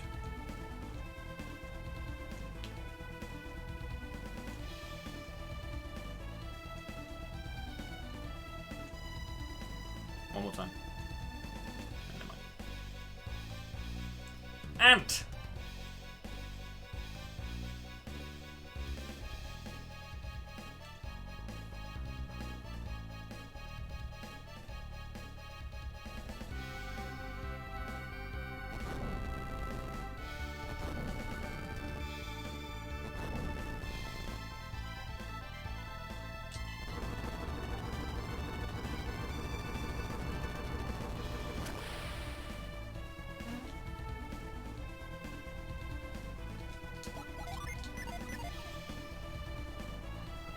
What was the $5,000 secret?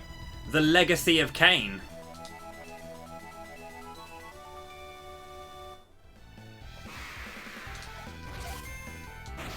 Nice. You could try attacking me in a vampire.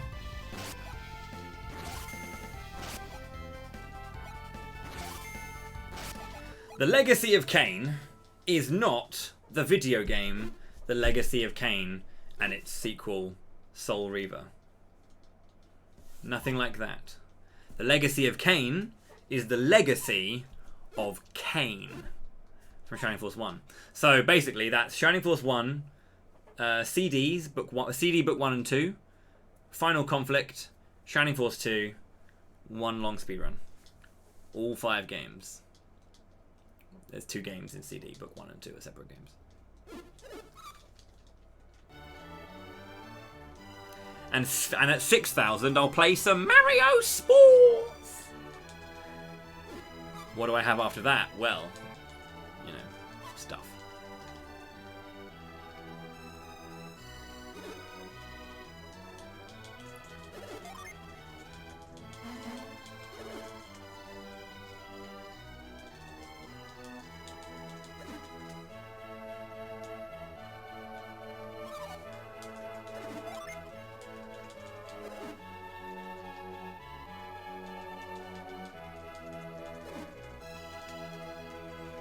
I wouldn't know, Musashi. I'm not into wrestling, so. Will next month have a streaming theme as well? No. This is a an event that I do in my annual calendar of content. It's not that I stream. I don't stream every single day for a month all the time. I do have days off and a life outside of streaming.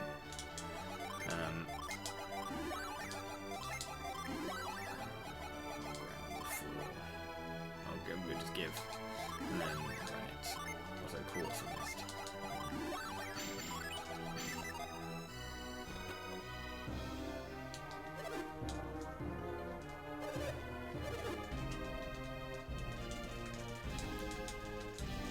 Good games.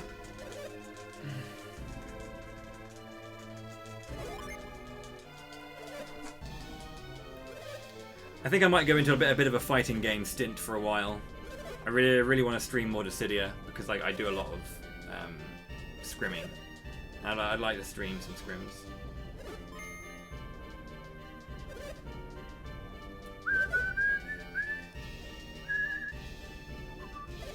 You know, I have an idea for a month of another series though, to be fair.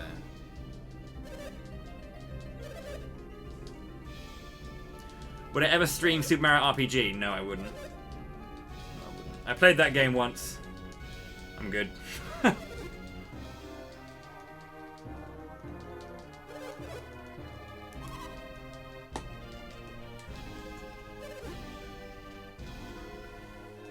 it going, Pontaff?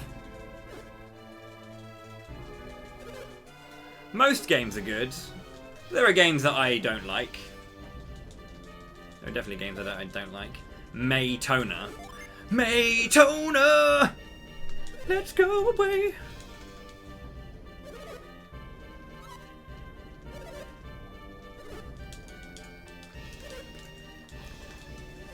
I will learn the run to FDR one day. Yeah, don't worry. I'll be on that. You want... You were going to. Go for it. If you like it, go for it.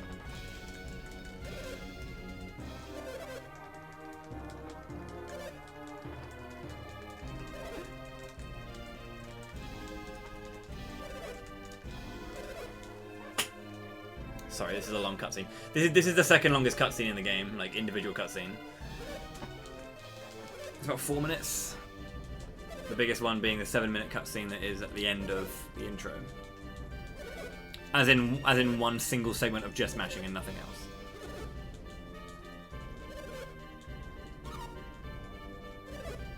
I have played Lufia 1 and 2. I haven't played the Game Boy Color Lufia. Oh, that was cool. And I haven't played the remake of Lufia 2 on DS either.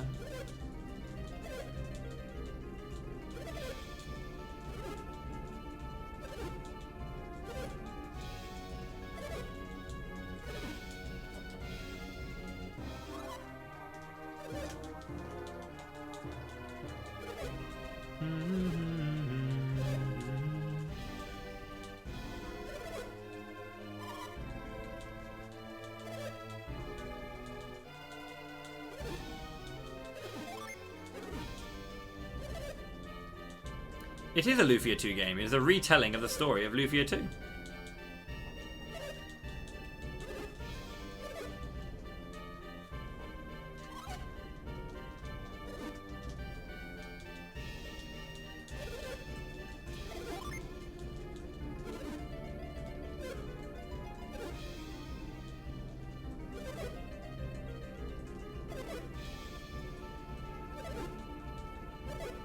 Good old Est Polis. I actually own a copy of Est Polis. Don't know why, but I do.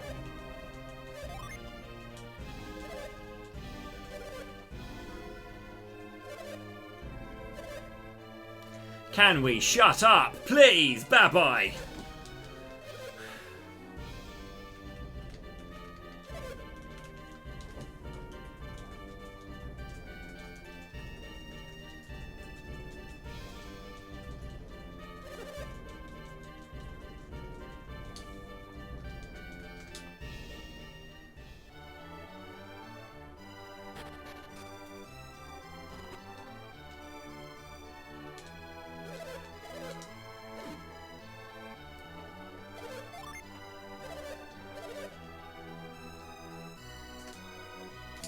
Mate.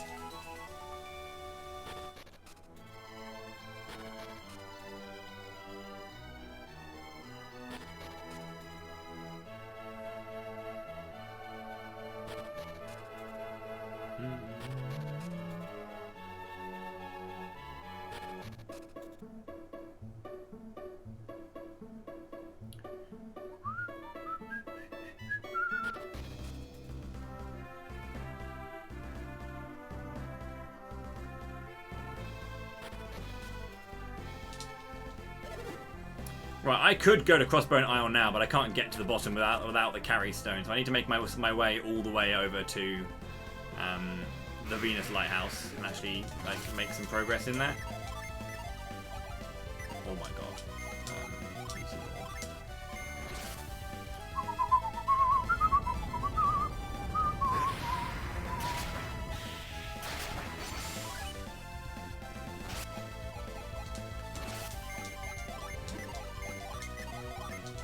Storm Ray.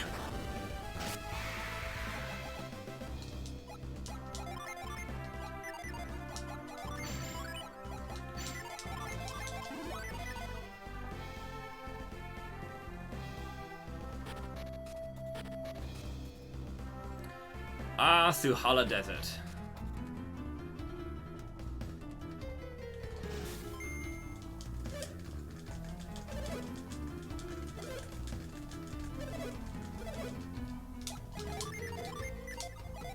Ah, God.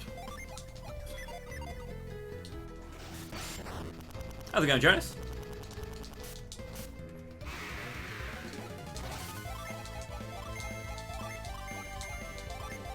So here's a good example of using ground to its point. Hitting him with ground will then land a Tiamat. It won't kill him, but the first turn from the Tornado Lizard will be taken away. Bosh. Bork comes in. Judgment! That's a dead lizard. How's it going, Jonas?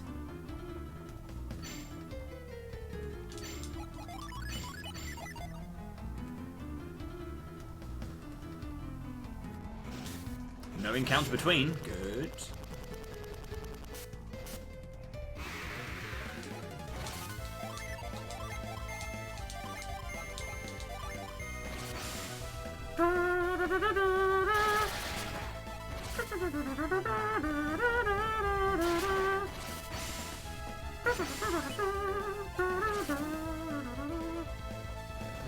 Judgmentor.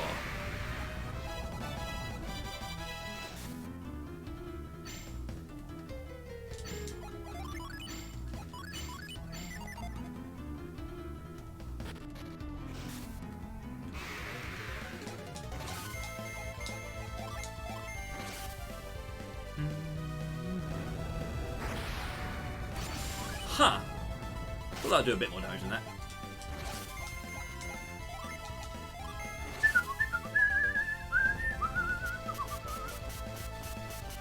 You don't want to do that.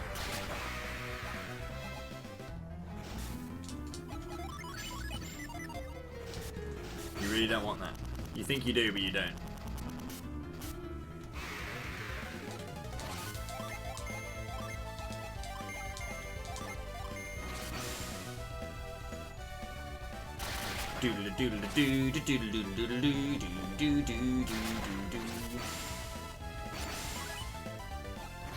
Sometimes there is just too much of a good thing.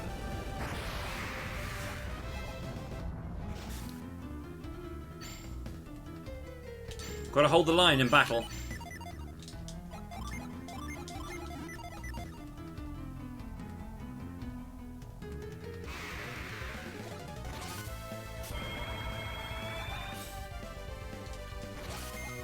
Oh shit. Whoops.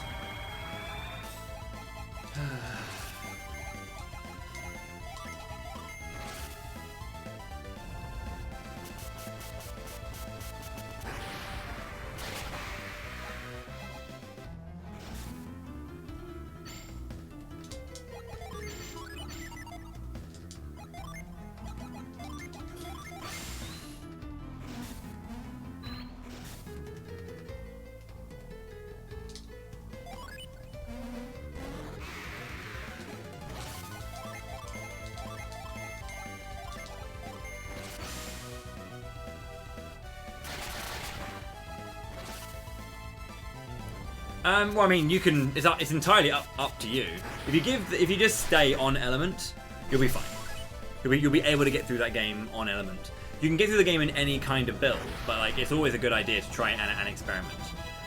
Going for like double element builds, by which I mean like the character's innate element and then another element on top, is just a good way of, you know, building characters and having fun, because there's a load to experiment with in terms of like spells that you can only get in certain classes, all that kind of stuff.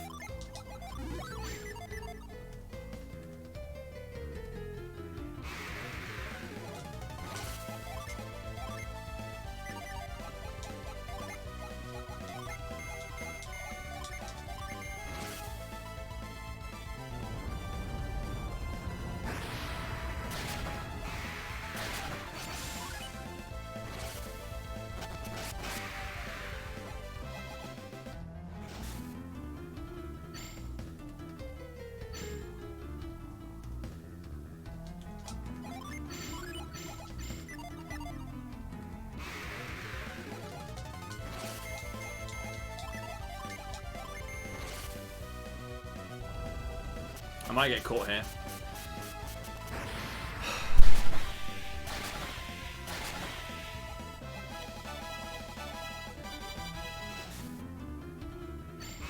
Are you kidding me? I'm definitely getting caught. How am I getting another encounter? Are you fucking serious? Yeah, but I need carry stone, bro. Okay.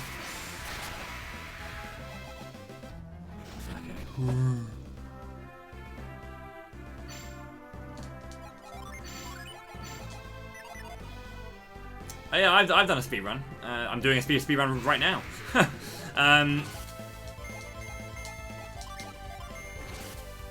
My PB is 3 hours and 50 minutes. The world record is 3:42.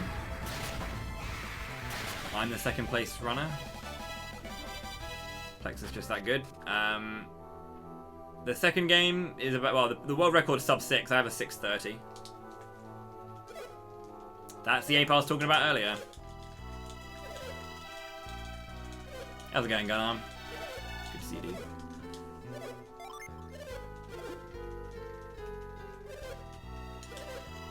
Yeah, so I run a bunch of these games. I run already Shining Force 2, Shining the Holy Ark, Shining Force 3, Scenario 1, Golden Sun 1 and 2.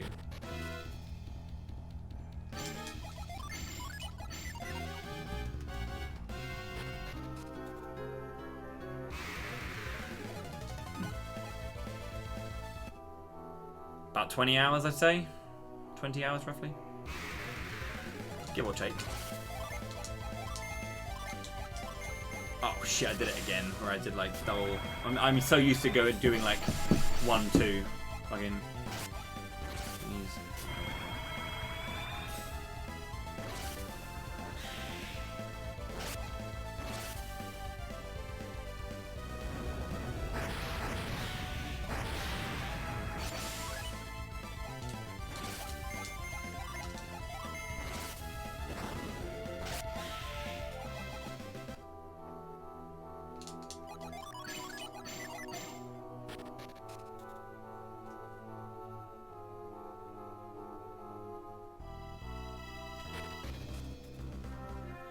Okay.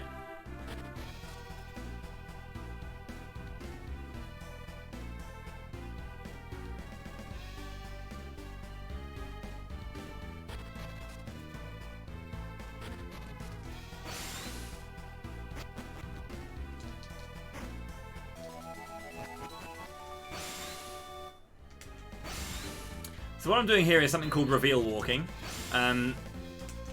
When you only for Venus 1, when you come into Venus Lighthouse for the first time here, you don't actually accrue any aggro for encounters when you're walking in the middle of reveal.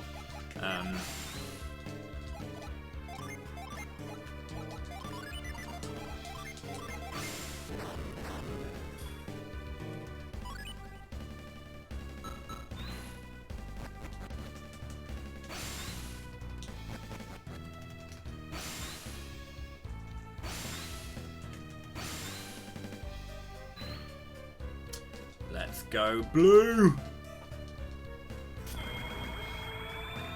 Hell yeah.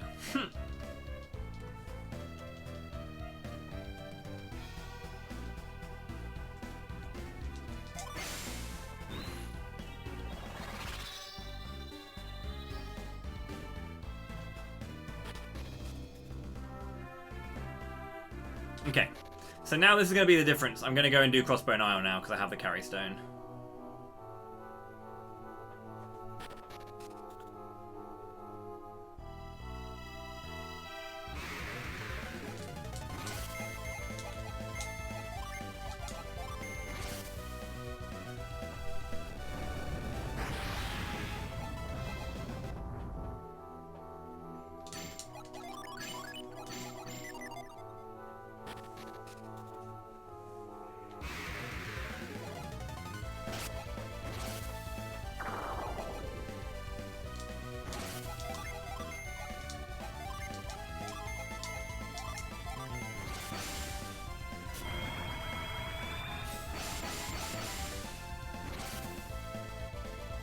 Yeah, the water element is going to be red.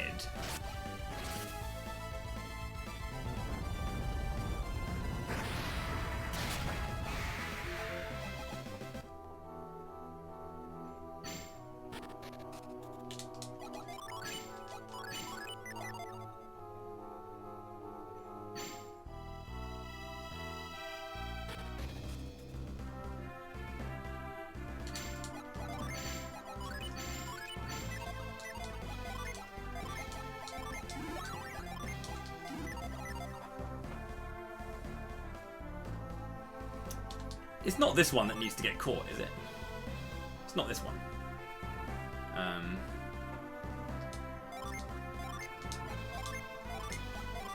It's the one in the through the cave that takes you to Crossbone Isle.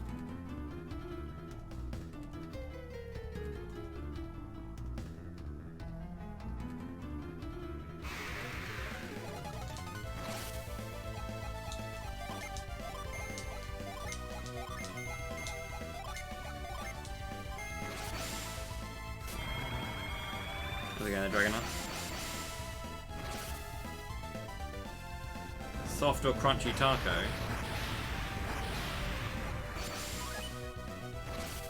Is it still a taco if it's not crunchy?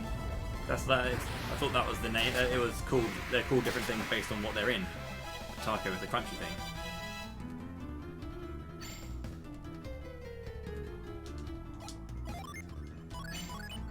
Well, I'm not ready for this. Soft tacos are a thing.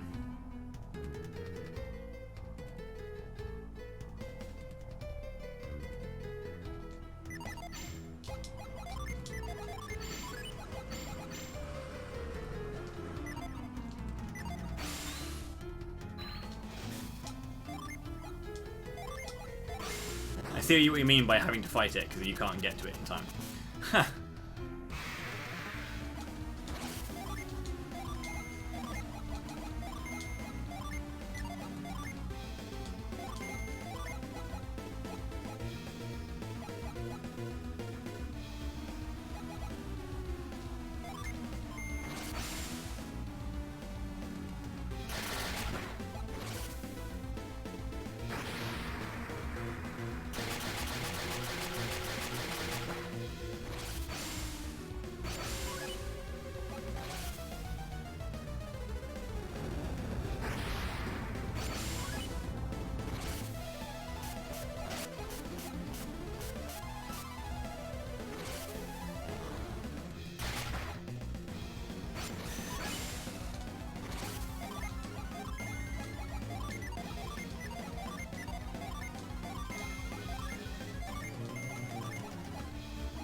Oh, she had 15 HP, then using flash put her down below 13.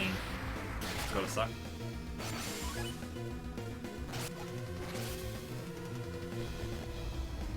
Why did I only use Tiamat and not me Tiamat?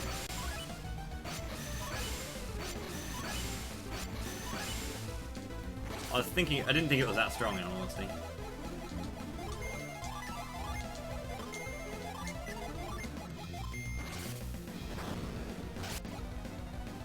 I think we're dead, fellas. Yeah. Okay, I can't take a fight then. Well, I can take a fight, but I need to prepare myself adequately before I get to it. Yeah, definitely thought that I'd be able to kill that thing with those kind of setups, but not enough, it seems.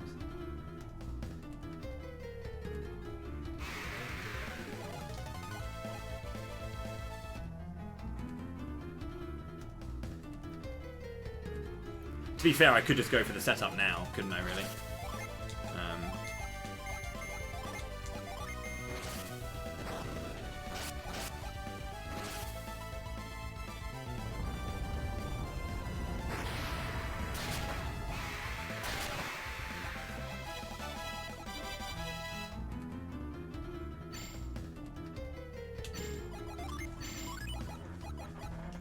Okay, I'm going to go for this early then.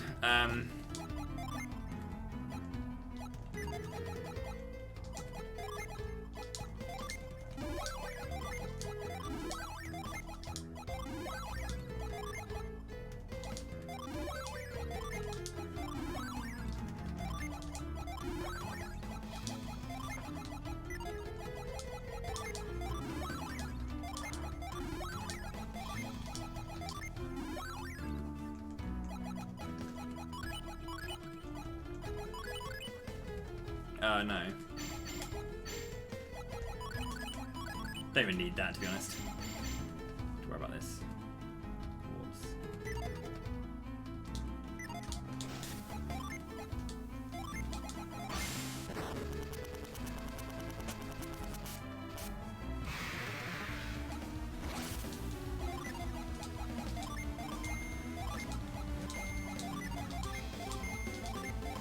Okay, so this is what we call the courthouse, which means that every single second turn, I get to use judgment. We have granite set. Everyone's got particular moves, as you can see. We've got 1 earth djinn on everyone, and then 2 on board. So we have 1 set. We're going to use 3, immediately go into the attacks, and start bodying enemies. Then turn 2 is going to be wish. I'll then use flint with you, flash with you. And I can't summon because I didn't have a thing ready, but that's okay. I did not set them. I should have definitely done that. Never mind, that's okay. We can get through this regardless.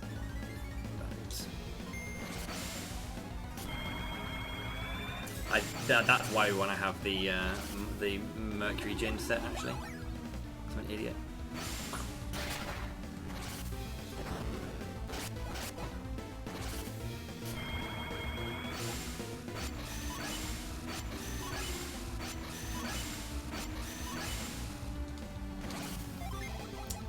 Fine.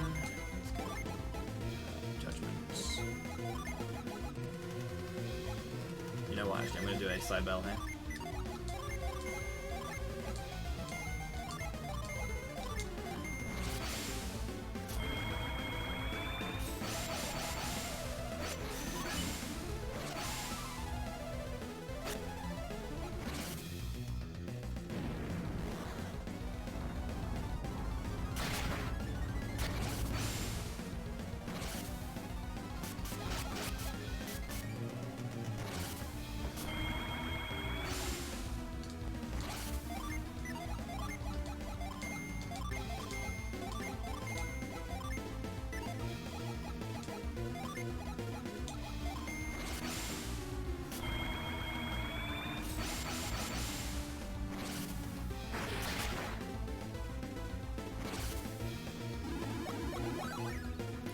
Yeah, courthouse is kind of busted because you're basically always having one of your 2 lads ready to go, which is kind of nice.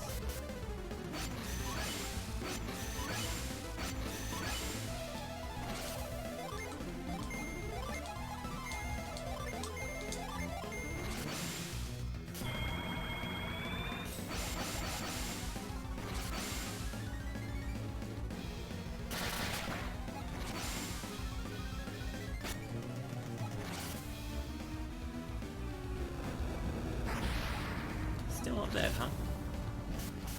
You're certainly living, bro.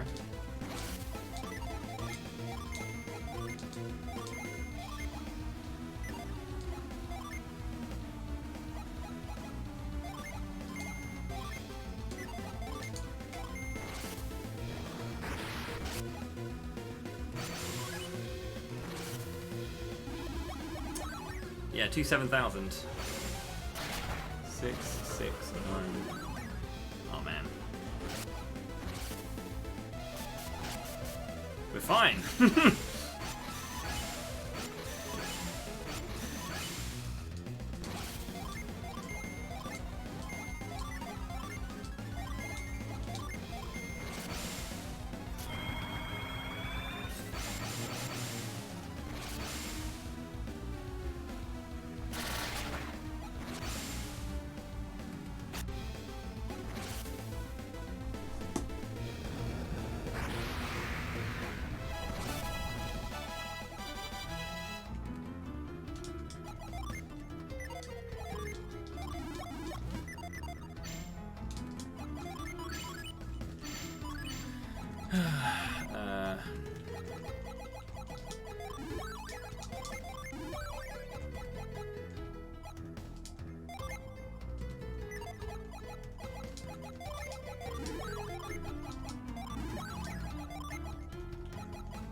Flash, Vine, Ground. I think you have... It doesn't really matter what you have.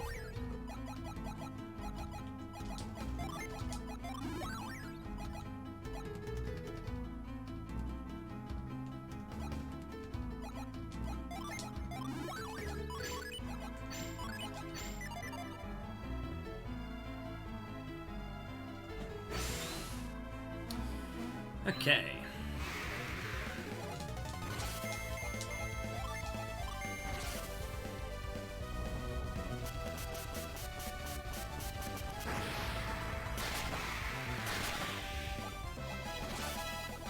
I thought that one only had 2,000 rather than 2,700.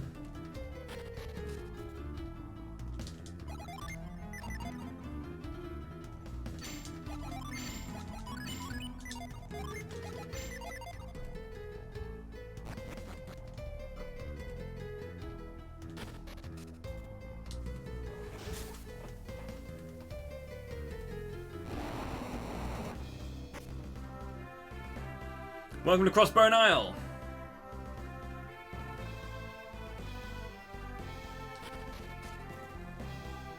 Man, it's been a while since I've been here.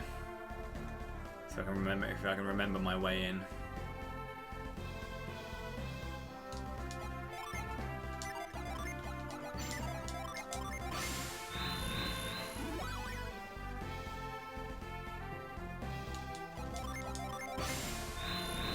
So at the very, very bottom of Crossbone Isle is our boy, Deadbeard. Deadbeard should hopefully die.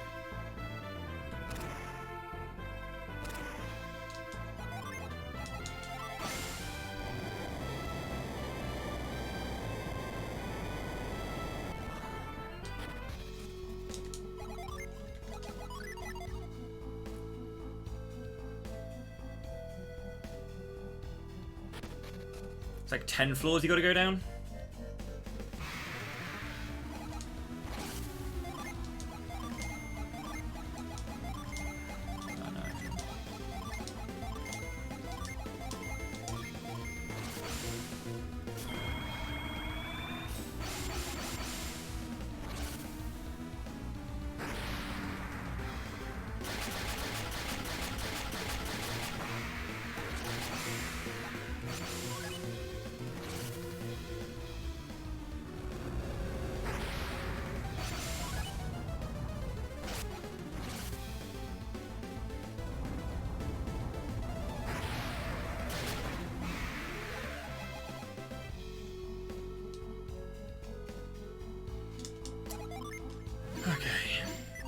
Has been a while. Please bear with me if I take a while to figure these ones out, because it's been some time.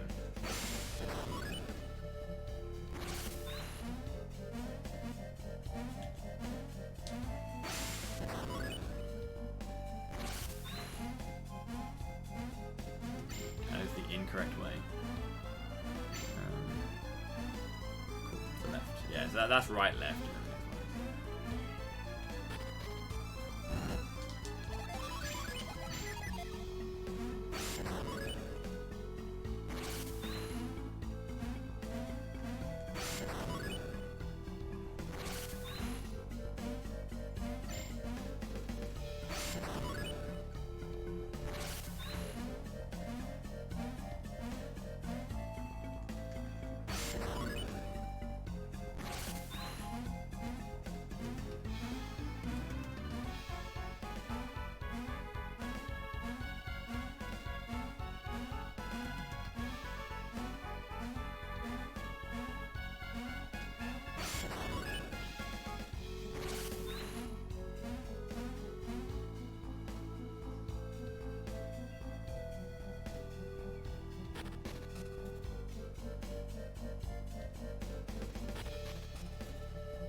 I can't remember how hard these ones are.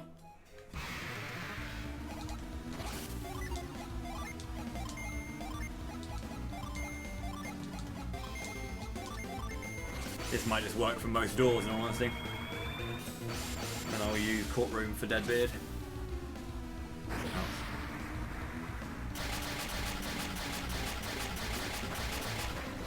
Yeah, there's a couple of stuns. I think 8. I think is pretty nasty.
Imagine watching the PS5 reveal thing and not being excited about Kena Bridge of Spirits.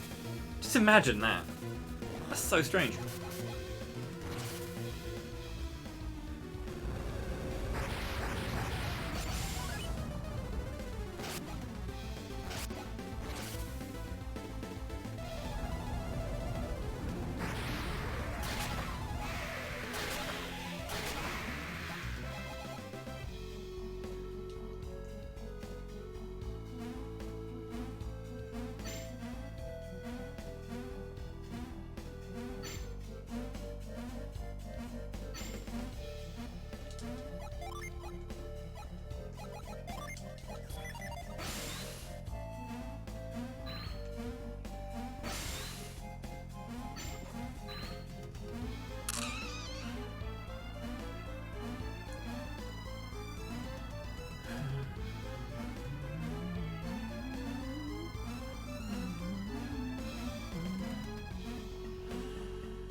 I can remember how the hell to get into the center here. Oh, catch! The catch beads. Pretty sure the catch beads reach from there.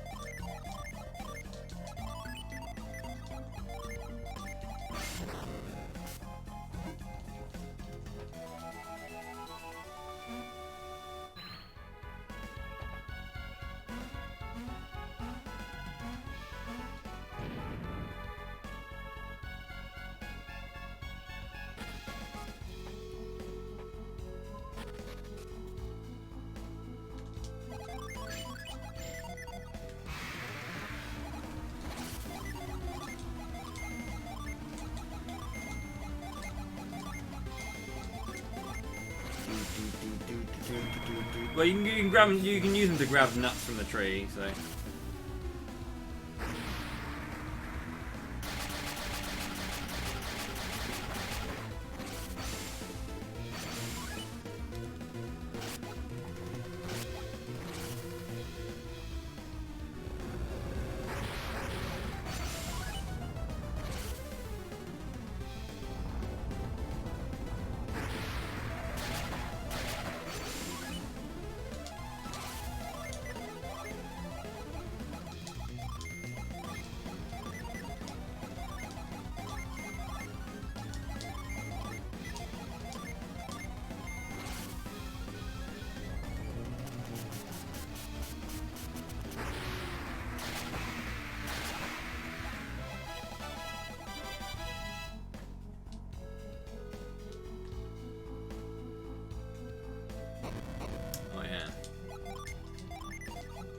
This is why we need the cloak ball.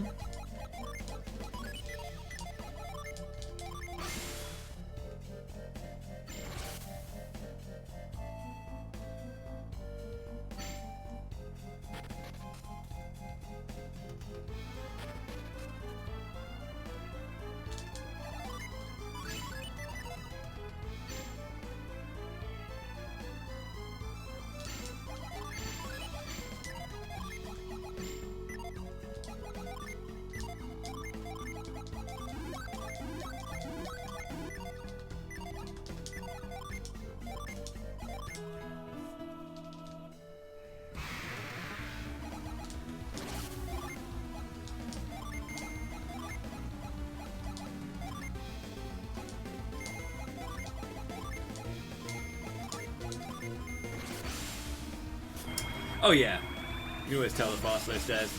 I'd say fast is the default, and then slow is an error that can happen, or like it is a bad thing that can happen. So I tend to get fast stairs a lot more often than I get slow stairs. Lizard King.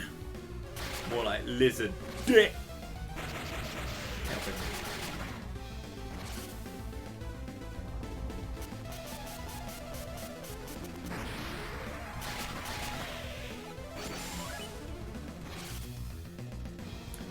All the bassos getting destroyed.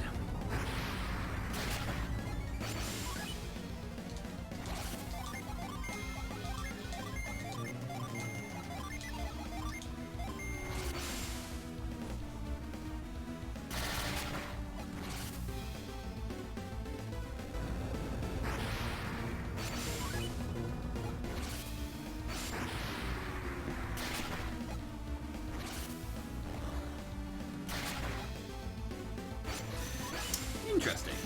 We are now out of summons.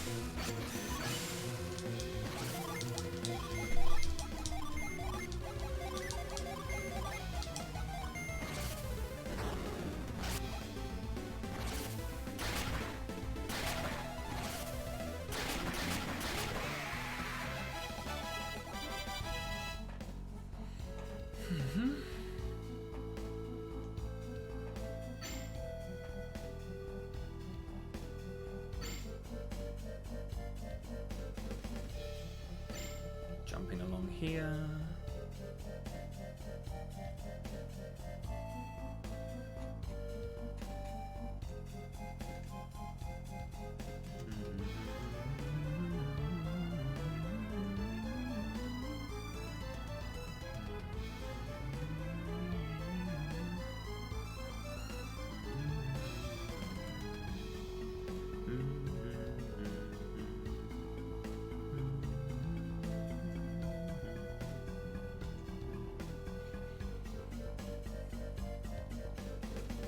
Want to be able to reach here.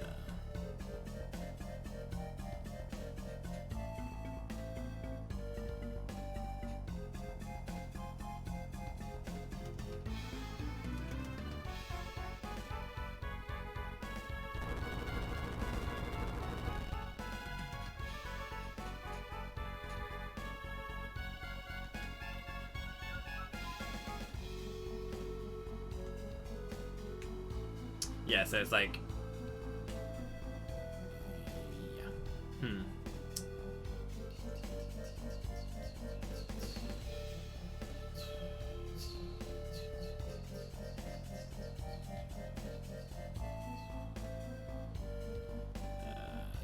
want to touch up here.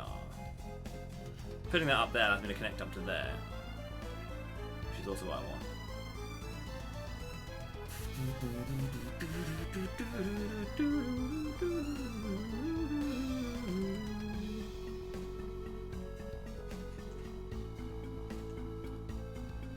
Let me just make sure. I'm just going to quickly check something just to get a vibe for where they're going to be placed after I make it grow.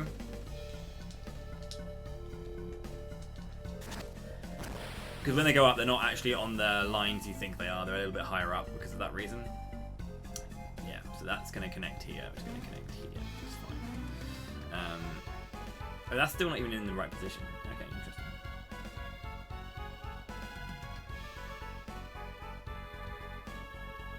Sure. Sure. Sure, sure. Yeah. Okay. This is after the both.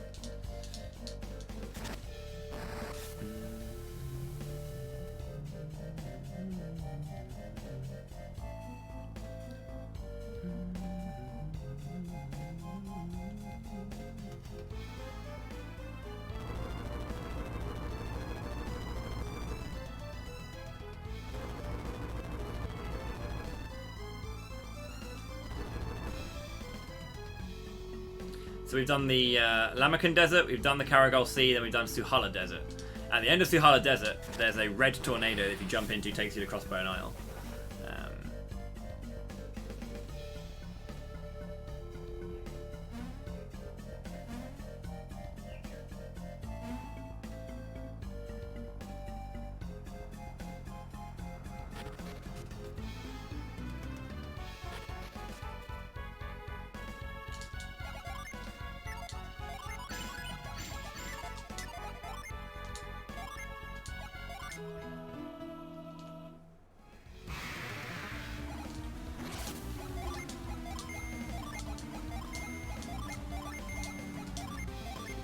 I wonder if this will be enough. The red tornado comes back every time. This is an incentive. This is an incentive. We never go here in the speedrun, there's no need to. But yeah, the incentives that I had for Camelot Month 3 were to do an 80% speedrun and then clean out.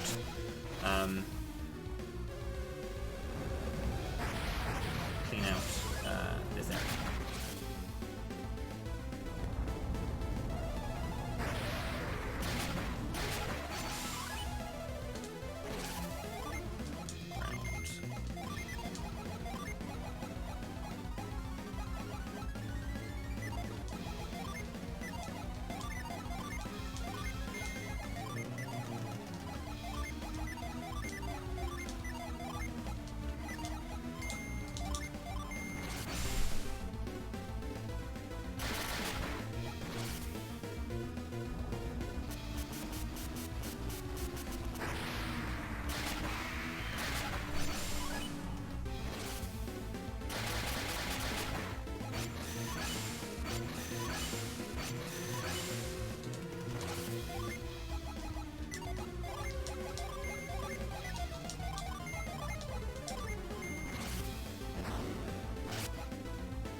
I would do what I like to call a reasonable hundo, which is I don't give a shit about defeating one of every monster. I'll do everything in the game, but I ain't defeating every monster. Screw that.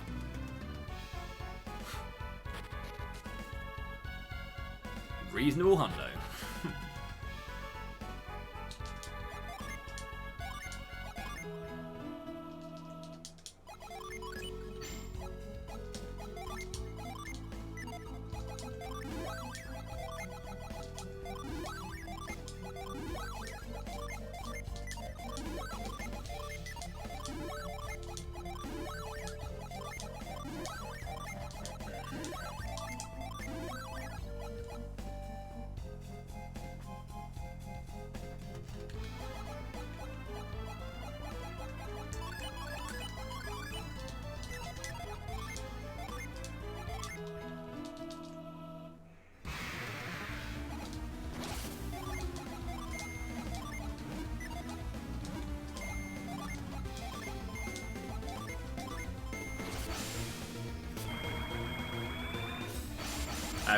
I don't even know what ABT is, personally.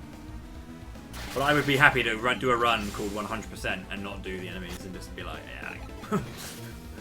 Because I'm lazy, I guess.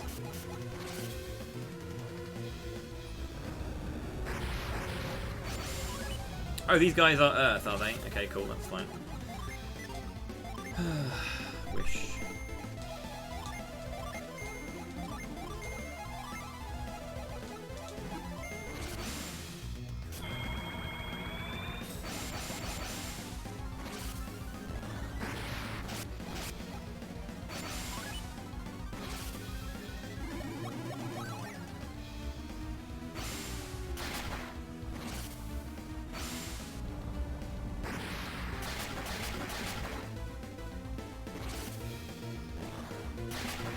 Yeah, all unique items, basically.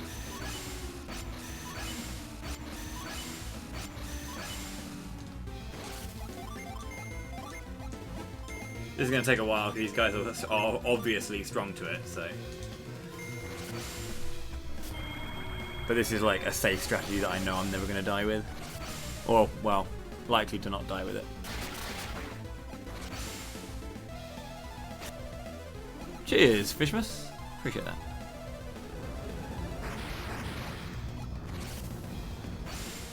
Yeah, this will take a bit of it. I think maybe like another 2 judgments because these guys are strong against it. So.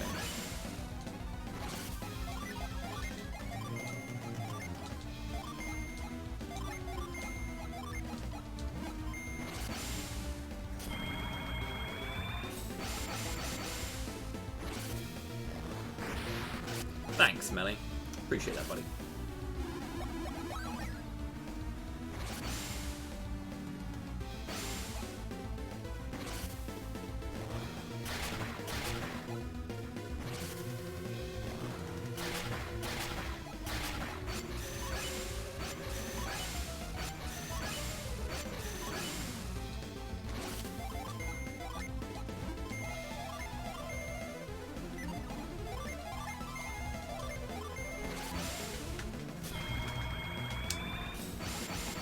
Yo, Cricken as well. Cheers for the bit. Thank you.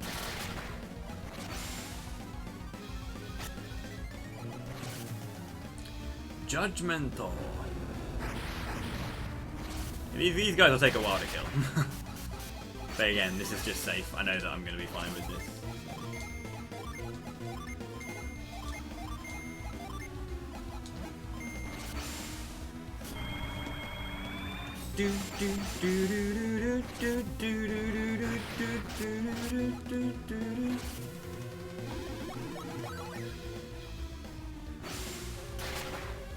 Not having the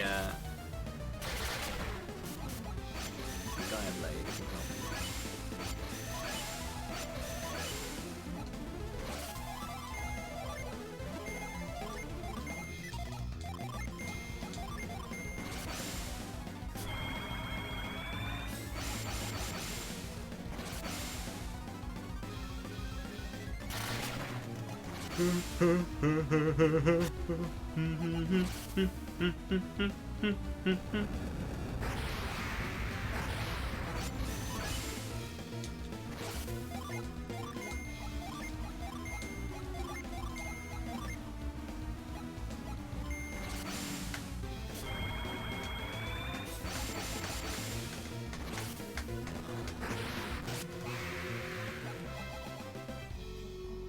Whew.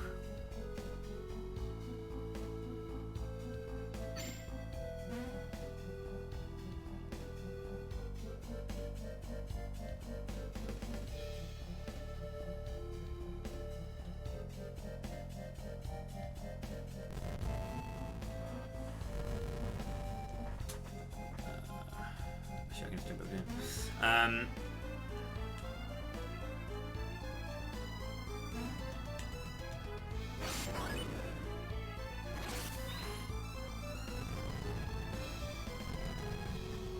How's it going there, Dagmar?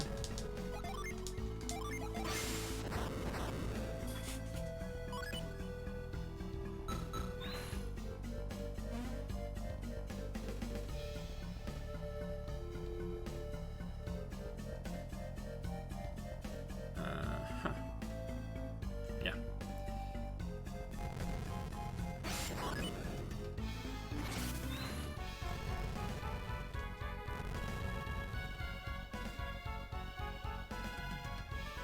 Sounds good. Hope the meetings go well.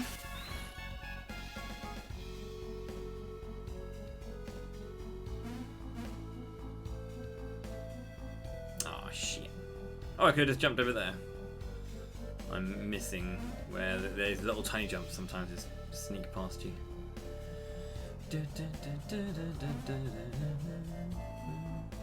No? How do I get over there then? Let me have a look. What am I doing with my life? Ah, yeah. Down to the south. I don't know why I didn't see this bit over here. Bit of a blindo today. Maybe these contact lenses aren't the right prescription.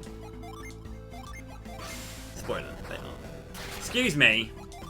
The carry hitbox is so dumb sometimes.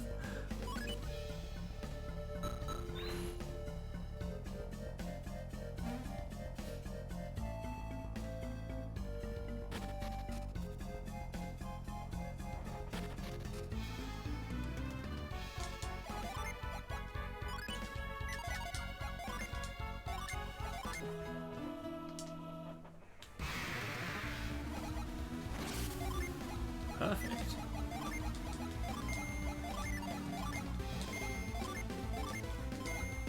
Actually, these guys are gonna bloody stun the dicks off me, aren't they?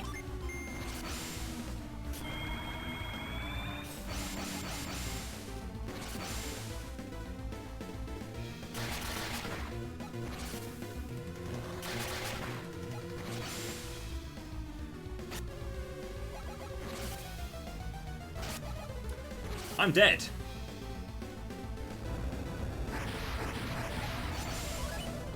Oh shit, dude. That's very high.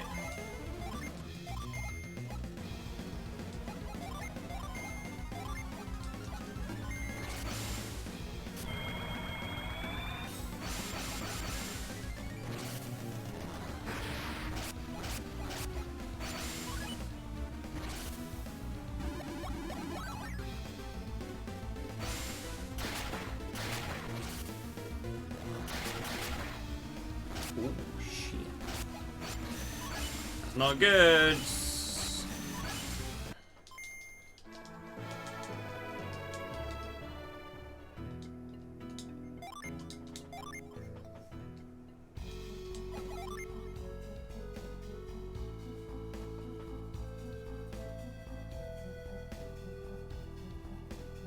Might need to be a bit more aggressive on this one. Or does prayer don't get bopped by the poison and the stuns?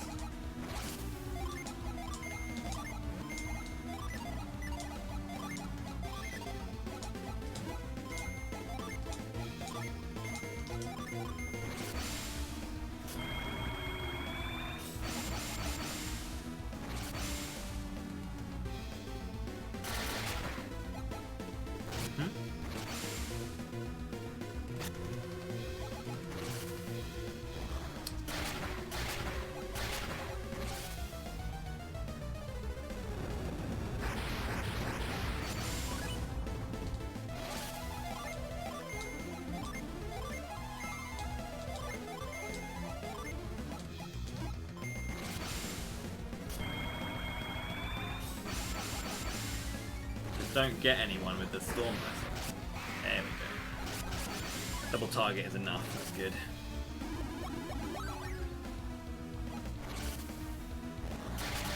Okay. Oh, that was me. Wait, what? Bought. Okay. Why was Bought the one who got stunned? He was the one who got hit first. And then in second, there was sets of numbers that came out. Okay.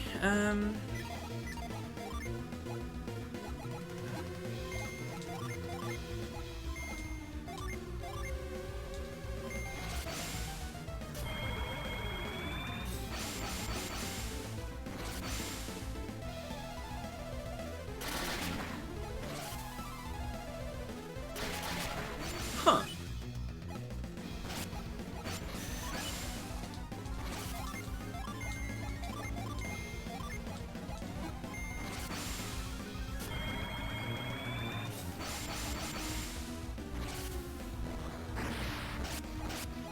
Interesting.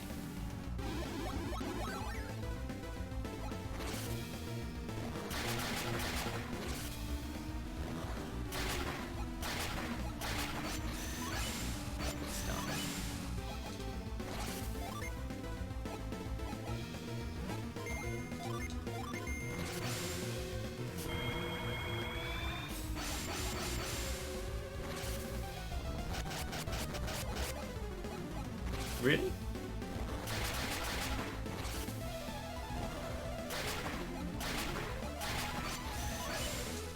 I'm surprised that these aren't killing. I know that I targeted one, but then, yeah, that shouldn't have happened. Come on! This fight is weird. I'm going to reset my game capture because it's really lagging behind right now.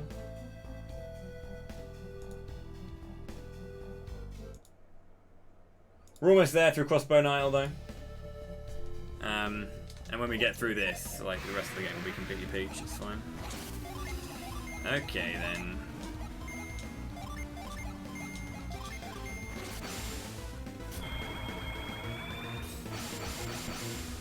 Yeah, this is a tough one. I mean, if I had...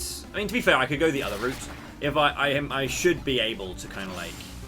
If I had done this, rather than doing this setup, I could have gone Flash and then kind of, like, done multiple summon rushes, which probably would have been a better shout than this particular setup, which just takes a little bit longer. It's safer, but it's longer. So with an enemy pool like this, you're working on the proviso that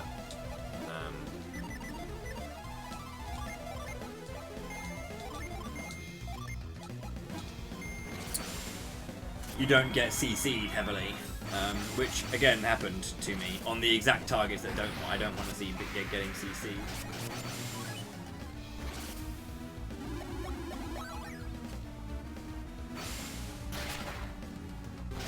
That's good. Very good.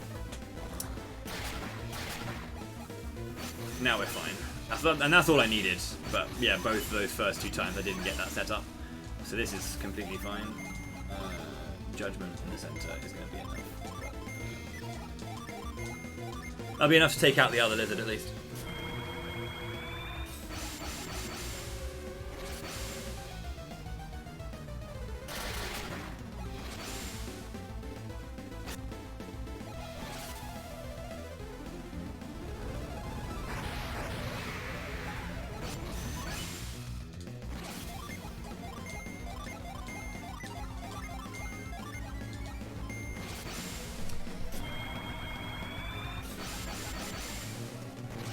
Harder to recall than Deadbeard, yeah. It's a funny one. Deadbeard's Deadbeard's just one boss, right? And because you're having to deal with multiple enemies and multiple stuff, yeah, these doors are a bit silly. But yeah, it's over. It should be at least.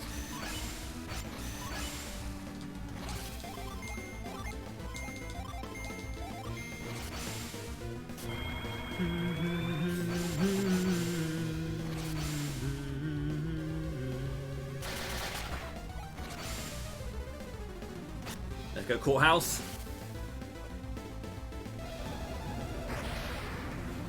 Still hanging on.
we got here? Just 3 whistles.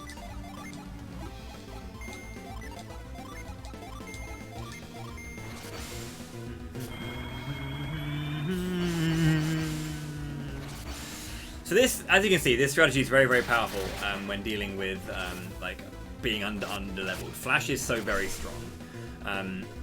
Being able to summon Judgment every other turn is super good, and then being able to have access to everyone, like being faster, by having like Vine go out, and you got Wish to heal back up, you got Flint to obviously like focus that damage bad down a bit more, and yeah. I never have a turn where I don't have an aura. It's just Granite, Flash, Granite, Flash, Granite, Flash. And on the Granite turns, I have Ground to mitigate the amount of turns that enemies have. So here, for example, there's two turns, so but I only get hit by 1 rather than 2 on the turns where I have the weaker defense buff. So.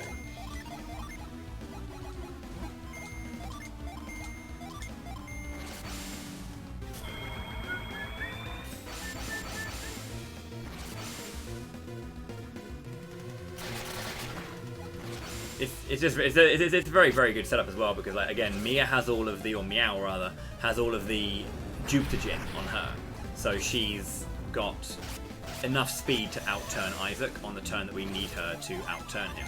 And again, he just sets up on the off turn another like off Gin so that he summons. We have 5 on the off turns. We're having 1 set, and then we're getting all on standby, and we have 3 to go immediately into the summon. But yeah, 2 turn setups like these are really, really nice type things to have. Yeah. Nice, bless.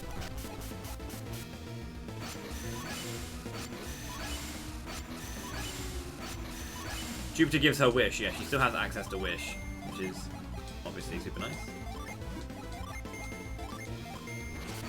With the Boreas, the reason we have the Boreas set is so on the off turn, we can do Flash immediately into Mars, because Mars can't be used if you haven't got a summon ready. Because we use the summon in the first turn, we have Boreas ready to go, so we can still summon. But specifically when it comes to the speed run,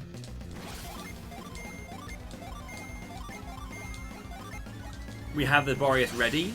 So that, yeah, because like you can't do this, you can't do Flash into Summon Mars because you haven't got anything ready to go.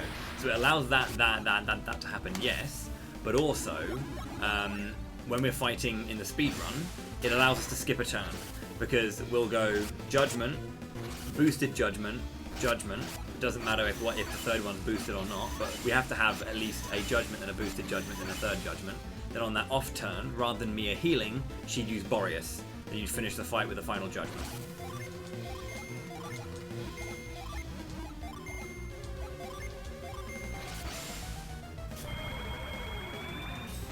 But that's also why it's there. We could just set 1 and it would be fine. But particularly we set them as well so that the turn orders is absolutely guaranteed. Because again, Mia is quite slow. So. Man, level 20 already, holy crap. I'm busted strong.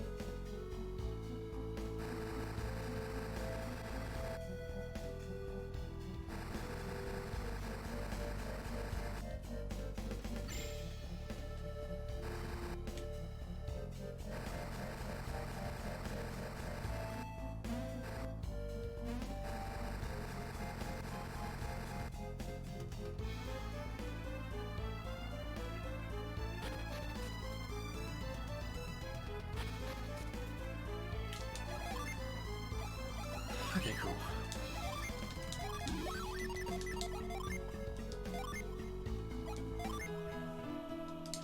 Right then, Mr. Beard.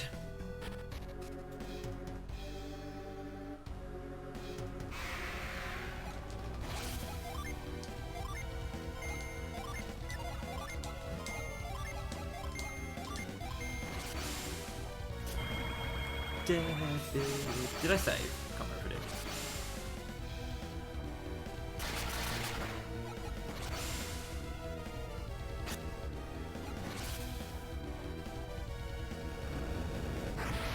Hell yeah. dude. He's also weak to to Venus, so it's super nice.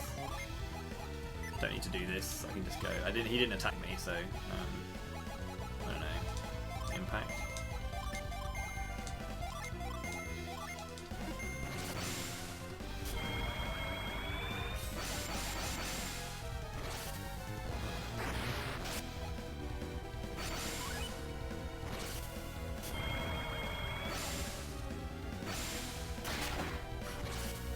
Wow, you can break as well, you bastard.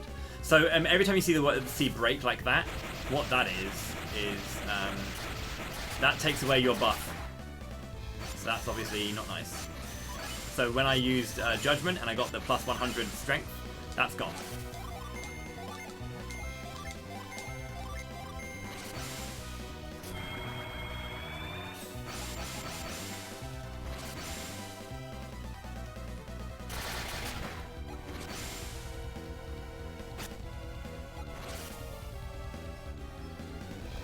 This is also the Satoris and Minardi music, which is, I think, better than the Satoris theme.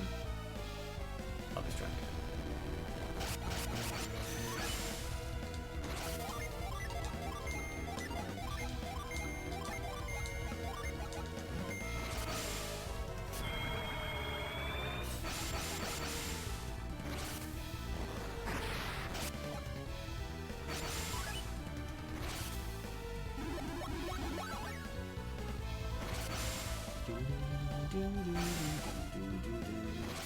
Oh, bro, are you kidding me?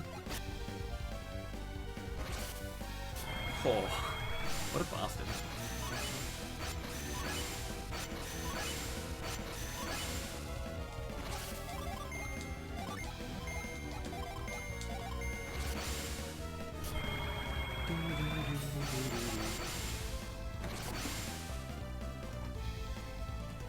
Yeah, maybe this is just manipulation. How much will this go? It's been doing 1017, so how much will it go down to? 948. Jesus. I mean, you can buff yourself up all you want, buddy. You're not going to do much to me. Like,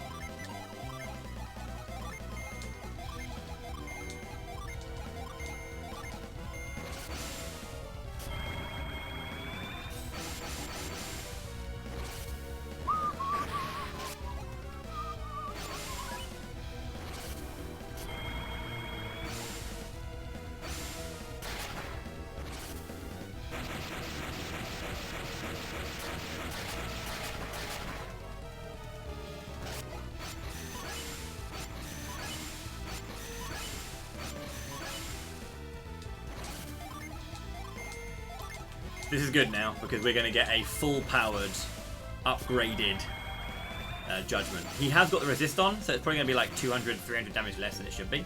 But yeah, I'm going to get massive increase in damage, because, again, I have an extra 100 attack power here in coming out from Venus, so 1003.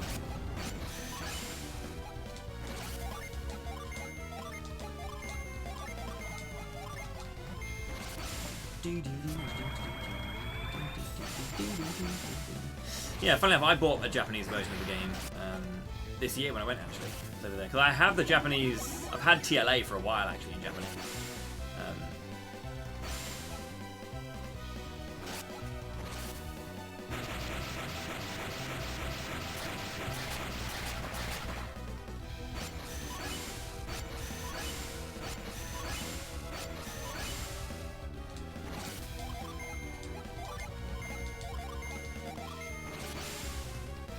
Thank you very much, Big Dog. Appreciate that.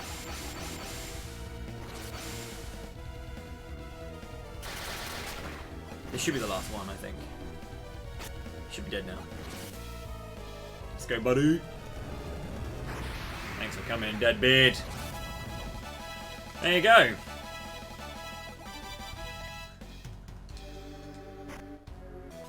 The Demon Male.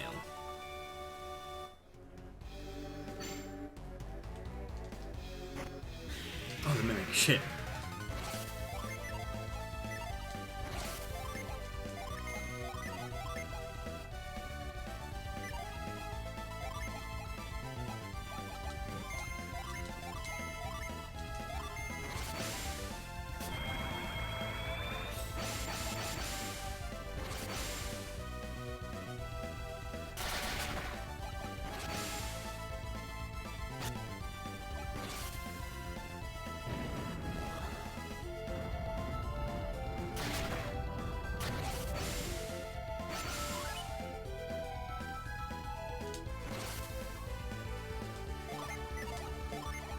Another pass. Really? Fine. Where would I go to instead?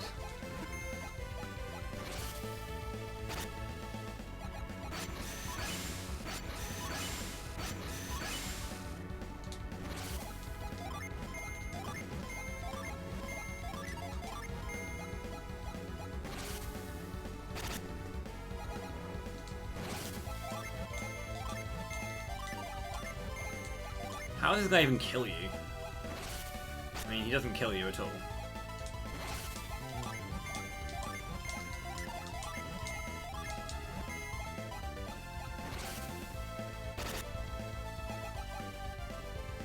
I don't know. Where would I go to?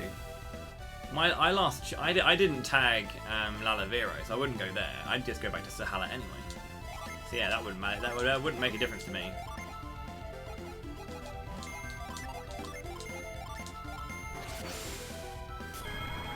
I have played Valkyrie Profile, yes. It's the same composer. Again, it's just Sakuraba does a lot of stuff, so. Go to Sahala Gate. Does that get counted as a village? Fuck it, I'm just gonna do a pass through, I don't care.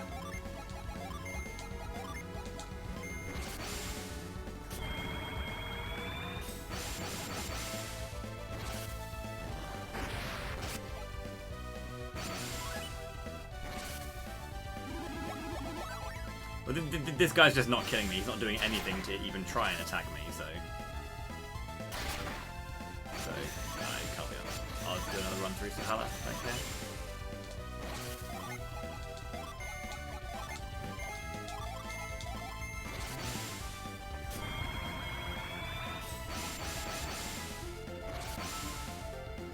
Yep.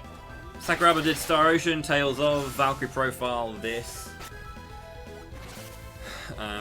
The later Shining stuff as well. He was working with. So I think if you go from like here, Holy Ark downwards, that's all Sakuraba soundtracks, and then above is Motoaki Takenouchi up until SF1 and Shining in the Darkness, which is a different one. How long is this guy going to be alive for? Holy shit, dude.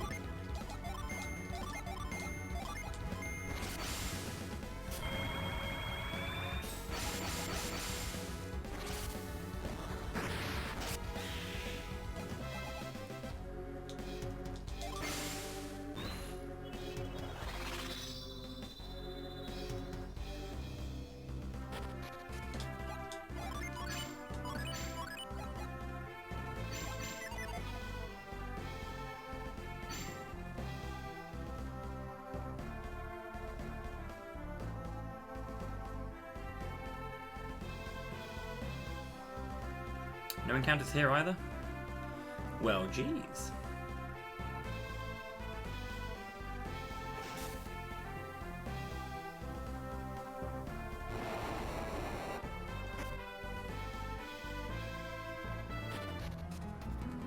I guess I could just kill myself in any encounter, really. Like this one here as well. If it takes me back to Sahala Gate.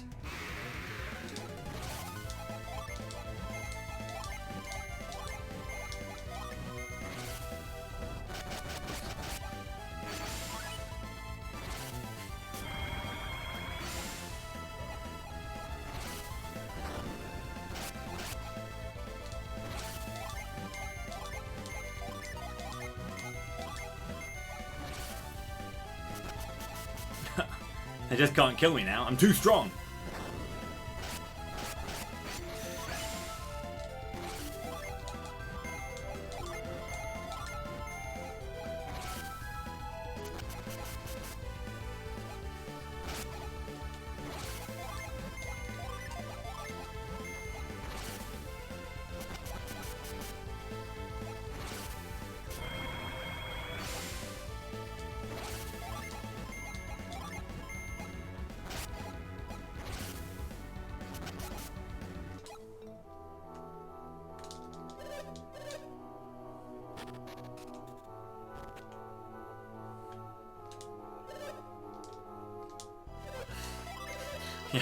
I was thinking, yeah, is that a thing? Have to speak to him from below.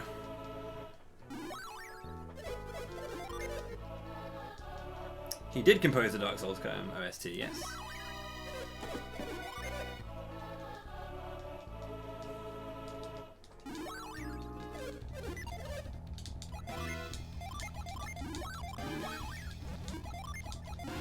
This song here in particular is a very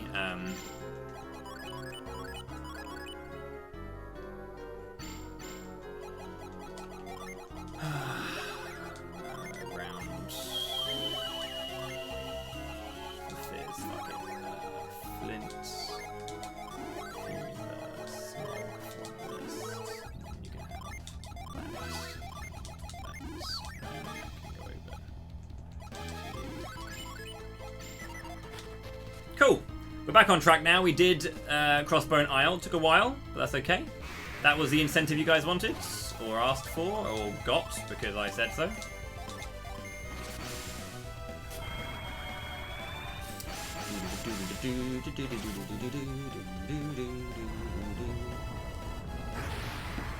I probably should have grabbed Lalavero actually as my tag point. It would have been better.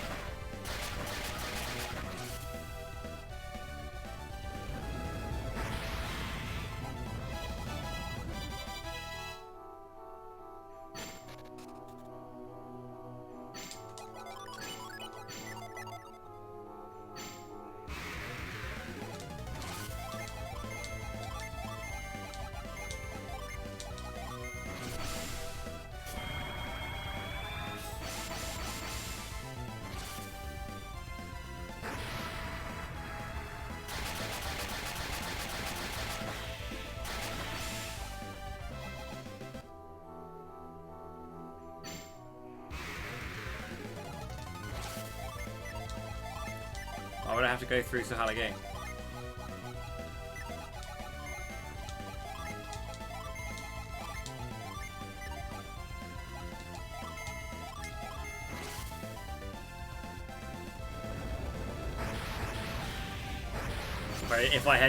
If when I got the carry stone and I did the blue thing, if I went straight back from there rather than running forward to Lalavero and then running back.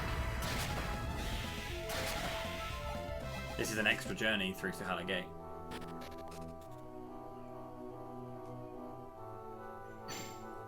Be a better shout to go over to Lalavero. Oh no, yeah, because you'd touch it, wouldn't you? Yeah. An idiot.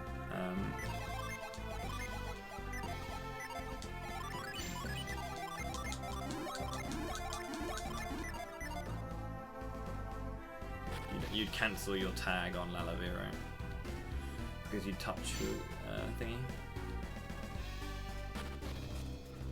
Yeah, honestly, I don't think of Sahala Gate as a taggable location. So I forgot that it would raise the Lalavero. That's all. Right then. Okay, cool. This is the end of the run. At this point in the game, I actually have a lot more shit than I normally do because I did that. I got a lot of free stuff, like a load of Water of Lives and stuff from doing.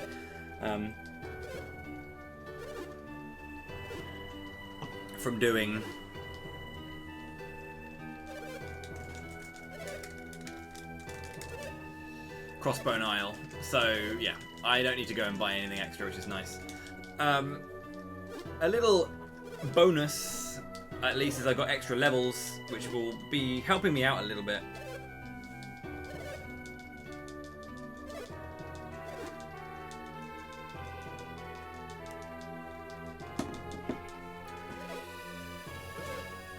And then, yeah, this should take, from here on out, it's probably going to be like 40 minutes, I think. No, more than that. Less than that, sorry, less than that. Half an hour? I don't know.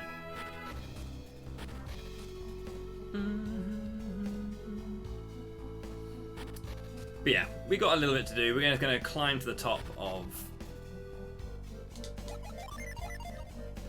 Venus Lighthouse after doing a little bit of stuff in Babai Lighthouse.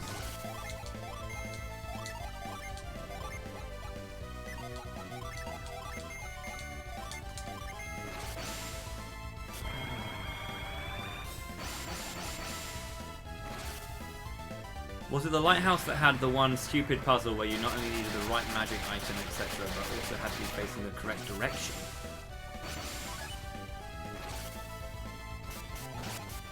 I have absolutely no idea what puzzle you're talking about.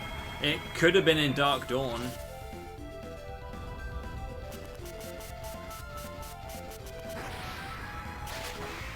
But I have no idea what you're talking about, sorry.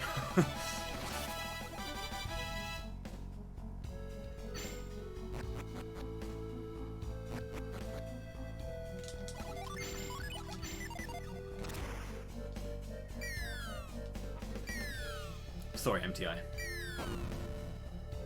How's it going, Red Bink?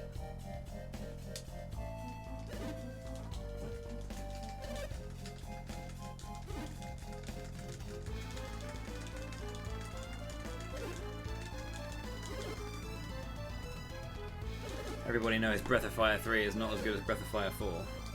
I agree.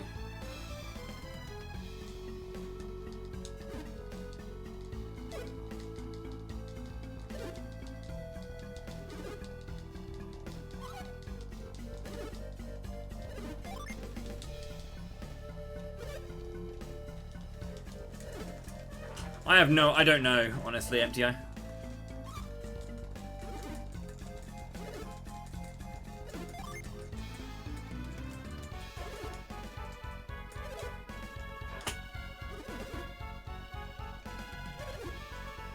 Boss 3 has a superior dragon system.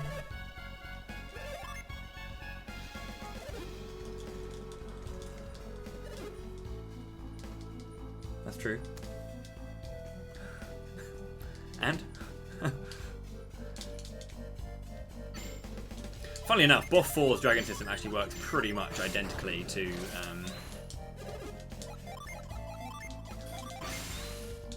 3 in terms of function. It's just you just can't make combinations. The actual systems themselves are the same.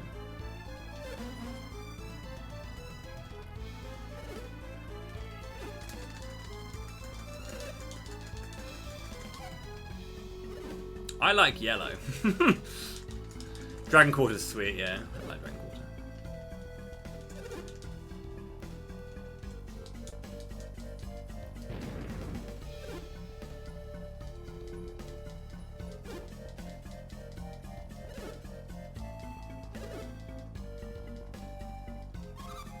You're always using the same few dragons anyway. Let's go Myrmidon, right? I love Breath of Fire 3. I know I'm just being a bit of a shit, but yeah, I do love that game.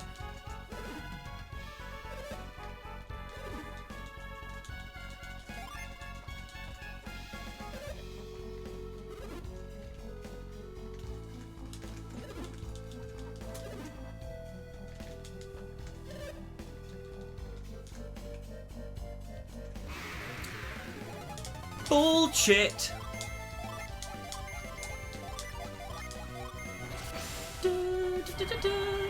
Capcom sprites, like Capcom like mid-late 90s era sprite art is unmatched, I think. In all honesty.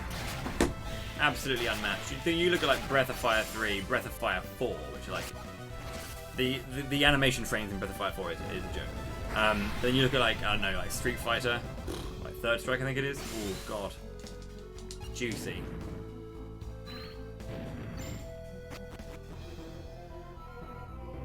Okay, so it's actually integral that when I go and do this dungeon, we have the blue route. Apparently the yellow route is a joke slow. We're talking like almost 15 minutes apparently slower. I'll see if I can get the glitch.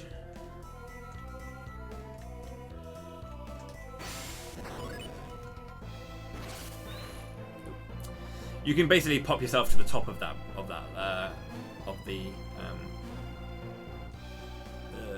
pillar. Yeah, so if I have to go left, it's a much longer track than going this way. So this is really, really fast.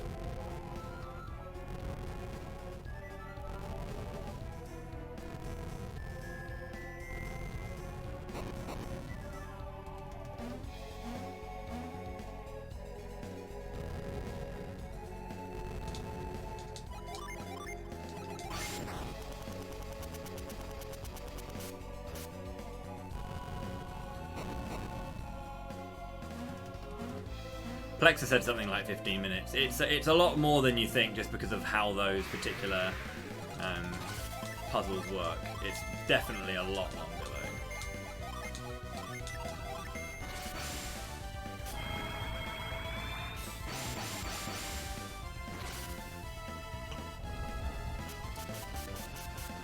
He might have said like 5 to 10, but yeah, it's long. Is all we know. Good. Don't want to have to deal with ghosts at this point.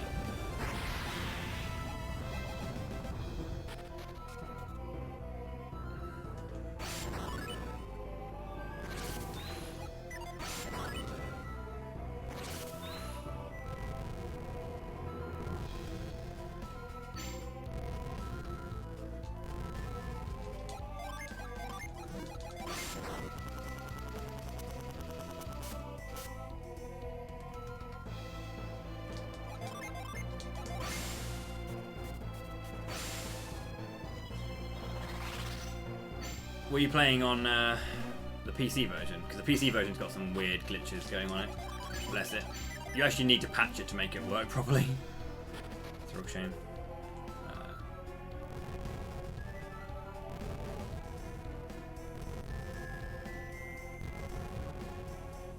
Also, the reason that Venus is green, right, is because look at the walls. Right? Yellow and green is kind of Venus. In a nutshell, a lot of people earlier were saying that they weren't sure why the light is green, and like it makes complete sense why it's green, because it's Earth. And like, okay, it could also be shown by yellow, but green makes sense to it still.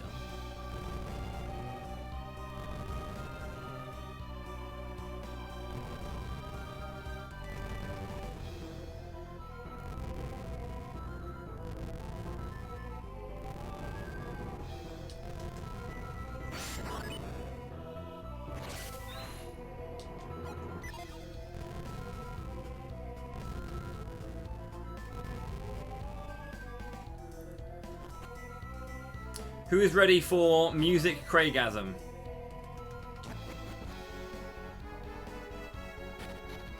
Music Craigasm.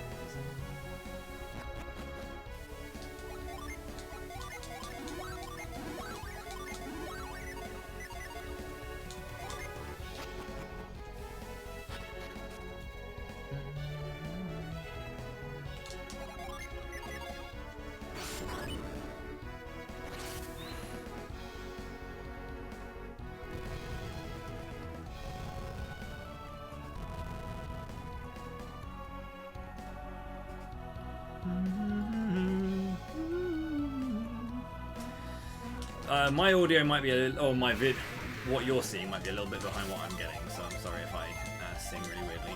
Boreas and Meteor. So the Chimeras are weak to ice, and the hounds there are actually ice elemental. So you want to hit them with fire. So they're opposite. So you just need to hope that the Chimera mage does not heal. Good.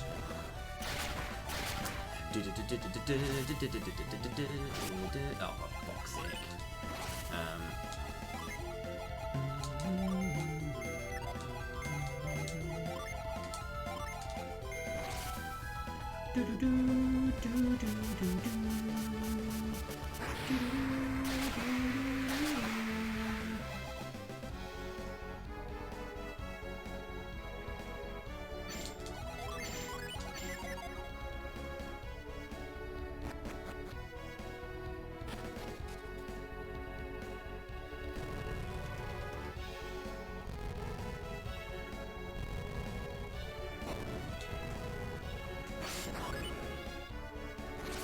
How's it going there, Riza Yuzuki?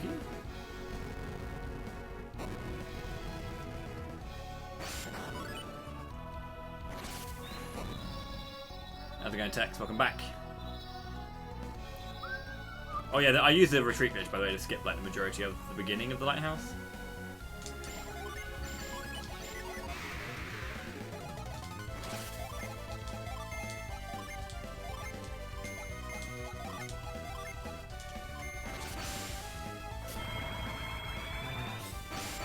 So this is the fight that if you get back attacked, you're dead, because those things will just explode and one-shot everyone. So, not everyone, but like, they'll explode one shot, one shot,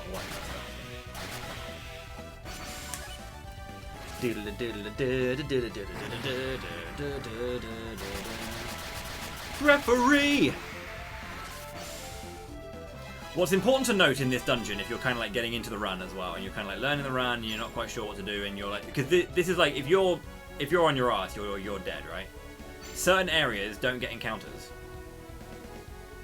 at all, so you need to kind of know where your safe zones are.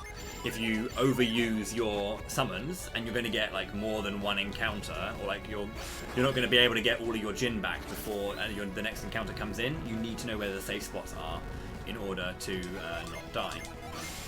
Most puzzle rooms like this don't have encounters, obviously, because that's very, very smart. Not in the run, no, we don't get the Kiku Ichimonji. We're only going to be using summons pretty much for the final boss, because I set up earlier what's called the courthouse strats, which are, I did it for the Deadbeard stuff and all that kind of malarkey, which is we get judgment every other turn.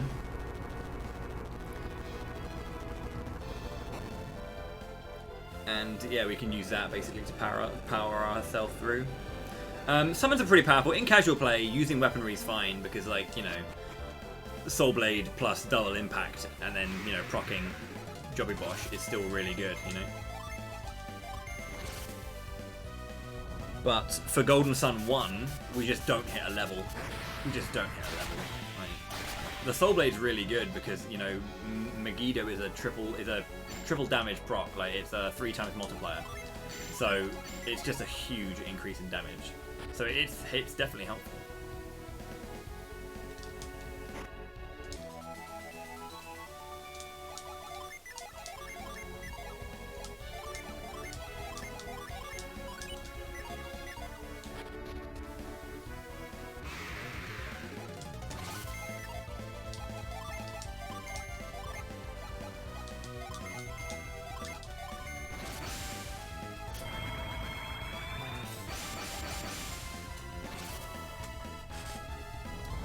Okay.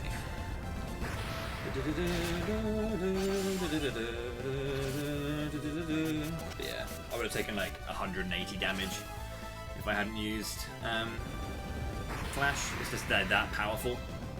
We just die.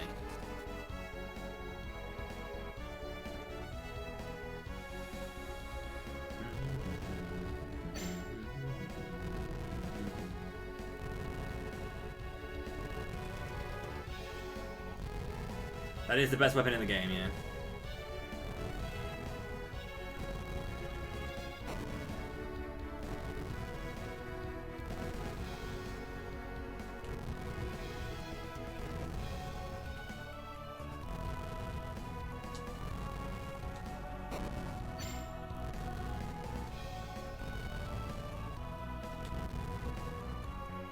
I'm trying something to see if this is faster, because I normally put in the last, like the top left one, at like last. But I'm seeing if it's faster to have less camera movement, because the camera movement might be overall slower when it's going down to here than when it returns to where you are personally. So it might give me overall faster screens. So I'm not sure if basically if it when it comes back to me is faster, it might be better. Yeah, see, it's a bit quicker, I think. I'd say that's quicker, based on just looking at it.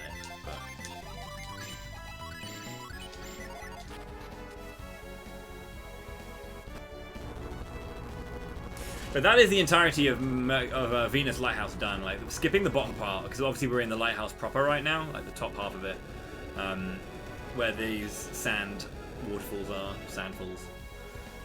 sand waterfalls. That's not a thing. So yeah.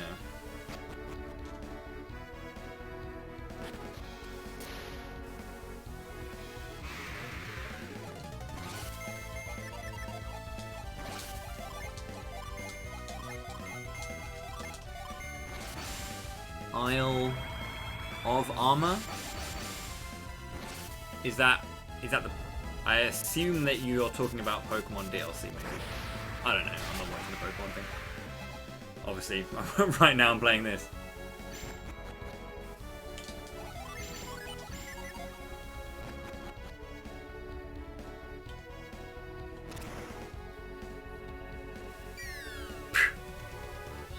GFNG.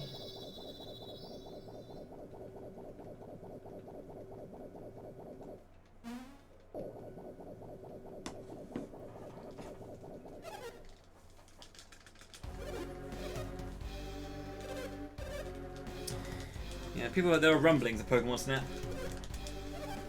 I am interested in neither myself. Don't remember MTI.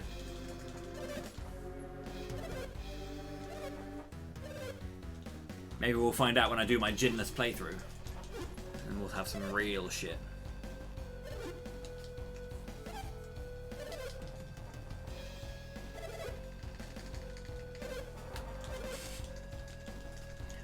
Funnily enough, despite the fact that I played this game many, many times, I don't remember every single puzzle and every single screen. When's Pokemon Selfie? Yeah, that'd be a much better game.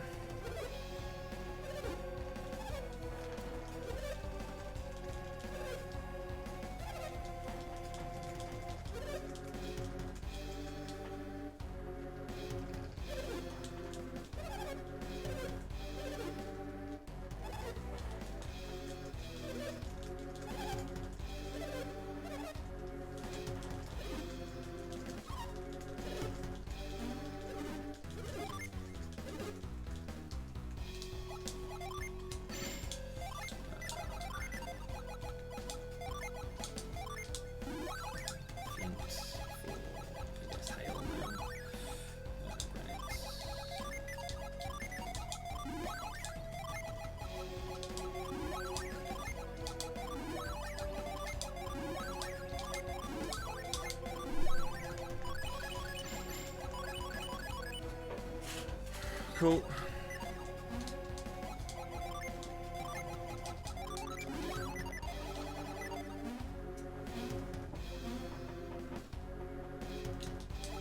I'll do one more safety save just because, you know, I can.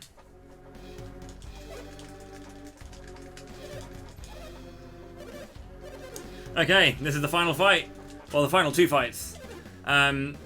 Please post your good lucks now, I guess.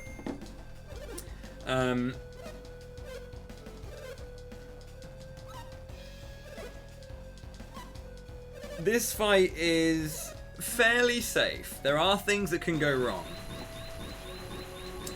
There we go. There's the luck. Cheers, guys. Yeah, so the things that can go wrong on the judgment turns, we're completely safe because we can use ground on Minardi. Minardi has a move called Death Size, and this is a chance to one-shot. If this happens, I will cry. It can happen a couple of times, honestly. I've got plenty of waters of life, so I can do that. But it basically has a massive dampener. That can kill a run. It won't kill this run because it's whatever, but that can kill a speedrun attempt. Like if you're on PB pace.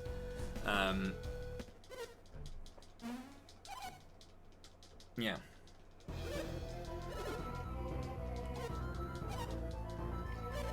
It can definitely kill a PB, but it won't ever kill like a run. It's going to be quite annoying.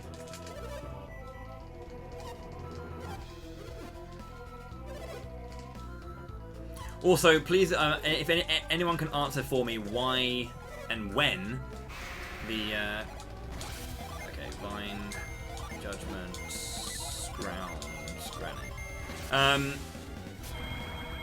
When exactly Felix's coat or his scarf changes from, or cape changes from green to blue between now and TLA, but it does. Inferno! Nice. So I'm going to target Minardi. Satoris has more HP. I think he's got 3,000. Minardi's got 2,700. So what I want to do is I want to hit Minardi with basically the first few. I want to focus all of my attacks pretty much into Minardi. So on this turn, this is where it gets dangerous. This is the time that she can use Death Size. So again, the other turn I'm completely fine. If she uses it, that's annoying, but hopefully I don't die. Death Size. Fuck. Great start. And a break as well. Well, screw you, buddy. Okay, Quartz is back. So I want to do... Do you have a Water of Life? You do. Okay, so you're going to do that. I'm then going to summon Ramses. I'm going to Granite. And hopefully no one dies.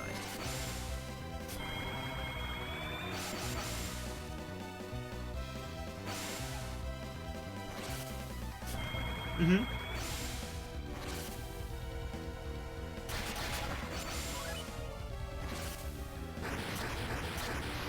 Back on pace. Good. Not too damaging, so we're okay. Okay. Wish.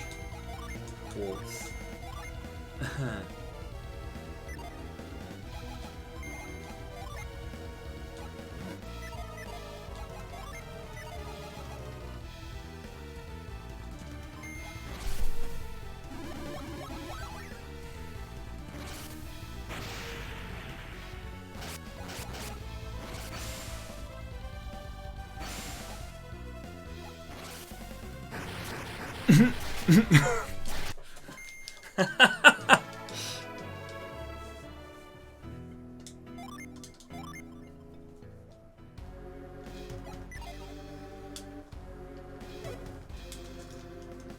So Minardi can screw up the fight.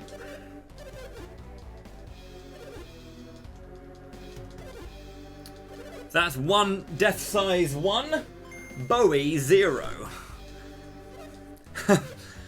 let's get the good luck going again, guys. Come on, let's go. Let's go. Let's get the good luck rolling.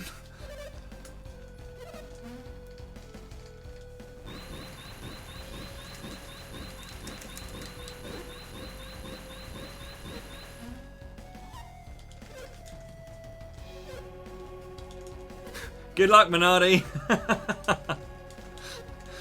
Cheers, Rail.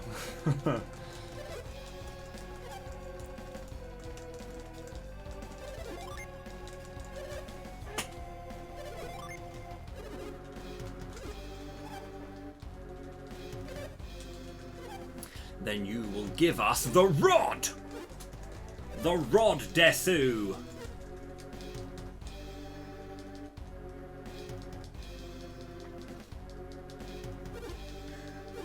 I'll never forget Rod Desu. A godlike person. Studying Japanese like 10 years ago. Yeah, I was doing any evening class.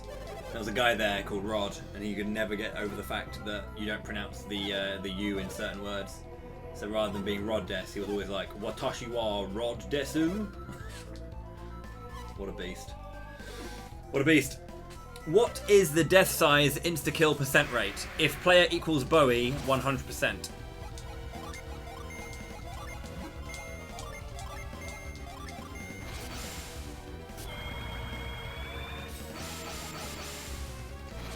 In honesty, I don't actually remember what the proc rate is.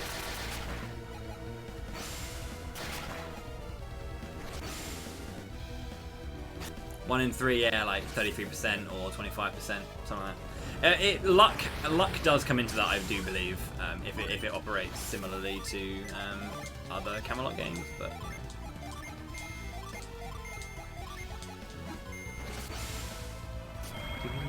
Ding ding ding. Bought Max Rush.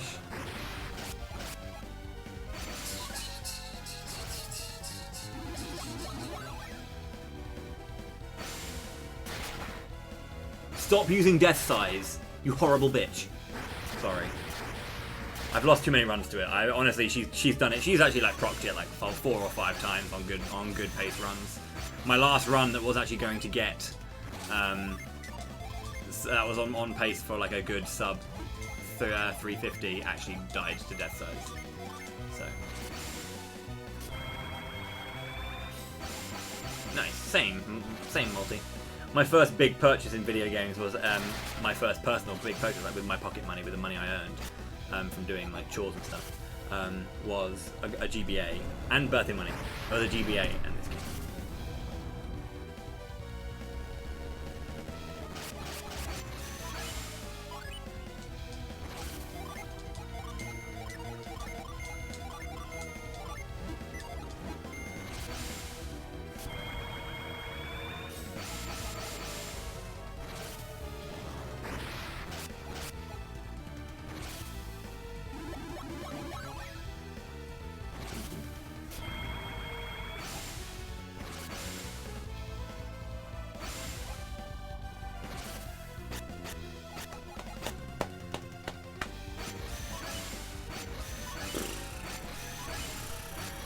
that adds a turn to the fight.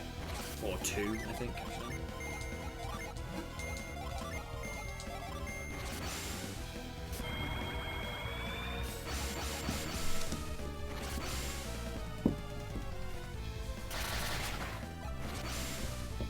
Reminder that we do have the names available for the TLA characters. If you want to get a name for one of the Lost Age characters, Felix, Sheba, Jenna, or Piers, please check out the CM incentives page. And if there's a name you want to grab the name. So I'm going straight into TLA after this.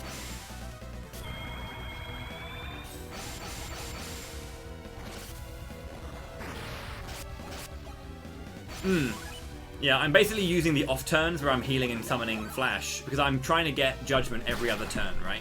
This is the courthouse strat, so I'm trying to get Judgment all the time. Great.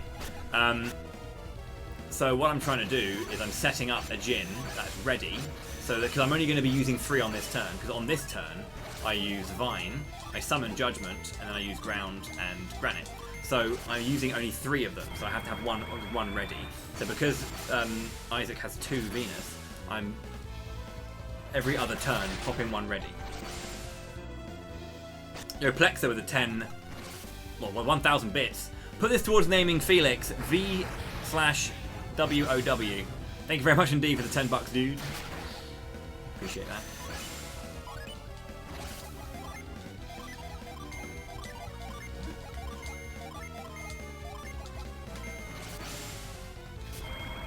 That's very, very kind of you, Sam.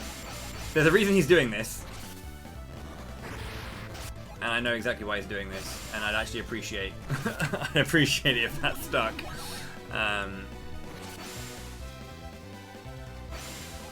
I think. If I'm right with that. Because there's been a little bit of rerouting and this name for Felix is pretty good, if I'm not mistaken.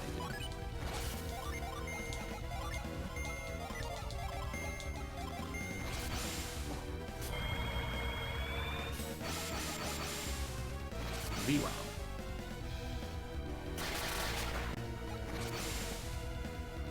Now is that an L or is that the Yo Tex, you got it. Thank you so much indeed. Okay, there we go. That is Satoris and Minardi down. Nice and easy, thanks to the courthouse strats. As in, that's a slash bar, yeah.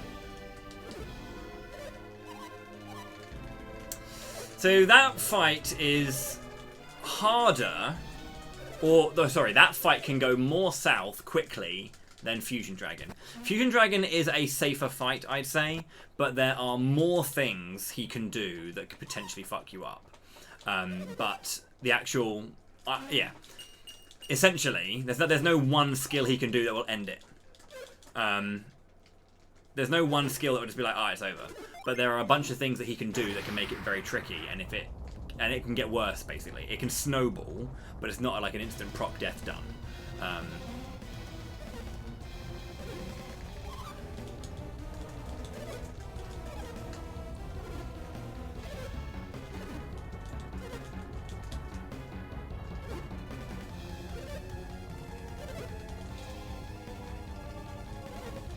Luck form.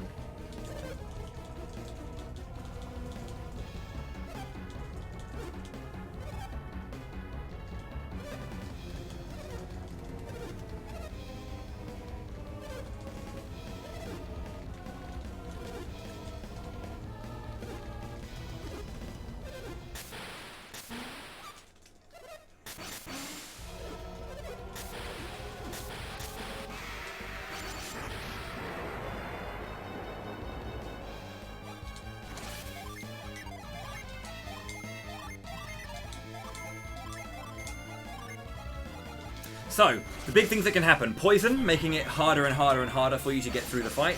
The other thing that can happen is he can use, on these turns, if he starts with Severe Blow. Okay, Severe Blow is an attack, physical attack, that has a chance to proc 1 HP. Like critical HP. Has a chance to proc it. Doesn't always happen, but it has a chance to. If that happens, if he follows up to kill that person, dead. That's not good. So if he does it on the first turn on Flash. The other thing he can do is Haunt. Haunt sucks. So we're going to ground him here and granite again. So he only gets one of his 2 turns on this turn. If he lands Haunt on Isaac, who's our main damage dealer, there is a 1 in 4 chance that it will deal a quarter of the damage we deal back at us. Isaac cannot survive a prop from the fucking ghost. That would pretty much kill him. So we don't want to see that. Break is annoying. As I said, I want one of my first 3 judgments to be the boosted judgment. If I don't get a boosted judgment in the first 3, the fight is 1 turn longer. Or 2, depending on how I want to roll it. But yeah, I want one of my first 3 judgments to be boosted. If the first 3 judgments, one of them is boosted, or the second or third is boosted, I'll be able to go into Boreas and then straight into the Jobby. Here's the Evil Blessing. Okay, Bort's fine.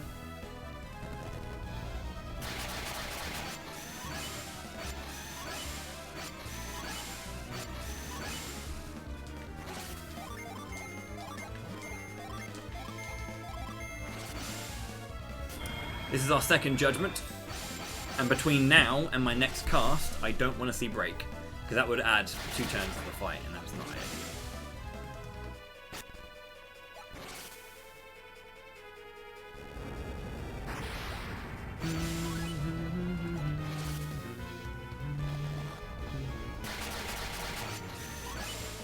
Okay.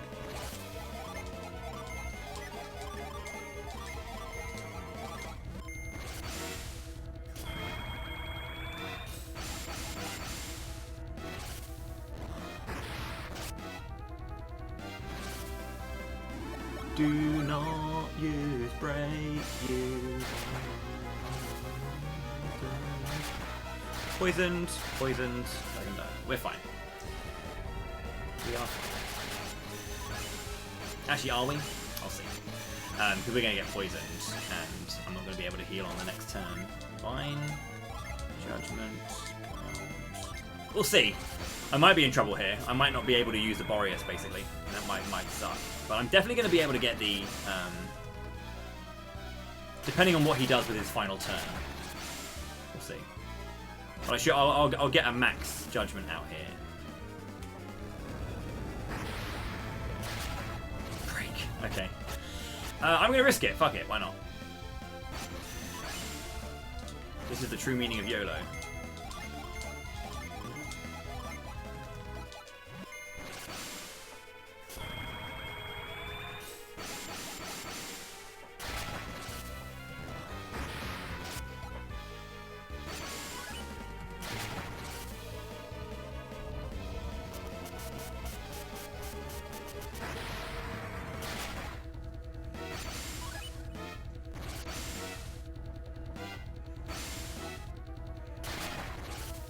Dragon Diver!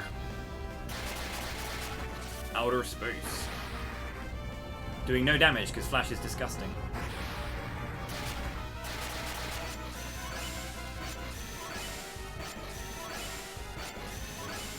Okay, this is it.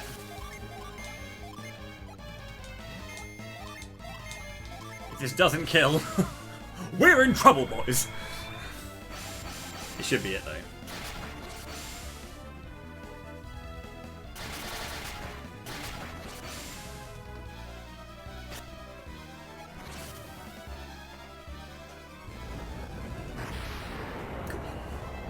Hell yeah.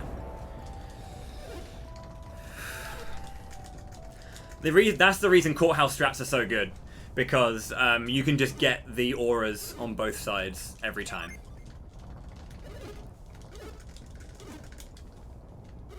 Yeah, Flash is 90% damage reduction. It's huge. And because we can get the Flash into immediate Mars summon to get Flash back every other turn, so safe. But yeah, there you go. Now it's just the cutscenes, and then we'll split when we get the last cutscene in the game, which is Jenna is waiting for us. But before that happens, we're going to see what happens when we actually do light the lighthouse. So what happens when you light the Mercury lighthouse? Well, the water starts flowing, and the pool at the bottom, or basically the water flows through Mercury again, and the pool is opened at the bottom. The Venus lighthouse obviously is connected to the Earth, and what it causes is a massive shockwave to go through the Earth. which splits the lighthouse into 4. But then, of course, when the alchemy, the power of Venus alchemy is unleashed and settles back in, it reforms the lighthouse. But it does cause a little bit of weirdness overall, as we have a little bit of land head out.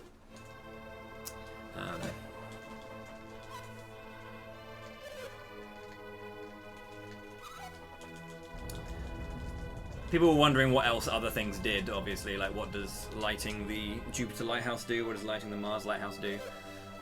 Mars is kind of, again, similar to Venus. They're both linked in some way, so they have, when you do light the Mars one, there's a little bit of a cataclysmic start. Plus it's also the final one. Felix jumps after Sheba, however, to try and save her. Jump. You cannot leave Sheba to die. He's a good man.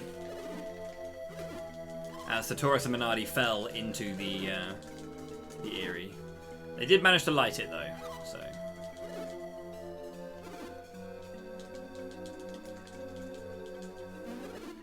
You dimly remember this being retconned. What being retconned? Sorry.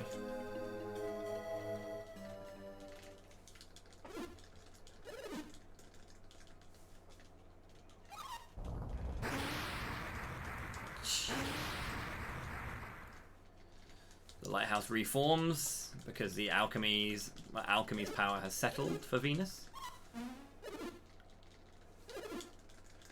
It doesn't get shown, no, but that's because you're taking the position of Jenna in that game. At the beginning, it happens still. They wash up on the shore. So there's a tiny time save here. If you're new to speedrunning this game, here's a tiny time save for you. Okay? At the end of this cutscene, rather than leaving the building, go and speak to Diadem. Because if you don't speak to Diadem before you leave, he shouts to you to wait outside. But there's more text boxes, and it's like 2 seconds or something. It's tiny. But you save more time by running up and talking to him and then leaving the building, then mashing through the text boxes that he says if you just try and leave. Cool times.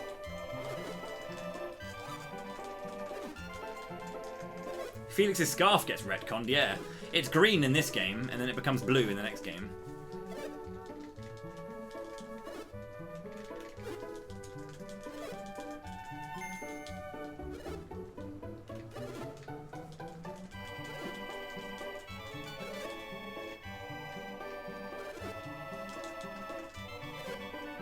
Oh yeah, I was gonna say, yeah, maybe the sea stained it blue.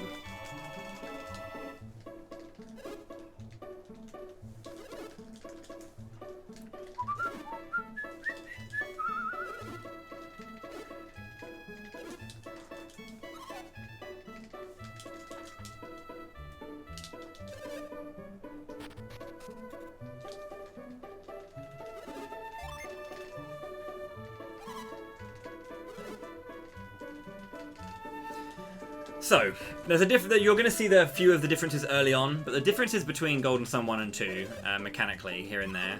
Biggest thing is that the gin menu in TLA is slow as balls. I started learning the TLA speedrun first. I learned the TLA speedrun like 2-3 years ago now. And yeah, great speedrun, good fun. And I always thought the menu was alright, you know, it was fine, it was the menu. I then learned this game in January this year, and beautiful.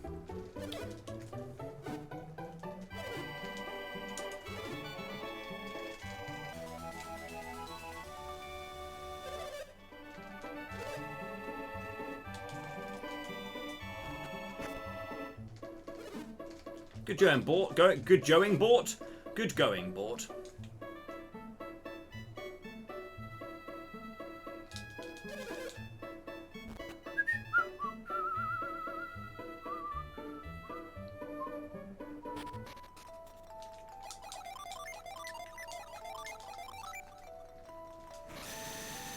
This game's amazing, yeah. Absolutely amazing game.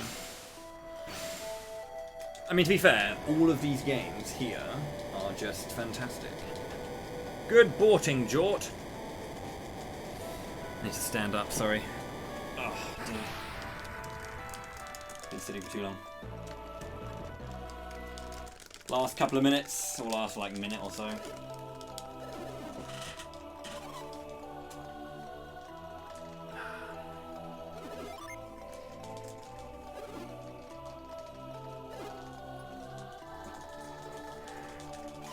Yeah, that was good fun. Good run. Doing the Crossbone Isle was good. It was pretty tough and intense, but we did it, so yeah.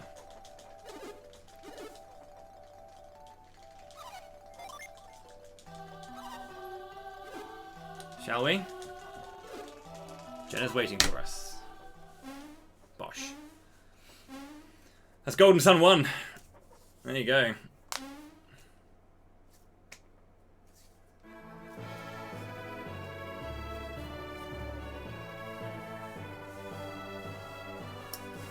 Yeah, as I said, my PB is like 350, so a good run. It's a good time. I want to get the 3-4x, push Plex a little bit further, and I'll get back to it at some point.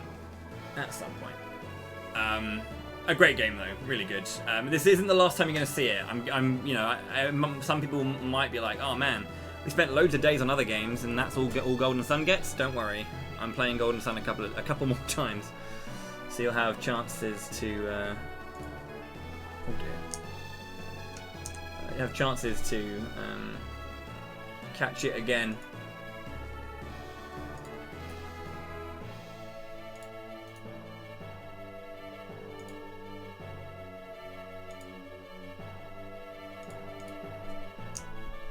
But yeah, it's a really, really sweet game, and it's a great run. I really, really enjoy the run. No worries. Cheers, Rashad. We're going to be moving on to the next game though, because I've only been going for 5-ish hours. And we're going to open more naming incentives for the encores. If that's what people want, I can do that for you guys. But yeah, I need to make sure that that's something people want.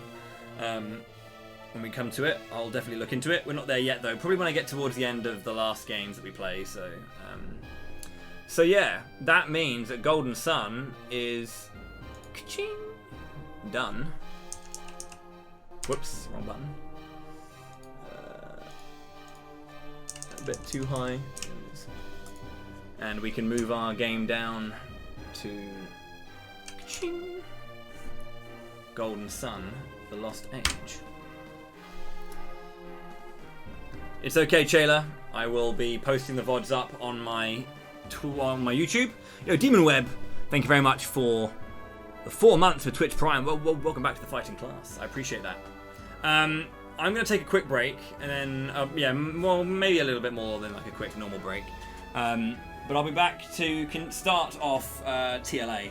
I'm going to be doing, again, another speedrun style playthrough of that, and I've got some bonuses to do in The Lost Age too. So, yeah, I'll be doing that, and I'll be working on that. So, yeah. Thank you very much for watching thus far. I'm going to play some ads, I'm going to stretch, I'm going to stand up, I'm going to make some tea. And then we'll get the beginning half, I guess, of TLA done here. 3 hours would get me to, what, Lemuria? Maybe? Maybe 3-ish hours gets me to Lemuria? We'll see. We'll see how far I get. Oh well, I think isn't that 3 hours actually? 3 hours for Serpent, so 3.5 hours Lemuria. Yeah, we'll see. But don't go anywhere. We'll get straight back into the Golden Sun after this. And again, remember, there will be more Golden Sun than just these quick speed runs, because I know, yeah, indeed there will be. That's that. So don't go anywhere. I'll be back in a bit, and yeah, be back for Golden Sun: The Lost Age in just a little while. So thank you. Cheers.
How are you guys? All right.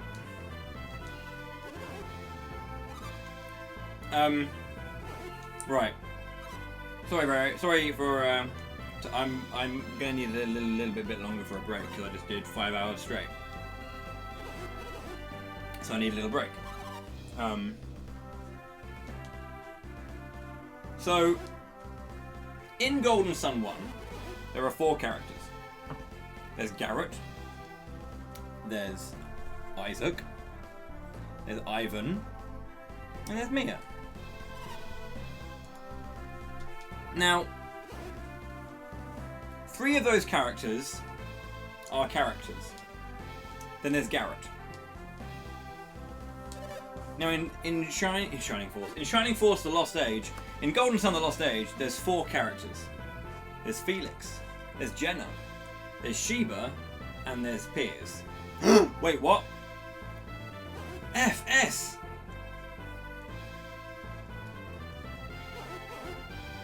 They're alive. They're alive! To be continued.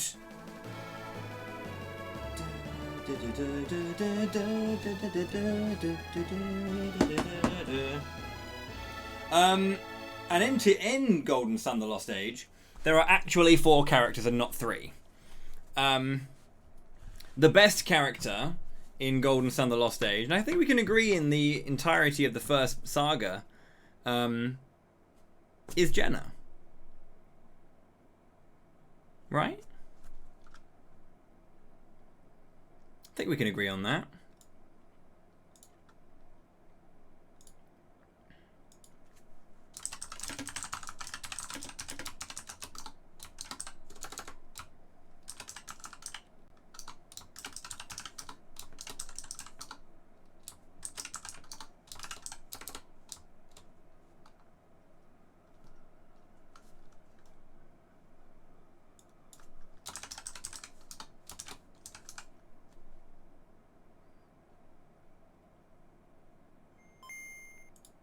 What I'm going to do is I'm going to do a little poll.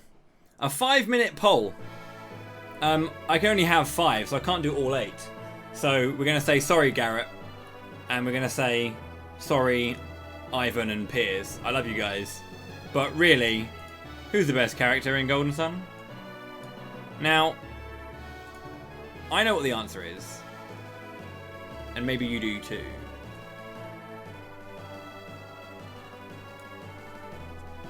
Are we going to hear Jenna's theme as much as possible? Maybe.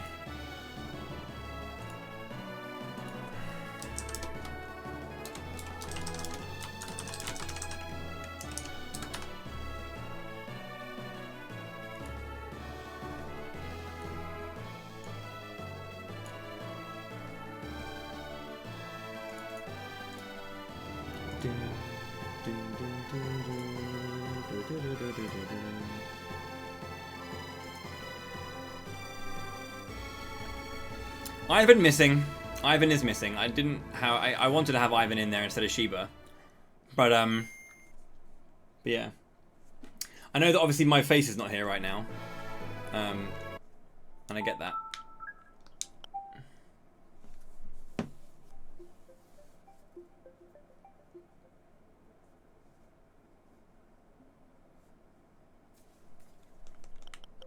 Oh baby, when Xenoblade Chronicles X speedruns? I don't know!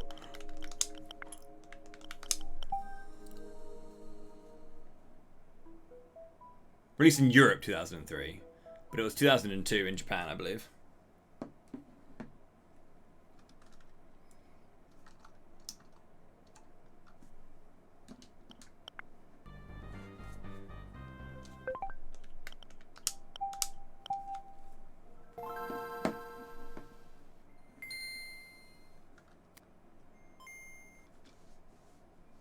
Camelot. Camelot presents Book 2.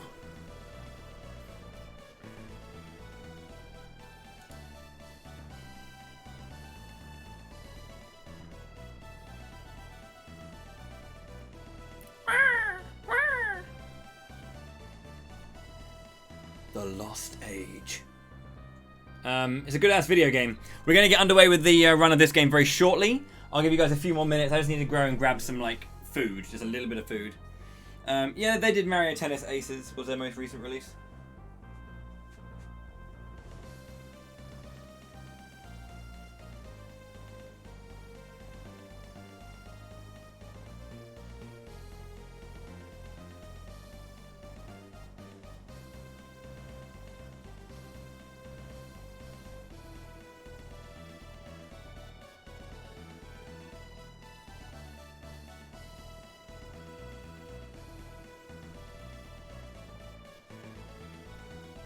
I decided that it would be in my best interests to get a snack, but then I just saw the cheese, so I just cut off a big block of cheese. And that's kind of what I'm rolling with right now.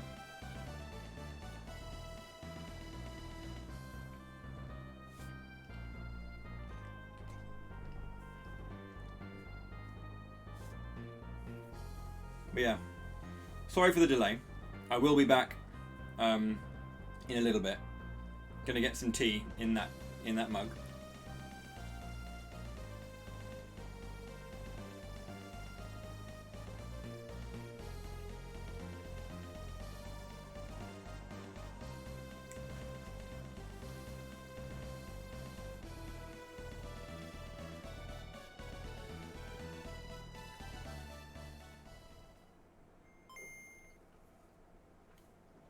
Yo, John Shepherd.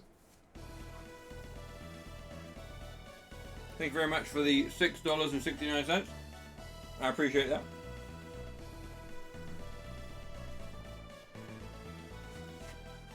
Very kind of you, sir.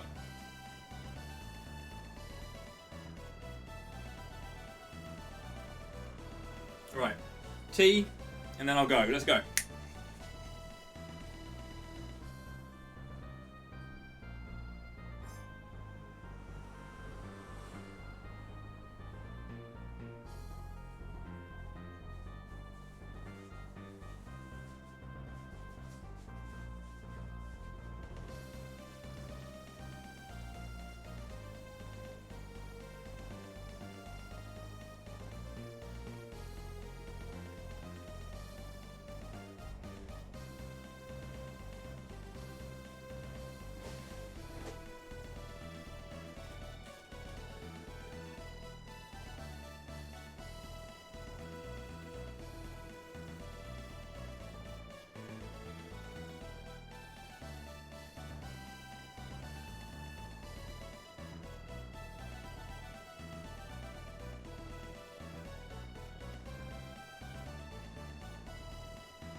I assume you heard those stupid birds. Those absolute knobbers of birds.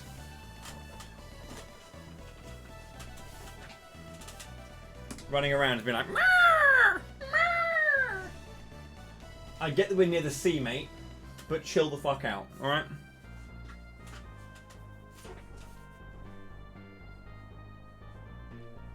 Felix is cool. Like, the way I've seen it. Hello, welcome back.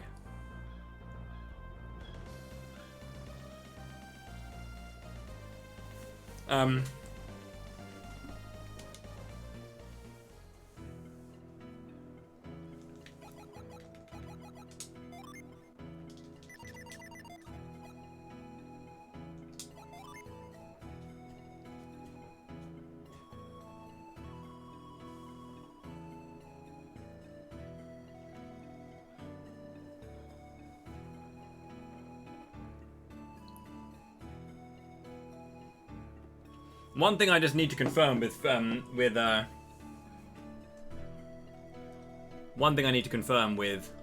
Plexa is whether or not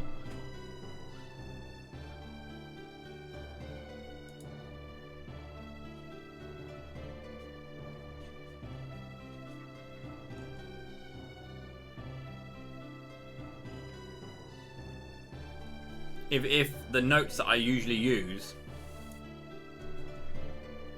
will work with VW WoW or V/WoW.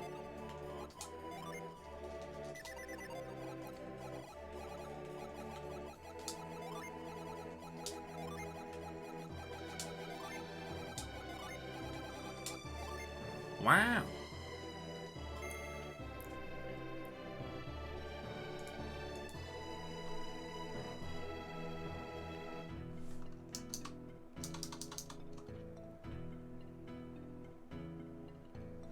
They will not.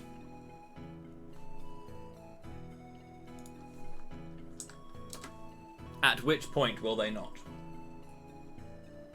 Surely it's winnable. Might just be some weirdness here and there, but like it shouldn't change any of the outer bounds or anything like that.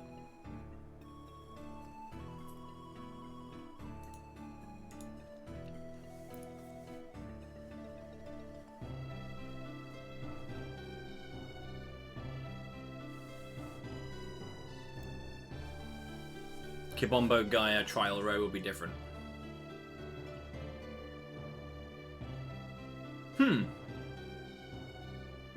Just that. That's fine.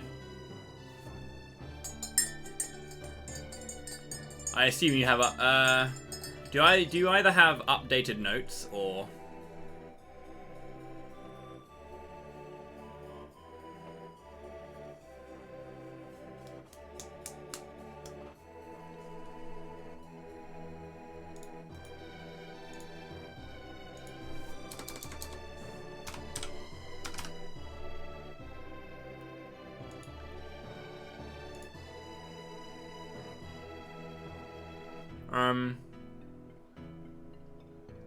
I might need that if I'm doing this because this does change some of the RNG in the game.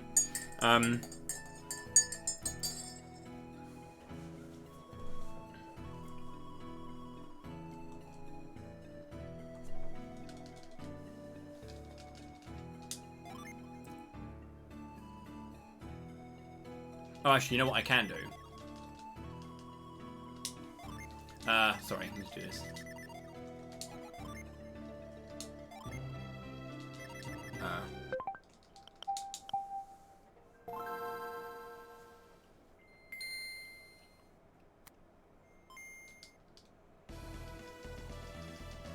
This is what I hate about these runs sometimes. They always get changed all the time.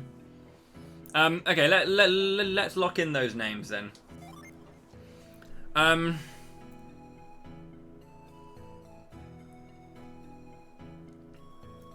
Does it matter if I don't do the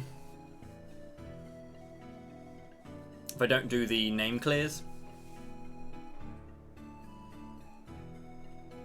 Because I have no idea. I have no idea what this new route is. So.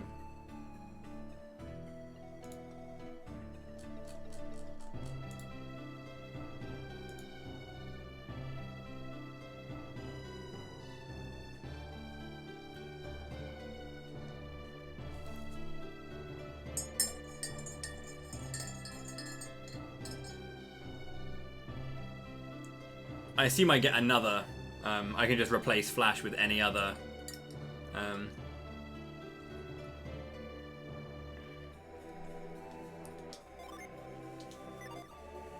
Okay, so.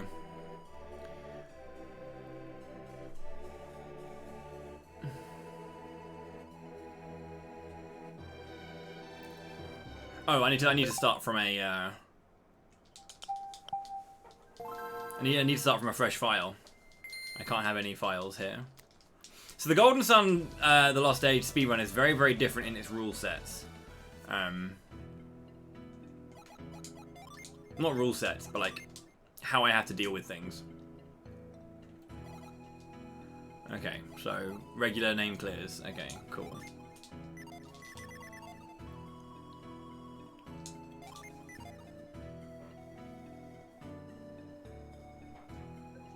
Oh, really? All you need to know is that the Lost Age is knackered.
Okay. Let's have a look at these names. Jenna has won as Gyodor.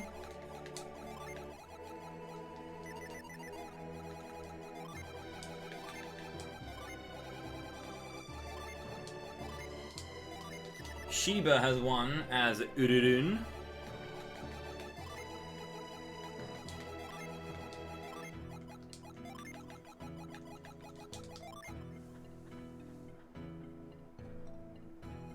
And Piers.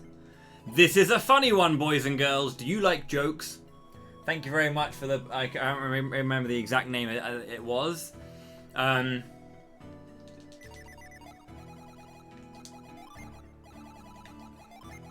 Piers is going to be called Docs.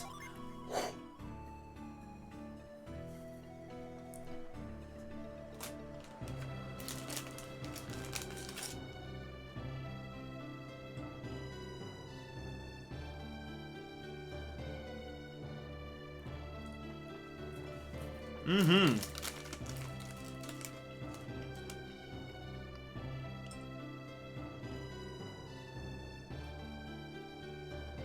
I love a good sensible chuckle.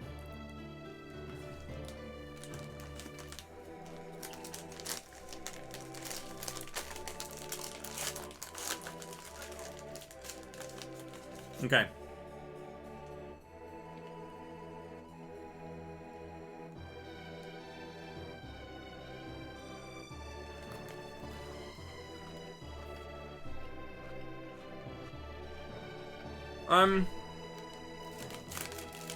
If I'm not mistaken, Plexer. Sorry, I'm gonna start. I need brisket. I need biscuits, not briskets. It's one attack on the ant, isn't it? For the double attack first.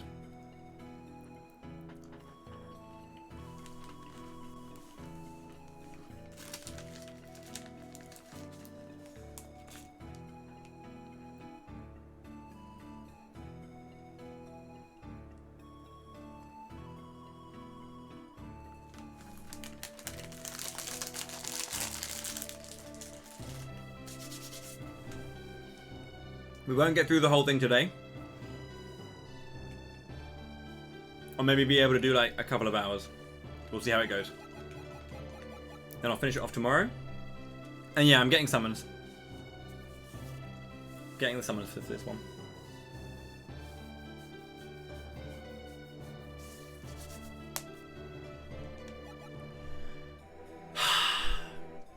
Sorry, 1 second. 1 second. I just need to stretch my legs out. 1 sec.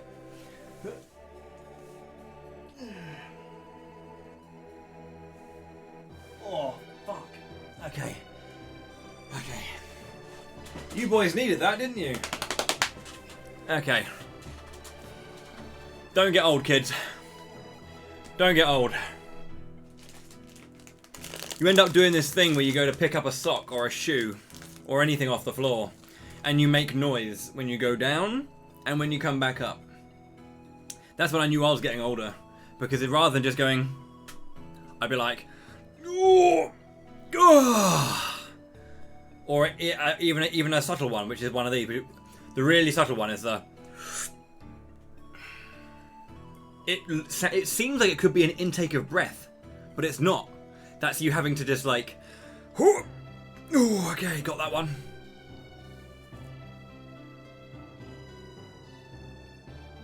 I never thought I'd make noise bending down, but here we are.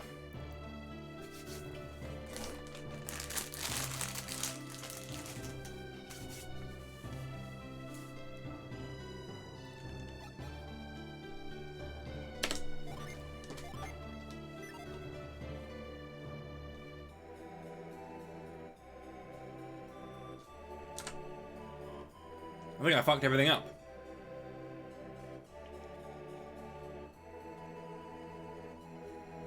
I said no. Why didn't it start?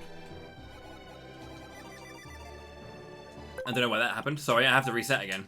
I don't know why that happened. That should have been it. But okay. Let me do that again.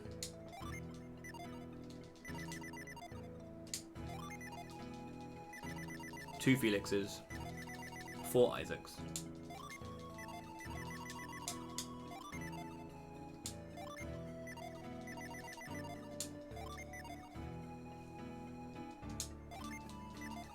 That's 3 Isaacs. That's 4 Isaacs. And then 3 Felixes. 2, 3. Okay. I don't know why that didn't work. It was really odd. VWow.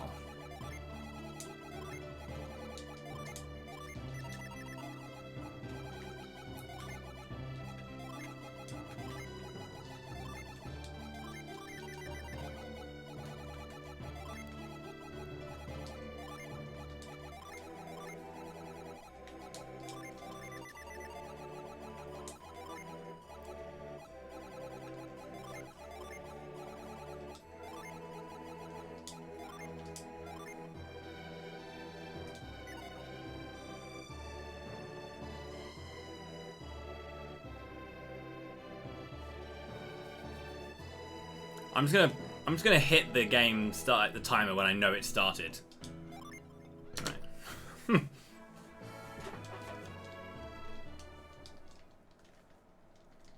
Jolden done.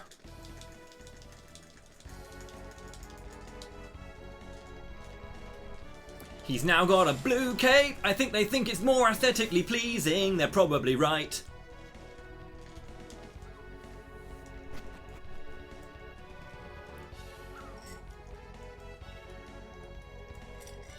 I remember playing Golden Sun for the first time and just being in love.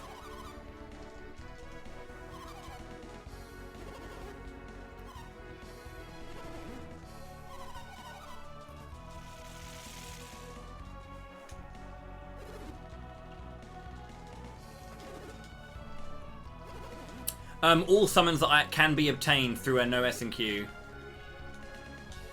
play. As in like a non-linked play. Like I'm doing a no S&Q speedrun of the game, but I'm just going to get all the summons that are possible to get.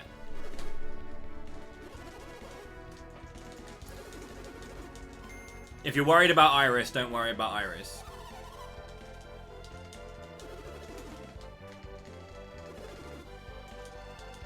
Because I can get Iris.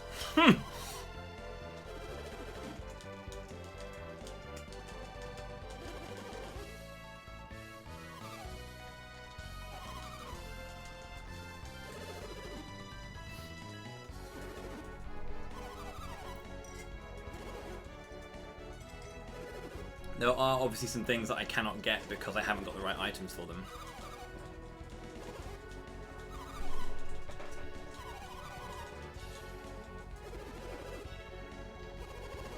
Oh yeah, it's not an all super bosses run.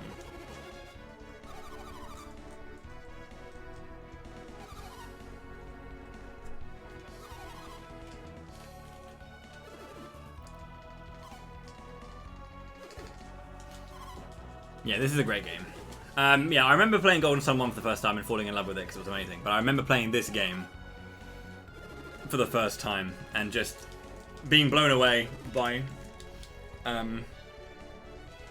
much they expanded upon the original concept. I think things like, you know,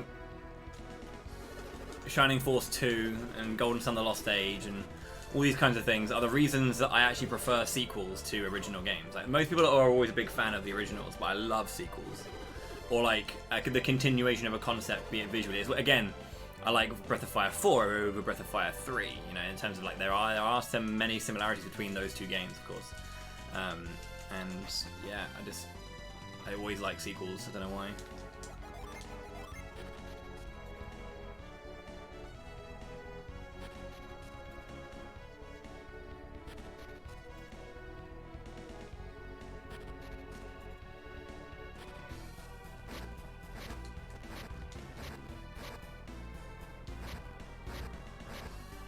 So here's a funny story. I was doing my speedrun of Golden Sun: The Lost Age, and I hadn't played Golden Sun 1 for a long, long time. And I was like having a little chat and joking about the fact that all of the Lighthouse themes are really good, apart from Mercury Lighthouse. And I said in the middle of a run, you know what?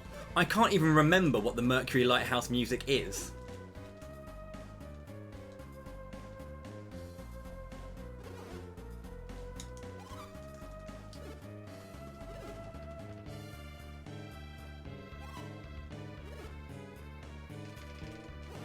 Silly me.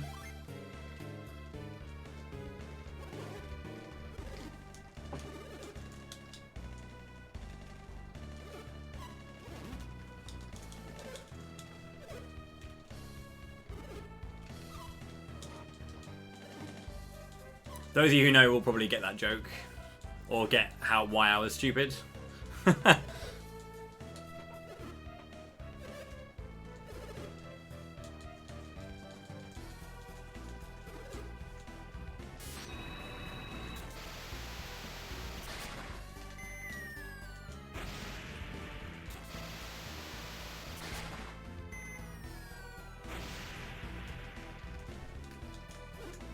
yeah.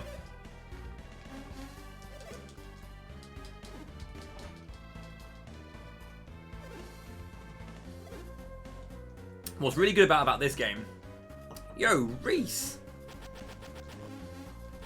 Ashton can't adventure with his best pals, Weepy and Creepy, but a mug is good too. Thank you very much for picking up a mug, Reese. I appreciate that. I hope you like it when it arrives. It's in good nick. It's in good order. Thank you for the support. I'll add that to the total when I can. It's very, very kind of you. There is a shop for Camelot Month. If you're interested in picking up a Camelot Month mug or a shirt, to remember the moment by. But yeah, if you hold down the B button in this game, it actually does, in this game, advance the text. It doesn't do that in Golden Sun 1. You have to mash. It just speeds up text, but it doesn't clear any text boxes. But you can obviously mash more precisely. So this guy was like, oh man, the guy's really scary. But she's just a simple single girl. Ha ha ha!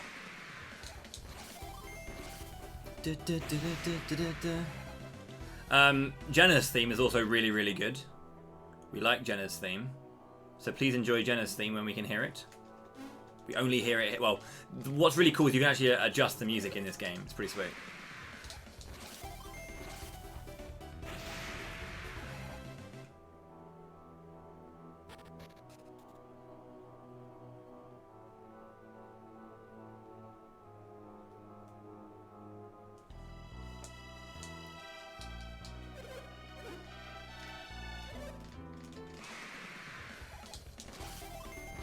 The first one will attack, the second one will crit.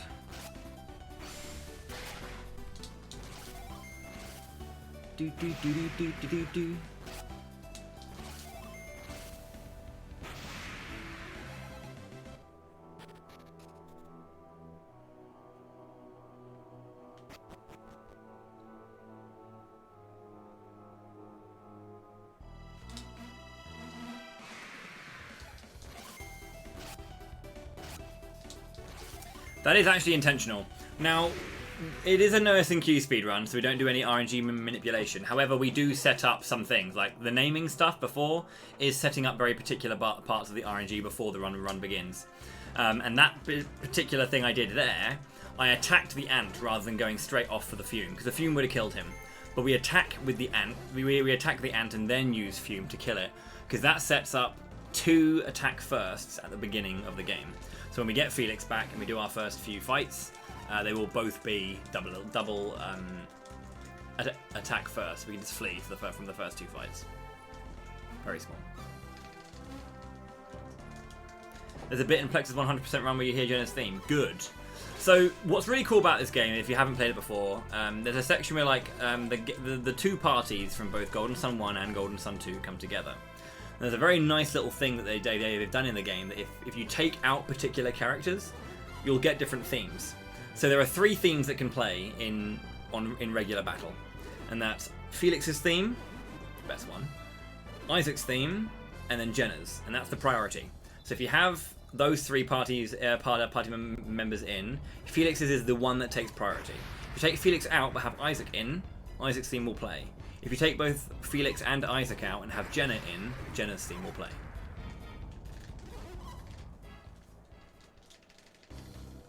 Cheers, Dutch.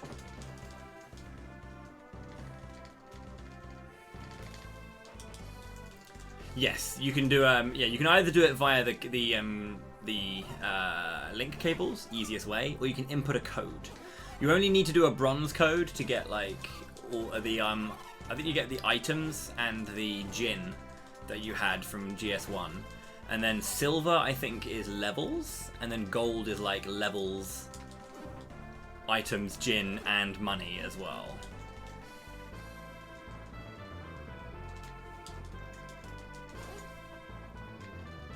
How's it going, non-stop? What do you mean, what if you take out, or take all 3 out, sorry? Levels are in bronze. Oh, okay.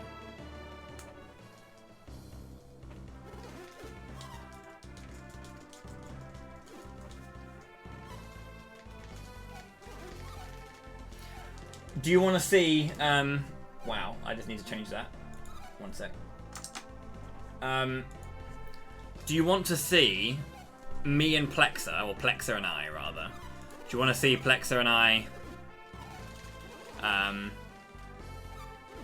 do a gold password speedrun race? Would that be an incentive that you guys want to see? Where he and I just race. We have splits for each page. If you take out all 3 of them, I think it just goes back to Felix's theme.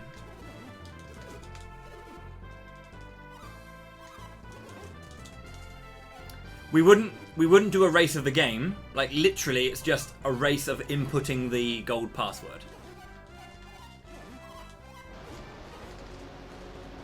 Just to confirm for you. It wouldn't be the full game because we're going to be doing a race of the game anyway. We're going to be doing a race of the game anyway. We're still going to be racing the game. But we're just...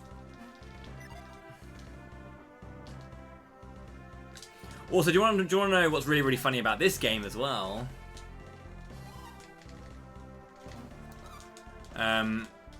Is that it's faster to leave Kraden behind. So we're going to speak to Jenna and we're going to speak to Sheba. Gold password is not cheats. No, it's just you're just transferring the items or like the progress you made in game 1 over to game 2 with the original party because the original party join up. So yeah, it's faster to leave Kraden behind. He talks more if you don't do that.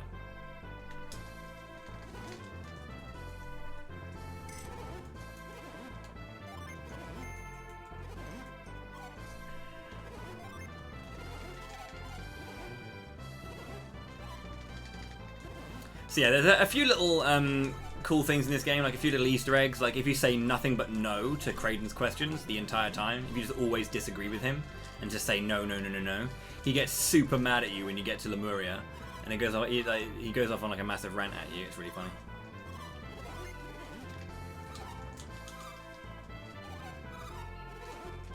I'm not going to do that in this, obviously.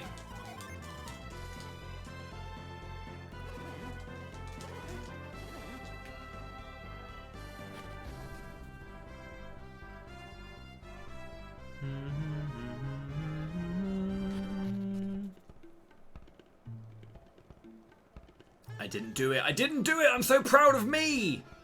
I always go too far south and get stuck in the water.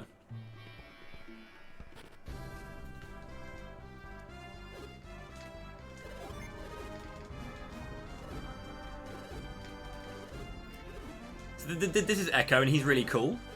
You can say yes to him joining you, and then you mash B because he gives you a chance to get another tutorial, and you can say no to that.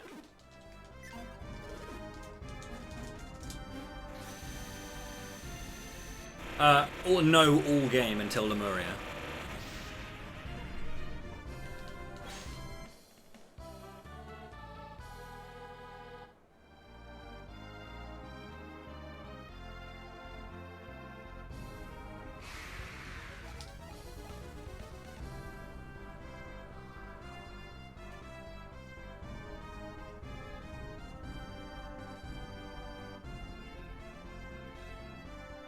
Nice. So what's really cool about this game is it's got a... let's go retreat and move. Got it. Good. So you can skip a cutscene by standing at the right spot and using Whirlwind to actually connect onto that. You normally get an extra cutscene, but I skipped that by whirlwinding from far enough away. Yeah, but what's good about this speedrun is it gets right into the shenanigans from like minute 1. We just begin the game and then bosh, we're immediately doing like retreat glitching and out of bounds from the get-go.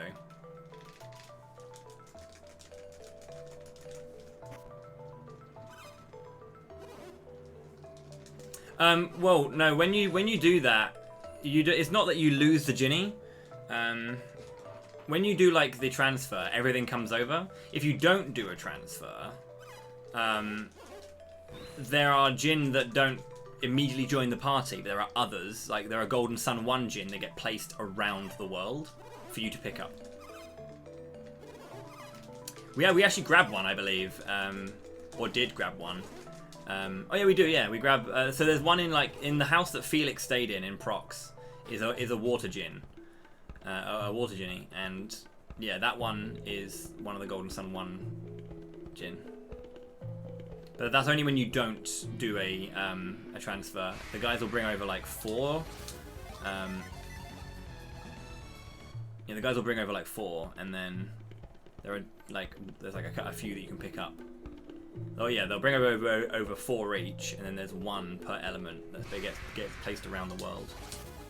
I don't want to do that. I want to do Earthquake and then Guard.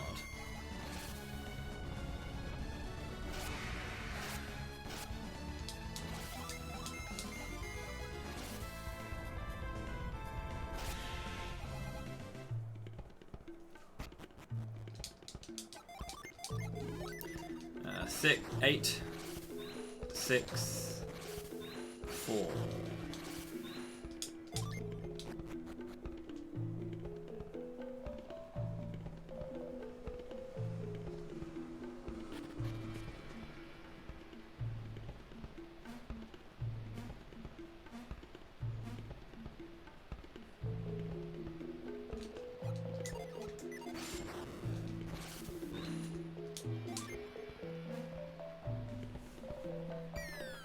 Don't ask how that one works, but when you go through those falling coordinates in retreat mode, you end up at the end of the dungeon.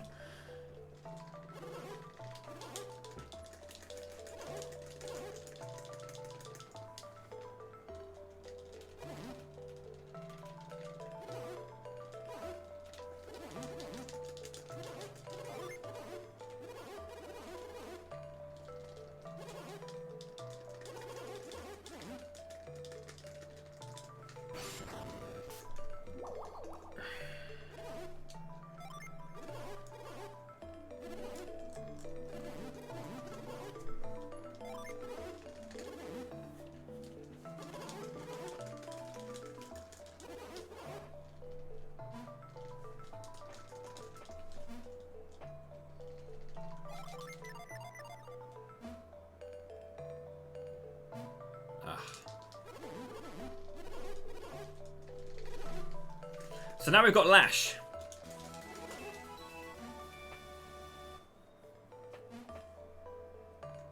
I also forgot to set my order of characters because now Felix has Lash and he's not meant to have Lash. Meant to do that when I did the Whirlwind menu, but I forgot it. We're gonna go back in though. Don't worry. We're gonna go back in because we need to go and get that Jin E that was in there. Hopefully I get one encounter so I can use Earthquake and drain my PP. This guy should die from it anyway. There's a damage roll where he doesn't die. I think he has 45 HP, and you can hit for 44, 45, or 46 with Earthquake, because he can survive if you get unlucky.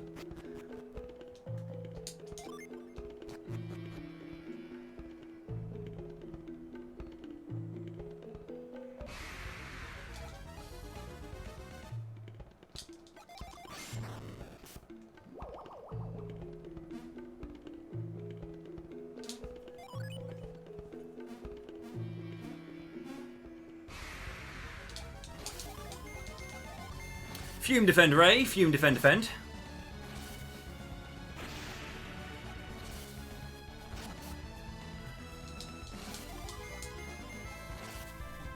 I did MX, yes. I thought I sent my tweet out saying that I did, but I actually didn't. It was just sitting there on written.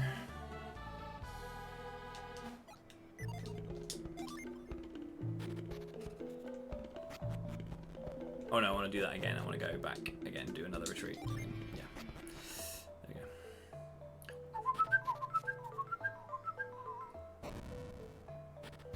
The retreat glitch basically warps you around.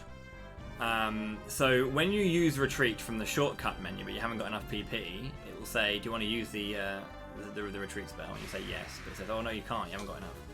The game shouldn't even be able to get to that particular menu in the first place.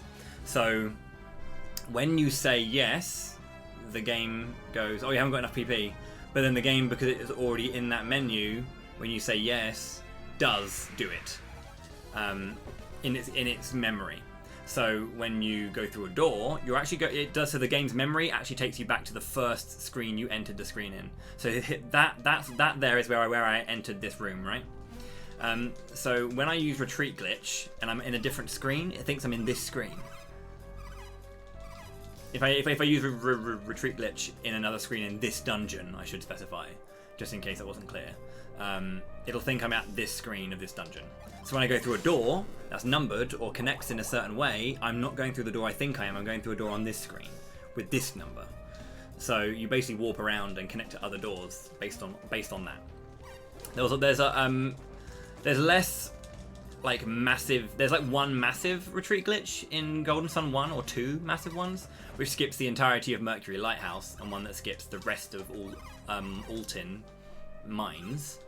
But there's a lot more retreat glitch shenanigans in this game, a lot more out of bounds and a lot more silliness. This is nuts, basically.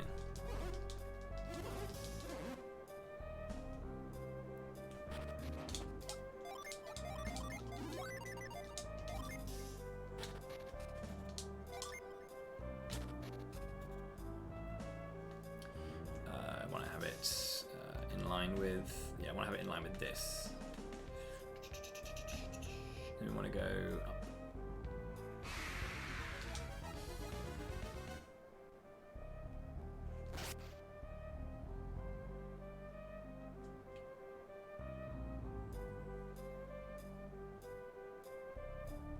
No? Where are we? I've lost where I am. There we are. Okay. Run up to the spikes. And then left.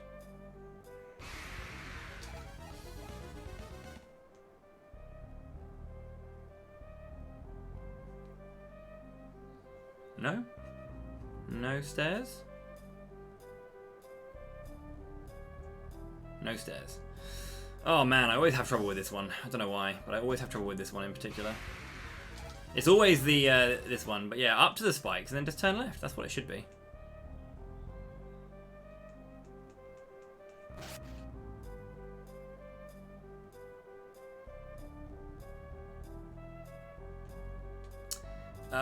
God. Okay, 1 second. I have to refer to the notes. The notes tell me where to go, but I don't know why it's not working. It works like normally every time.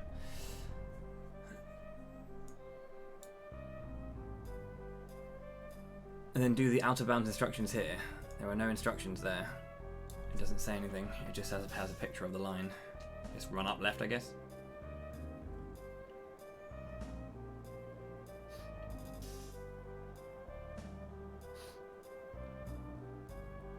Great start to this run.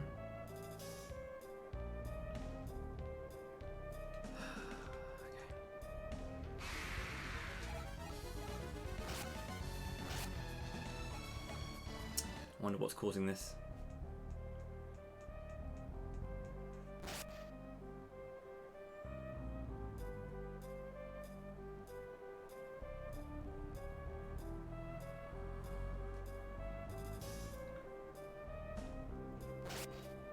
Hello?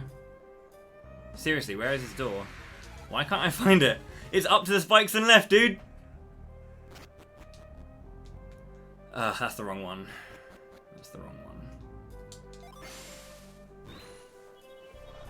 That's the wrong door. Where the hell is this goddamn room if it's not up to up to the spikes and left? It's just, but that's what you do. So I don't know why I'm not finding it.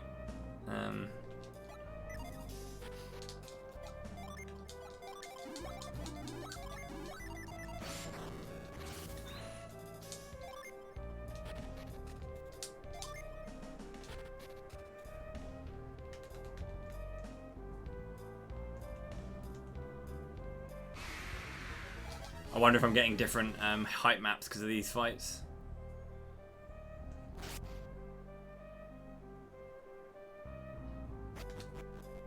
Fuck me. What? I didn't do anything different, dude. That's what I did.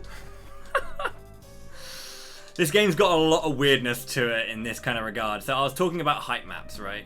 So there are certain encounters you can get at certain points of the game where when you're doing out of bounds, different encounters will just have, as I say, they will force different height maps to run through, and like different like things that will block me and not. So I don't know what happened to cause me to not get those stairs, but I did it that time, so sure. Great. Yeah, this is that.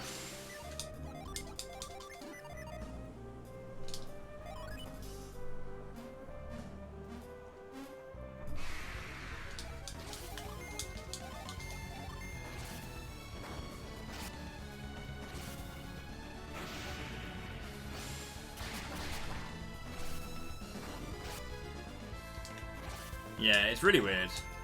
Nope.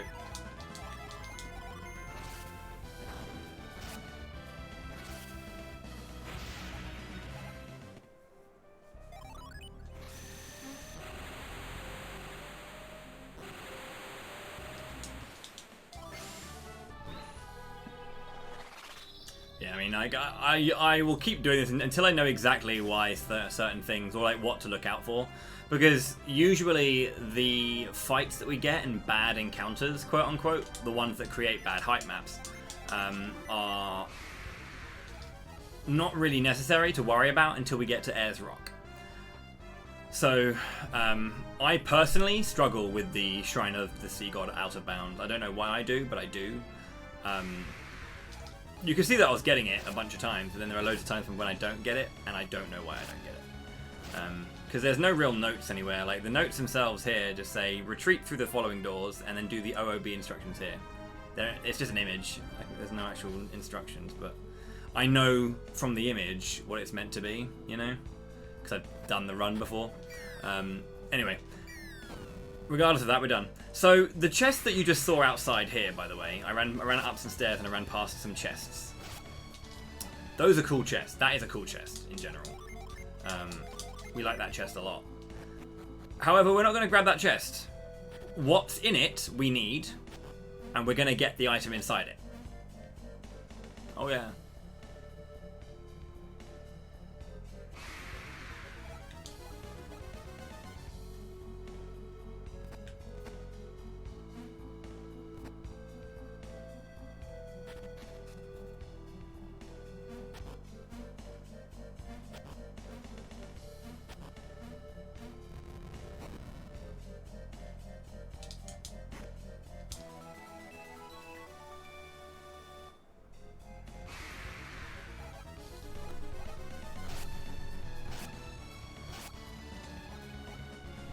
I don't know what that is. I haven't done this route before. This is Plexa, you know.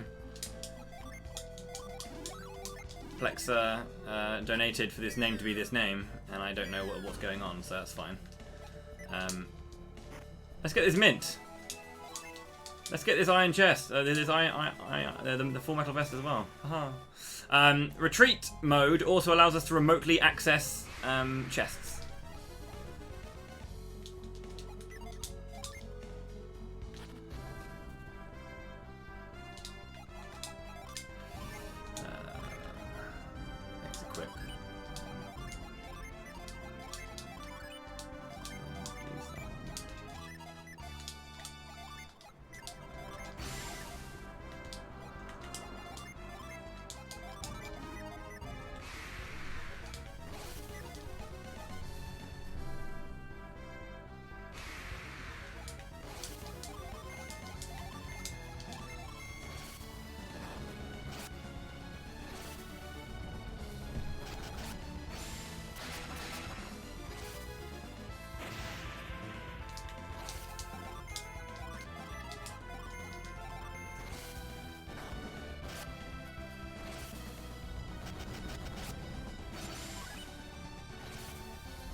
This is, what's his name? Megara? Not Megara, Zagan.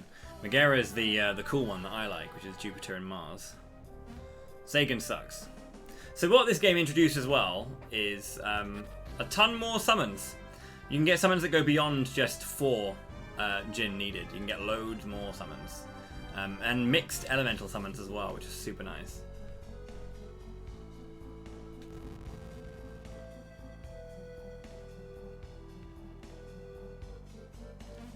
Okay, so we're gonna do... That's not the one, is it? Absolutely it's not. Why did I do that?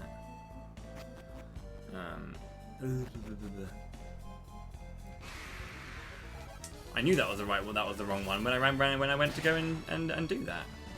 Why did I allow that to happen? Can we not lose Sheba here? Are you kidding me? Wow. Okay.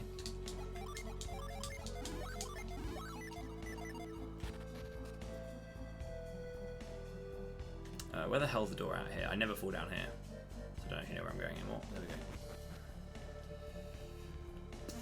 Here it is. I don't know why I ran to the left. Some strange rust today. Ooh,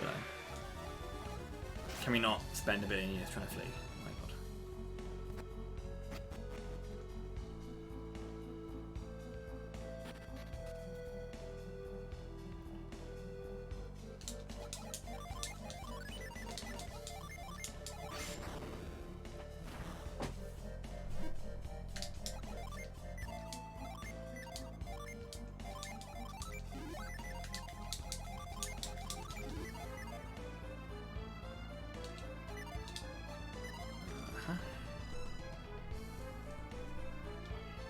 Fume attack ray.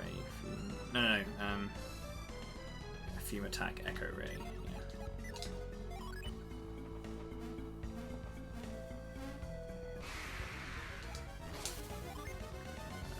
Fume echo ray. And then Ramses.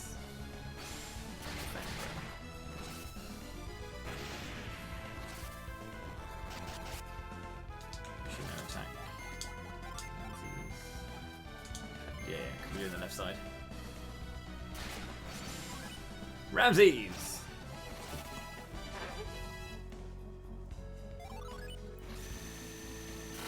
Okay, nice and simple.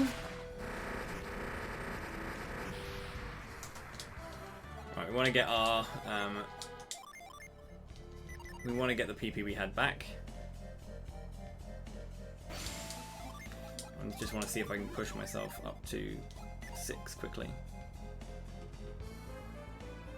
There's a backup warp for this, but I don't know it immediately off the top of my head, so probably better just to run around.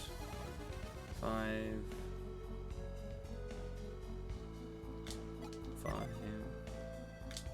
They really nerfed PP recovery in this game as well. Like, they heavily nerfed the recovery of PP in this game, which makes it very hard to. You need to be more precise with your PP management.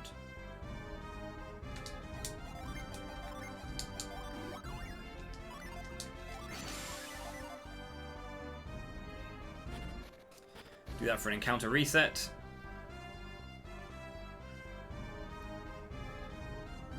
Let's get that goof now.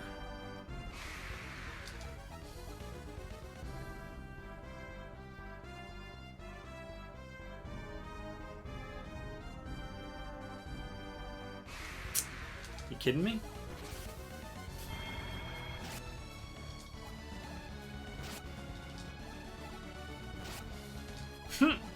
My flea luck is amazing today.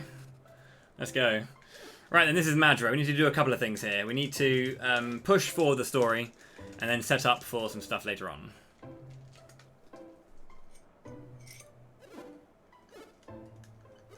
So what that big skip that I did, so you remember when I was in the Deccan Plateau and I did a retreat glitch to get, I did the mint retreat glitch to get the full metal vest, and then I left the room under the effects of retreat glitch, and it basically popped me on the world map.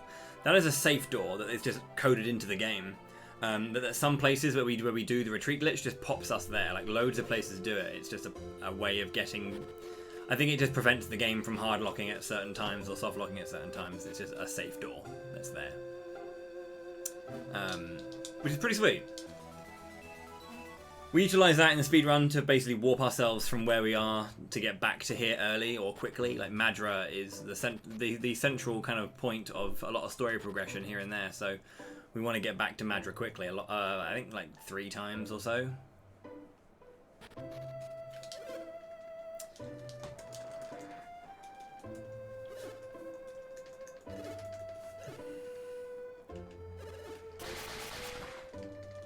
Yeah, the Veil door is right there as well. But it's pretty nice that the game has these. So when we go all the way to the west to go to Kibombo and do the Kibombo statue, there's one near there, and we basically warp from Kibombo, or from the Kibombo mountains, we walk back to the Madra safe door, which is really, really quick. Again, I don't know how people found this out, but they did. I mean, they were trying out the retreat glitch in loads of locations and ended up there, obviously, but, you know.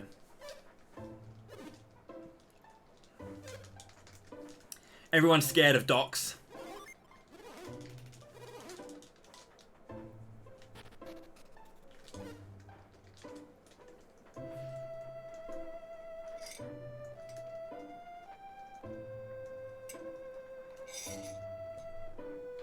Yeah, Piers is really cool. I like him a lot. He's a very interesting character because he's meant to be your, like, tanky support, right? If Felix is like your damage dealer, your physical damage dealer, and you've got your 2 mages, he's meant to be like tank support, like off tank, off support kind of thing. But he's water, and that's fine, right? But like, water's a really slow element, so it's kind of odd because like me is your healer and she's slow, and then he's your support tank and he's slow as well, and it's kind of, he's still really good. He's just a bit weird. You can do a lot of great things with Piers, but he is kind of an odd character because of his archetypes.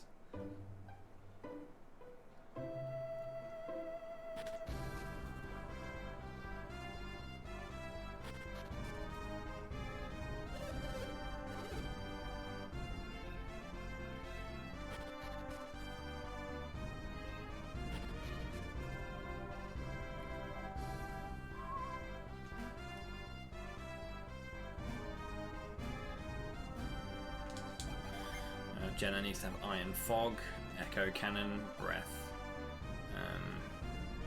Cannon Fog, sorry. SP, and then that needs to be like that. Actually, I think I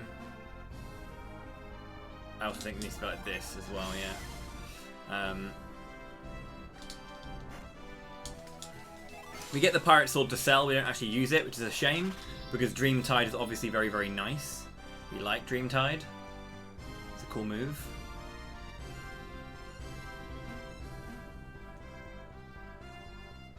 Now, we're not actually going to go to Yampi Desert.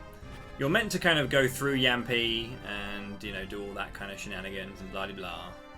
But we're going to skip that. Fume attack should be enough.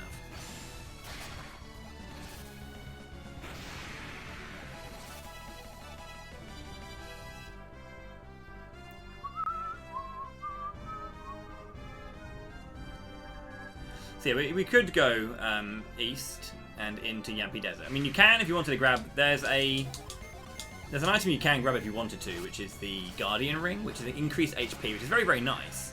If you want to grab that for Sheba, you can. But we're actually going to continue on this way because this is like a massive island that is connected in like a nice long ring, and we're going to do this in a reverse order rather than going Yampi to Al Hafra and then all the way back down to the south to do. Ray should kill. This is why we have the Jupiter Djinn set and not standing by. Is it increases the damage that is done by Ray, which kills the Momongas, or has a much higher chance. I think it reduces it to only 1 damage roll that doesn't kill the Momongas. But we're going to be going around the backside because we're going to go and do a reverse. We're going to do a reverse, basically.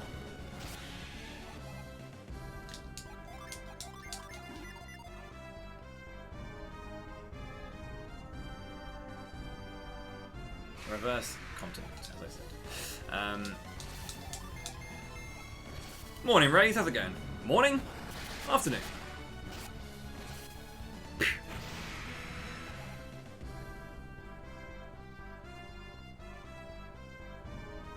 This is Mikasala.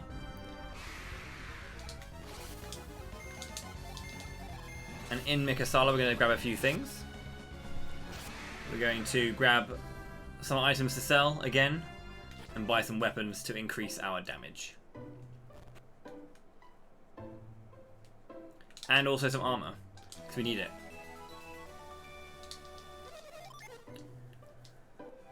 We're going to buy some herbs as well for Sheba, because she's going to be our healer for a while when I need to, well, when I'm not managing PP on Felix.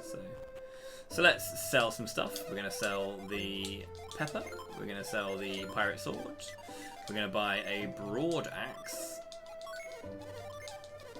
And we're going to grab the bronze helm for me. I'm going to grab all of those. And then sacred feather.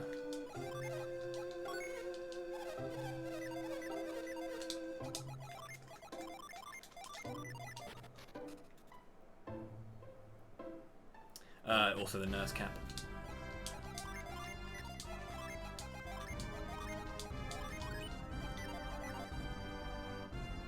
Luck influences status element resistance and chance to land status elements.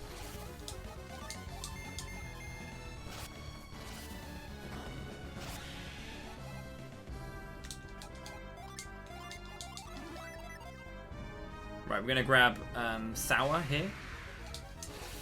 Ray, Echo, Fume. Let's not kill her, please.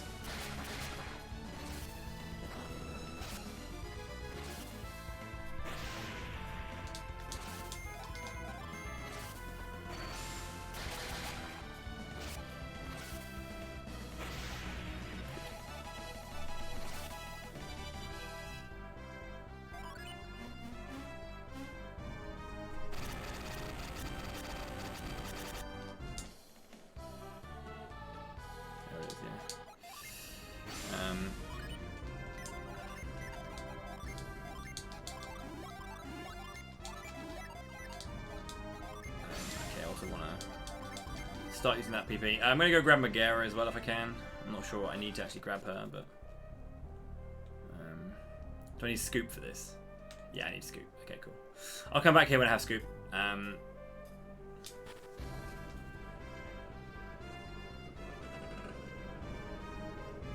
From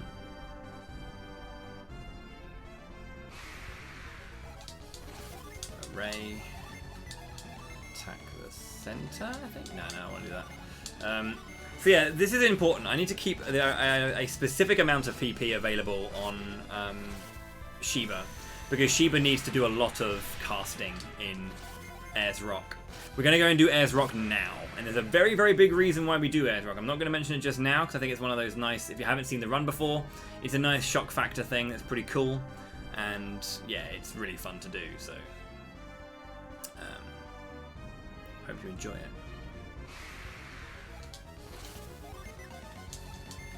What influences the amount of weapon unleashes? It's usually the weapon itself has an unleash rate attached to it.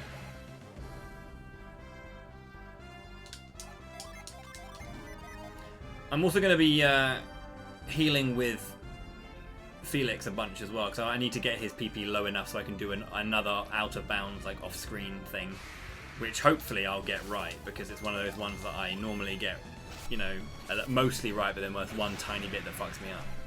So...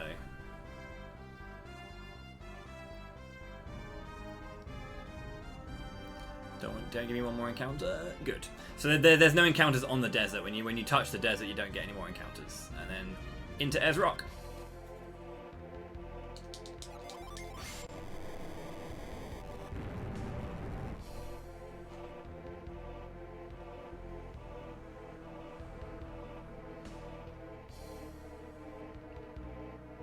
Ayers Rock is a bit of a broken dungeon. It was broken before I got to it. And it's, you know,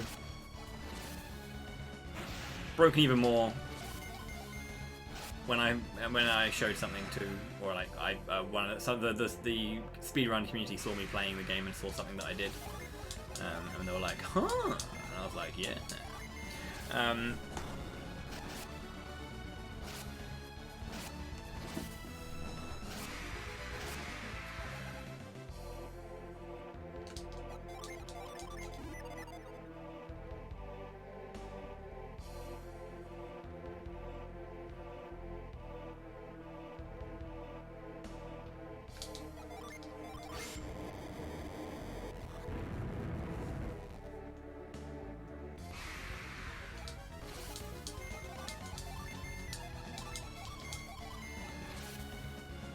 I want to try and cast as much as possible, because I need to reduce my PP as much as possible too.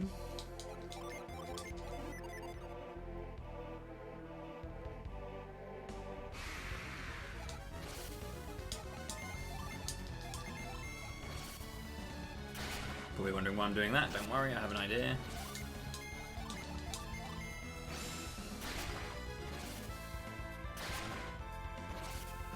Huh. Jenna really is slow today.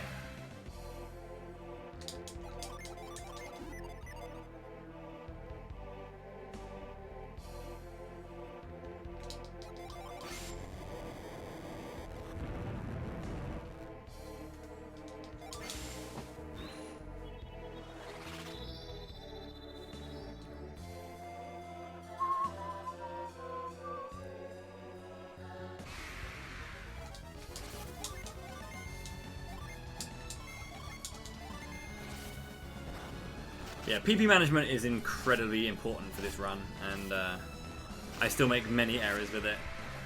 It's difficult to get right.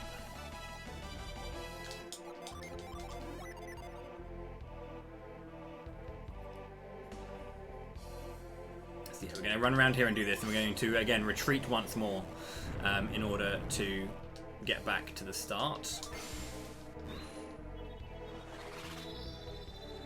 Okay, so how's it going there, Hungry Moogle?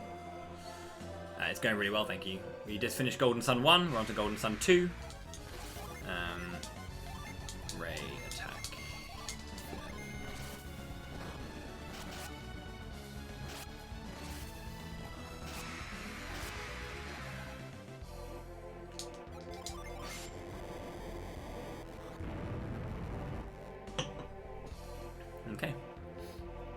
This is why retreat is really helpful, because it just allows you to get back to areas quicker. Yeah. There's that. Caught by surprise. That's not ideal. Plasma. Plasma!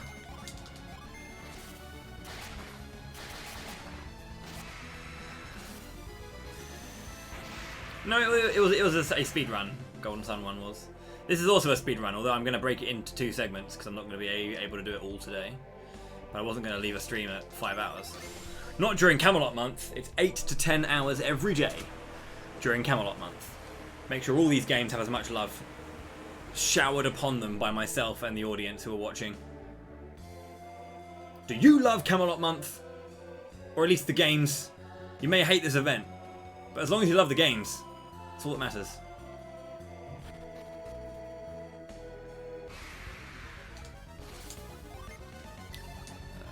Attack.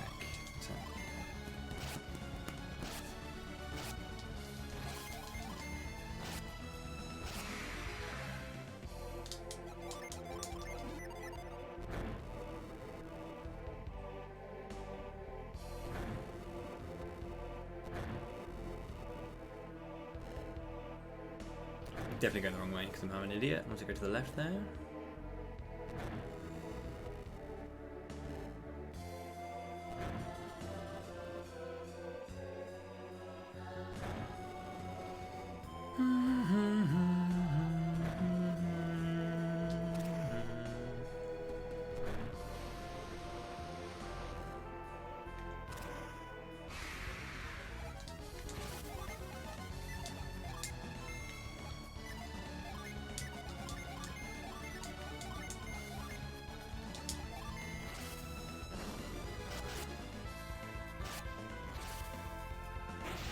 At a speedrun event, no. It got submitted to Limit Break this year, but they took Golden Sun 1 at Limit Break instead. Which is going to be run by Plexa. I'll be on the couch for that, I do believe. Nice couch.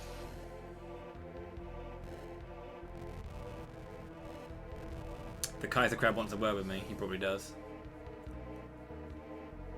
Classic Kaiser Crab with his multiple crits. He was going big boy at that day.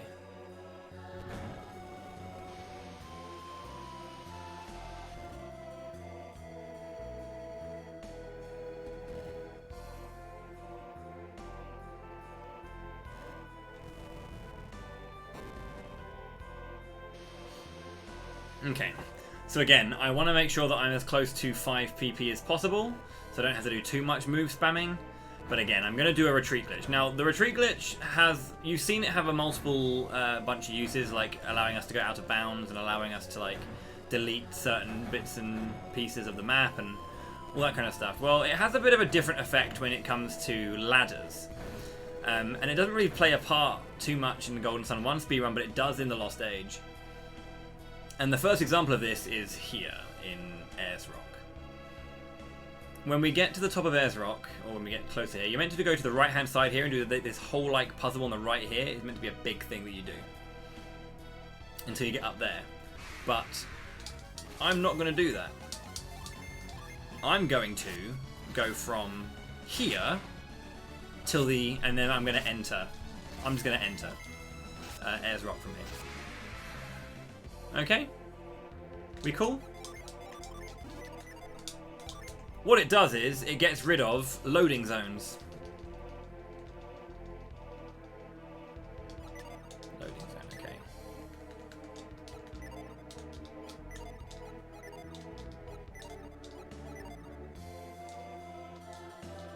There we are. Okay, cool. Gonna go up, left, up. We are on the ladder. I'm gonna hold right. We have reached the end of the ladder. I'm gonna hold up. Now I'm gonna hit the A button until I come to the top of the ladder. There we are. To the right. Let's get on the next ladder. Now I'm going to keep pressing A until I'm off the ladder. Okay, I've run down. I'm on that ladder again. Up we get. Okay. Cool, gotcha. Sweet. Let's run back up.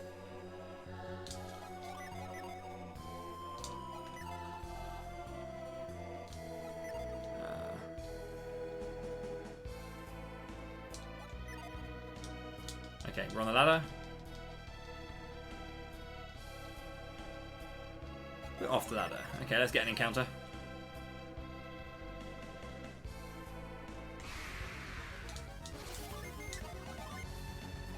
Let's do plasma attack. So what I'm doing is you'll see the screen I'm on because it gets rid of the loading zone. There we go. So this screen that you're seeing here, I just did blind. I went up this ladder. Because there's no loading zone, I got to the top, ran over, came down the other ladder, and then pulled that stone towards me. Because the gimmick on this screen is that during this storm, if you go up to the top, it resets you back down to the bottom. But because the retreat glitch got rid of the loading zones, I went to the top, then ran across to the other ladder, came down, pulled the stone. When I got the encounter, I left the retreat the retreat state, so that I could enter from the top and get reset to the bottom, allowing me to skip that entire dungeon.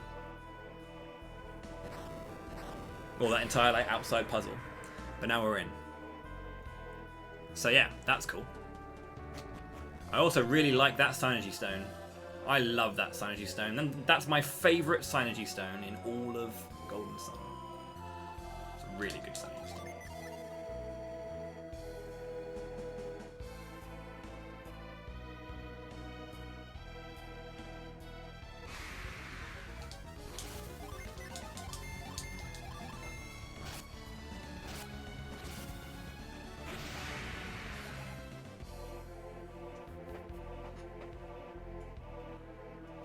Must have a few going.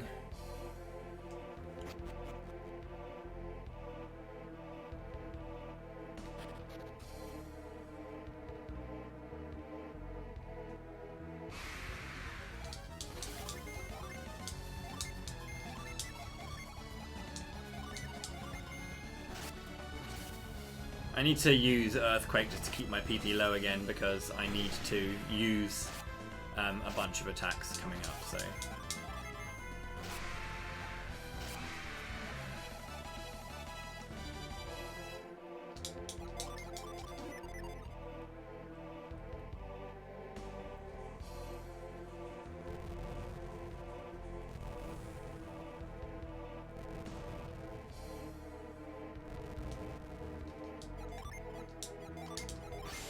Yo, Kinor with the gift sub to Dannibal Lecter. For the most likely for the efforts in that pun there. I will not take that stone for granite. I got Ochu in the free pool. I didn't get Victoria. Would have liked Victoria because it's always nice to have Dragoons. But I got Ochu. So.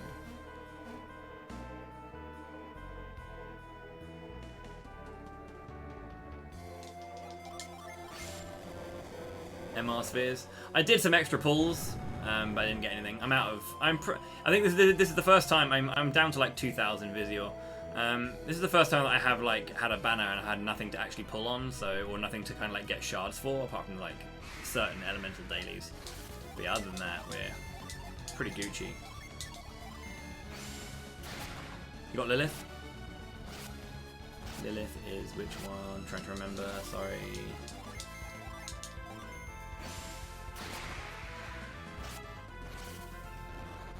Do I have Lilith?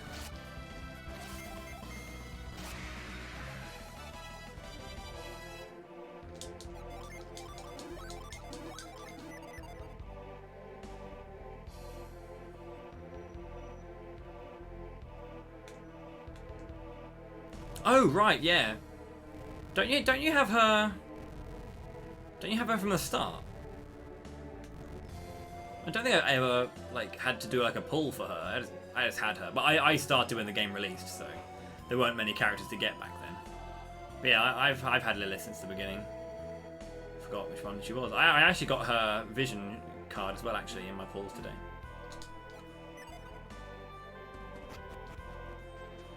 Okay, so the retreat glitch has a few weird things it can do. Obviously, it can, remove loading zones, warp you around places. Can do some cool stuff. But did you know that the retreat glitch also removes wind?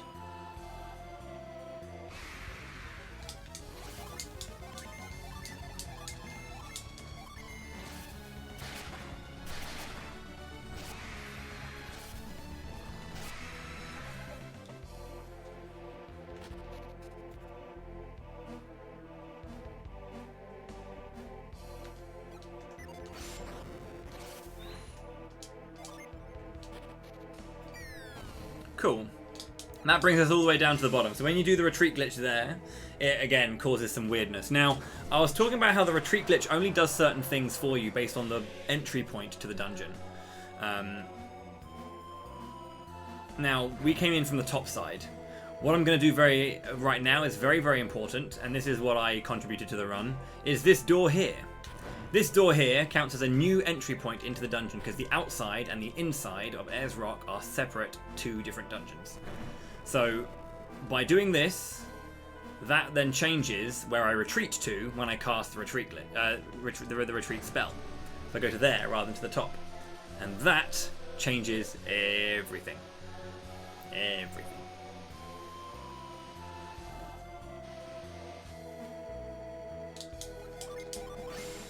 Let's activate the room first.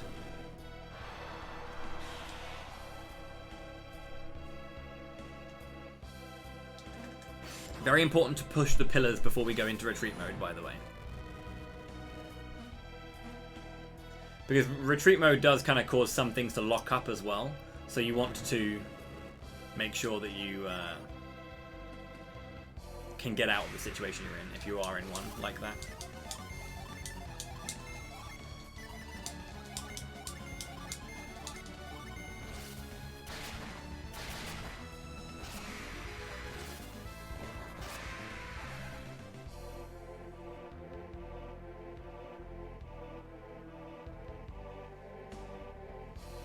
Okay, so I came in from that bottom side, right? That's very important. 11, 9, 7, 5. We can now cast retreat and do the retreat glitch, and I'm going to check this stone. It might be a bit different than a stone. Maybe.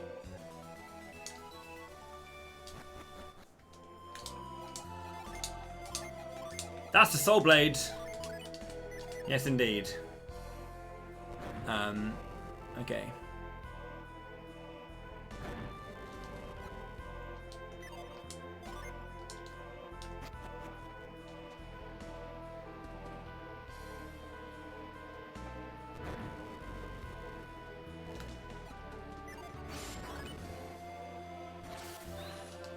I think I want to. I think wait something in here. Oh shit! What? I had 5. Okay, cool. Never mind. I can do that again. I had 5, but yeah. Megiddo! I thought I had 5, but apparently I must have ticked up to 6 by moving slightly left. King of the who? Who are the Britons? Well, we all are. We are all Britons, and I'm your king. Well, I didn't vote for you. You don't vote for kings. Well, how did you become king, eh?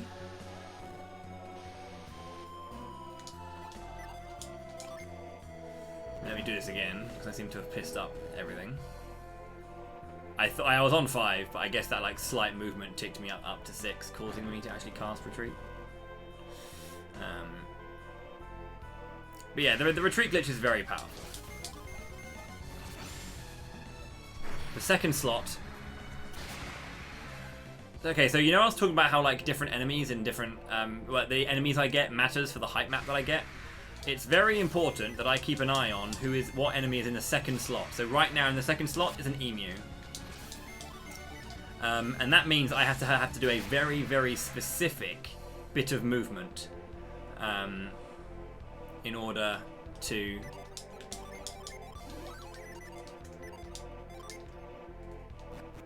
get this right. Because yeah, it's important that I do this correctly.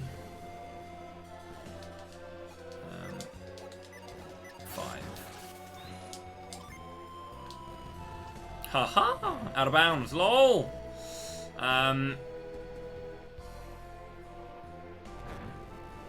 Okay, so I want to go to the position where the chest is just on screen, and I am halfway off. There we go. Okay, so I have currently an emu, which is if ghoul.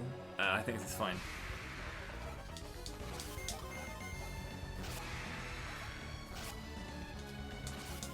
Yeah, ghouls only affect this one. Emus affect the next one. I should be able to run up and get out. Because I have an emu in the second slot. No? Okay, where are we going? Hold up. Yeah. If ghoul, then up to wobble, right until that. Actually, no, I get a wobble. I do get a wobble. Right to not that one. I think it's like there. There.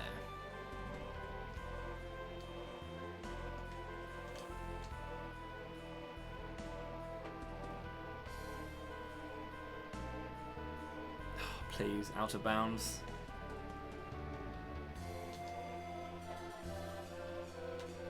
Why does the out of bounds hate me today? They absolutely hate me.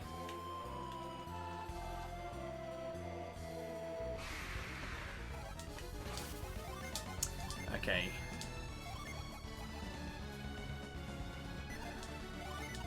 These out of bounds really hate me.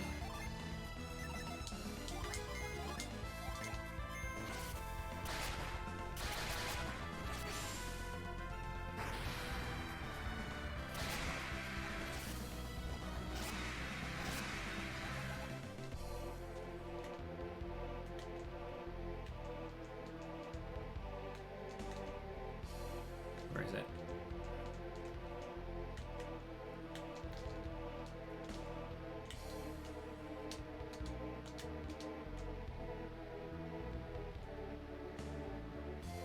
Should be there.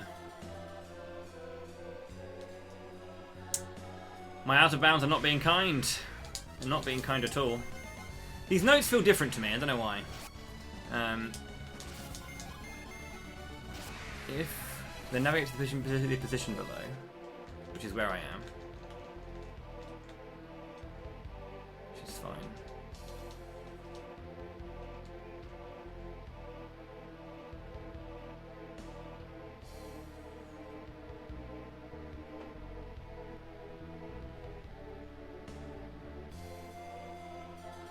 And I'm really having a hard time today with these. So if it helps, we are always finding things that don't work with this. This is not just me. I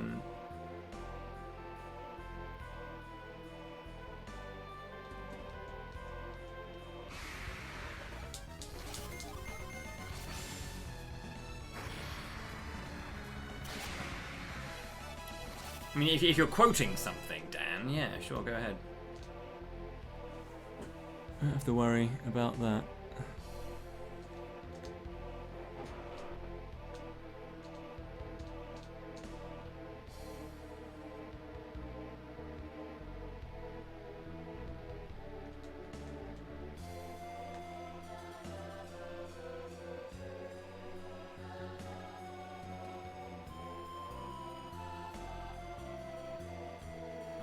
I think I'm stuck.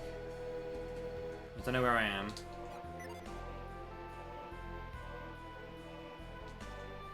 I definitely think I'm stuck. I can't move anymore.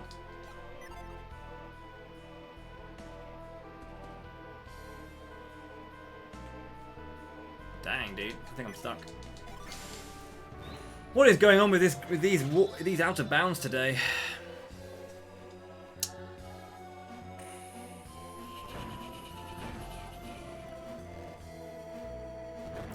Bint. Called someone an old bint. It's an old, yeah. Navigate to the position below. Someone get Plexer! We need him for these kind of issues. Because I'm pretty sure he would know what's going on. Yeah, bint's not a swear word. It's just it's just an insult.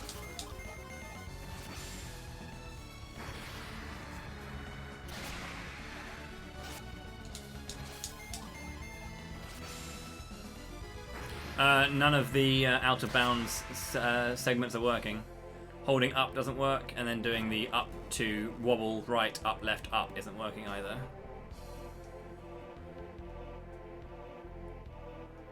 So yeah, the ghoul OOB, which I did have a ghoul in slot 2.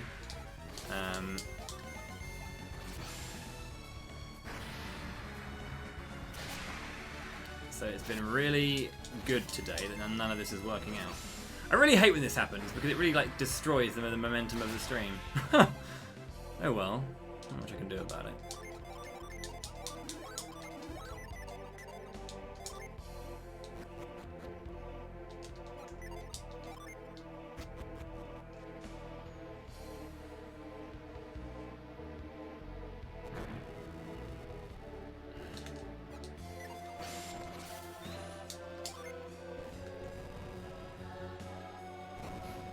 Now I have a creeper in slot 2, so that should be that should hopefully clean up the height map. So I should be fine this time.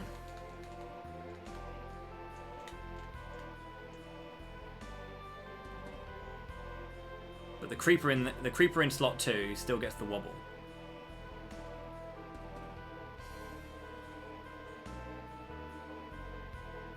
Definitely holding it for too long. Way too long that I've been up there for.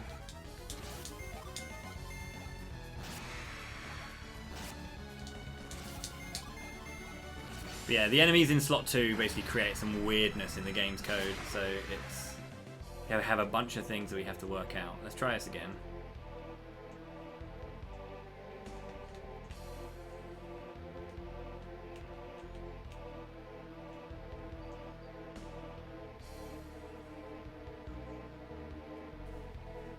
I don't know why it's not working.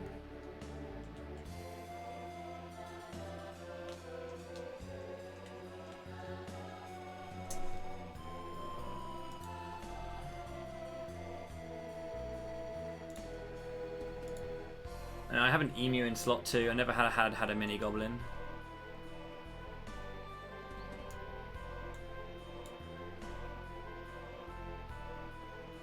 This is so much information.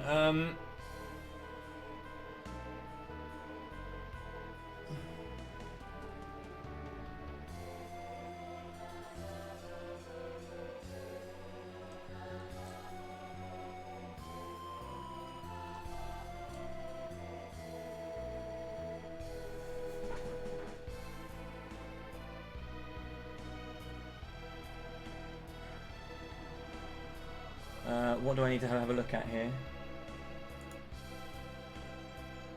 Oh, okay, there are tabs on the bottom.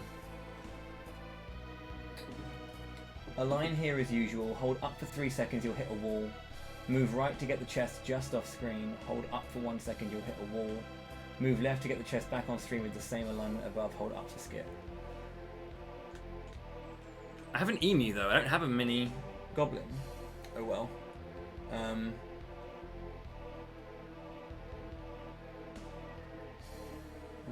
Up for 3 seconds, you'll hit a wall. 3. Move right to get the chest just off screen.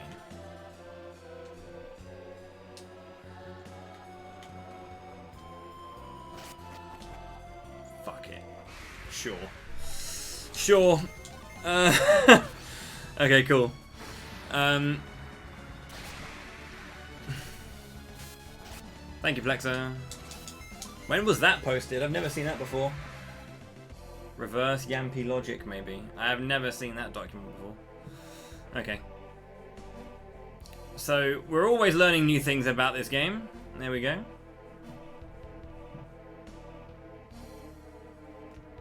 That's what I was trying to do. The setups I had, there are 2 setups depending on the enemy we get in slot 2, but apparently there's an enemy that gets in the way of the logic that basically changes again what is actually in slot 2 according to that document, and there was a couple of extra stuff to do because of it. Essentially, like a certain enemies, if you get a certain enemy in slot 2, like a smaller, because there are big and small enemies, right? There are smaller creatures and there are bigger creatures. I don't know what is referred to as a mini goblin in that. When it says mini goblin, I don't know which one it means, because I don't think there's an actual enemy called mini goblin that we fight.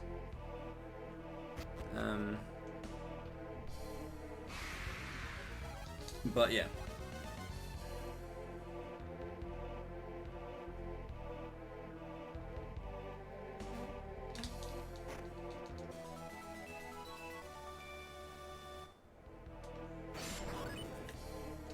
The Goblin Rangers, no, not those. Okay. I was definitely hoping that wouldn't go that badly, but it went that badly, so that's okay.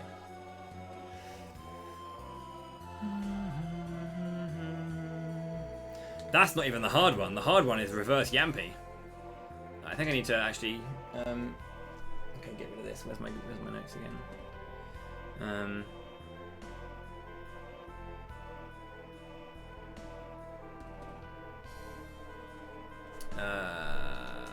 Why does the note... I'm pretty sure I have to do a thing here, isn't it? Yeah. Could have sworn it was. These notes feel like they're different. Have you edited these notes, Plexer, from the last time I did this run? Because there's definitely... It seems like there's... I don't know. I feel like there's information that's missing that I normally have. Maybe it's just me.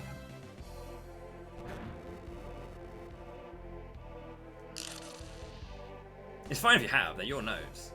But I just feel like there's some stuff, there's information missing that I normally have. Like, I think one of the out of bounds, it said, follow the out of bounds, you know, instructions, but there weren't any instructions, it was just an image.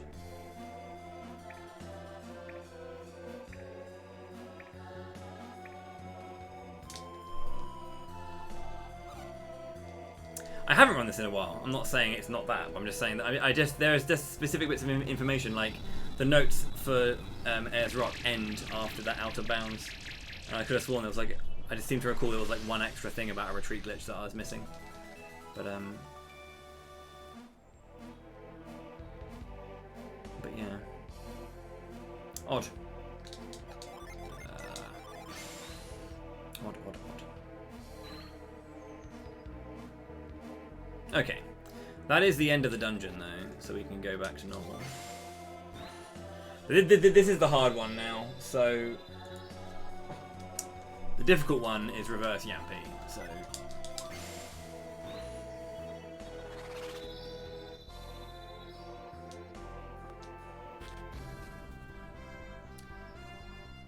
reverse Yampy is like the hardest of the outer bounds in the game, and I think it's like the last one that's really problematic. And it requires us to keep note of what the last encounter we had that had 2 enemies in it. Unless we get overridden by something. Which we shouldn't really, but... I think it was... I think it was an emu, wasn't it? It was either an emu or a mummy. Okay.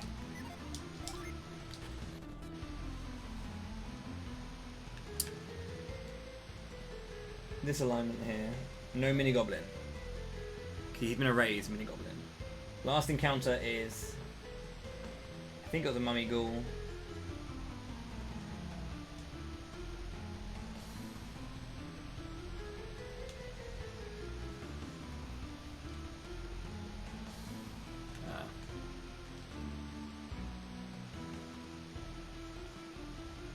No? Up, right, and up don't work.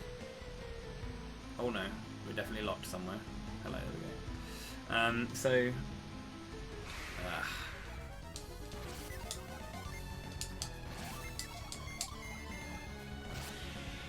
please. Yeah, this is the really hard one. Yeah, so that there. With this alignment, hold up to exit if it was a mummy or a ghoul. If it was an emu, up to wiggle, then upright.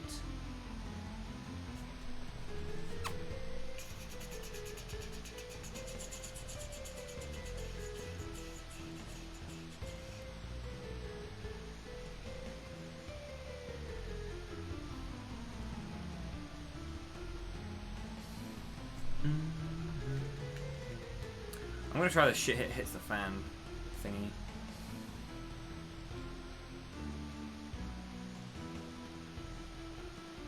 Until it shows the edge of the map.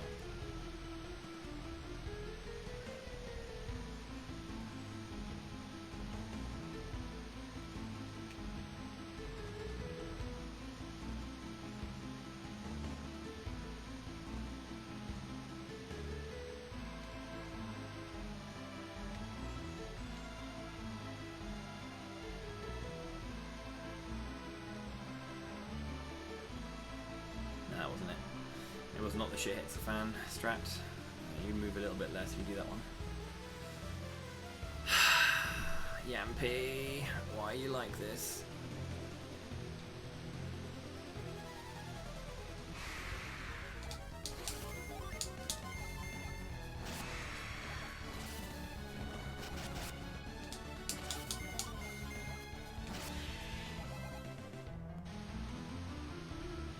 Does the gnome count as a mini goblin? I don't know what that counts as.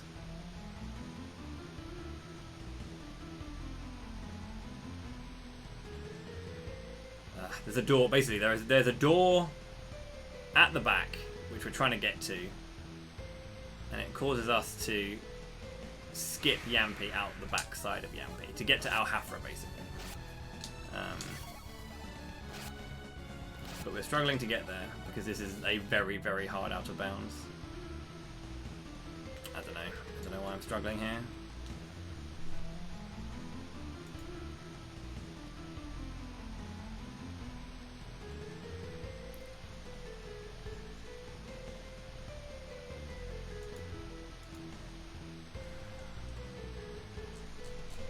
I don't know if what this logic is saying, that if I come across a mini goblin at all, ever, it creates all of this, basically. That's not a funny joke.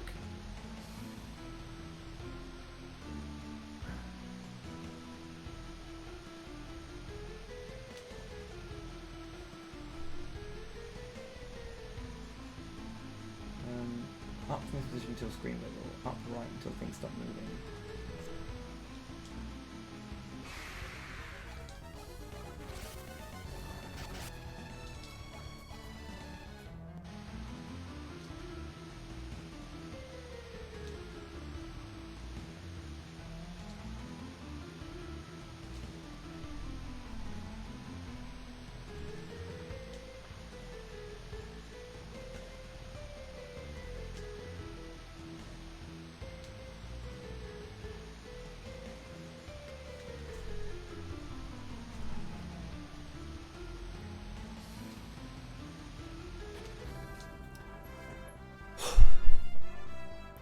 Sorry, I had to be quiet there just to get that one.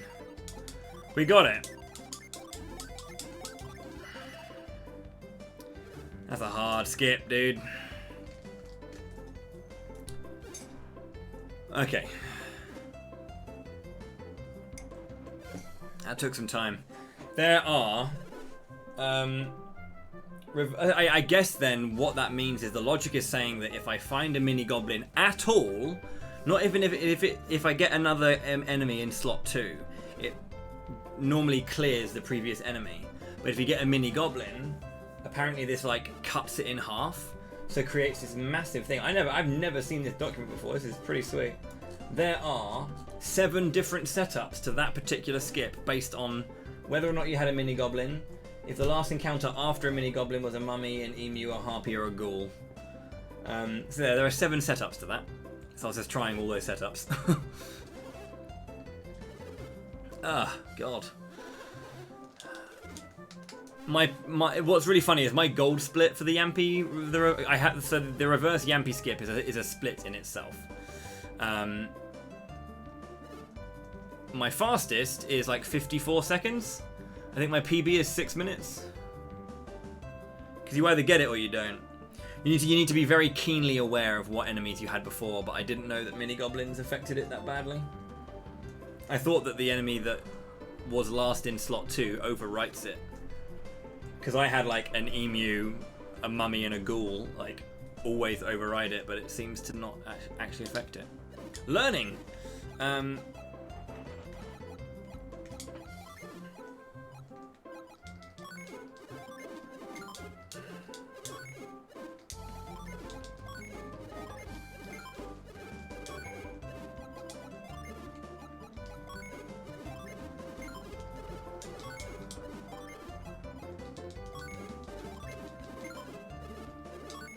Yeah, no one knows.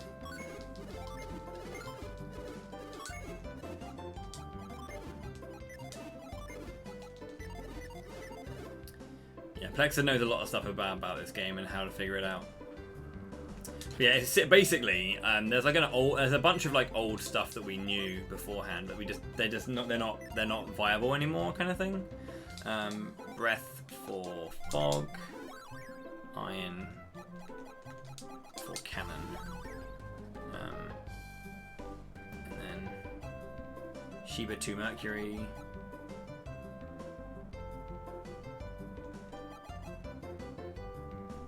Echo breath, iron cannon, breath to outspeed, seafarer, Briggs, echo Felix. Yeah. I think that's right. Do like that.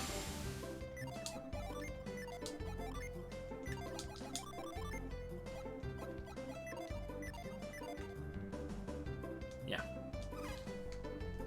that's right.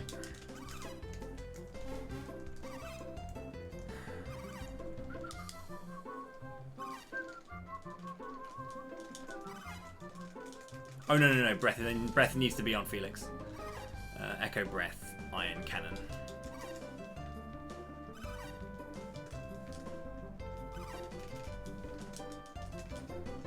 This fight can be lost. It's a pretty tricky fight. It's actually really worth it to grab the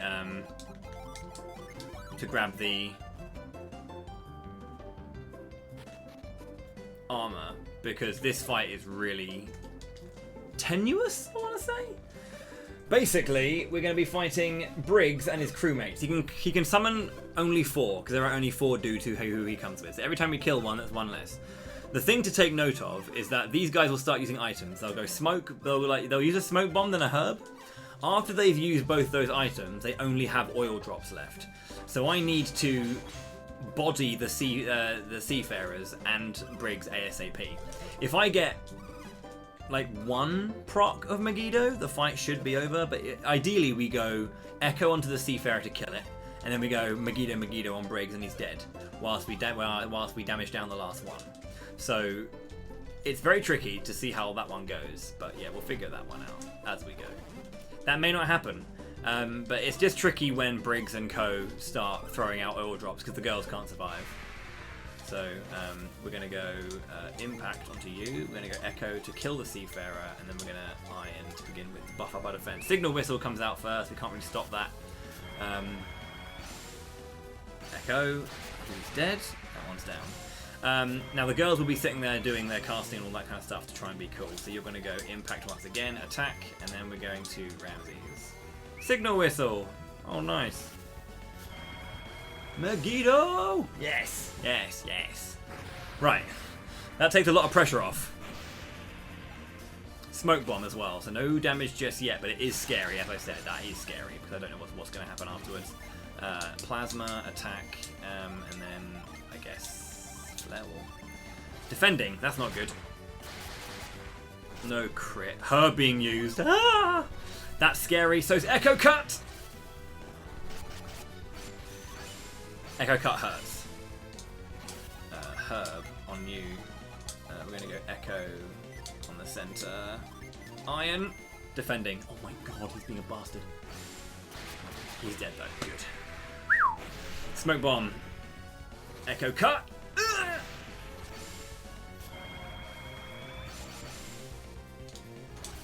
Let's go Herb Self. You need to take down that one because, yeah. That one has the oil drops ready, so we are fine. We're fine. We got it.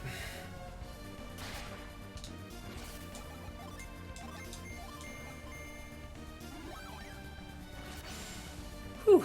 That's why we like Megiddos. They make the fight so easy. So again, Megiddo is a 3 times damage multiplier, so bosh. What I find funny is that usually in the run, that, you know, the out of bounds, when I push the block and go out of bounds that way, and with the chest, I normally get that one like easily, and then the blind screen I did outside Ayers Rock, I cock up completely, but it was completely reversed. I nailed the outside Ayers Rock and then cocked up the out of bounds inside. And again, Yampy's Yampy. No one, if you're learning to run this game and you're learning Yampy skip, or reverse Yampy skip, don't ever be upset about Yampy not working, because it just doesn't work. We have a lot of backups and a lot of information, but there are just times when you'll come across something we just don't know. It happens all the time, so yeah. We made some progress.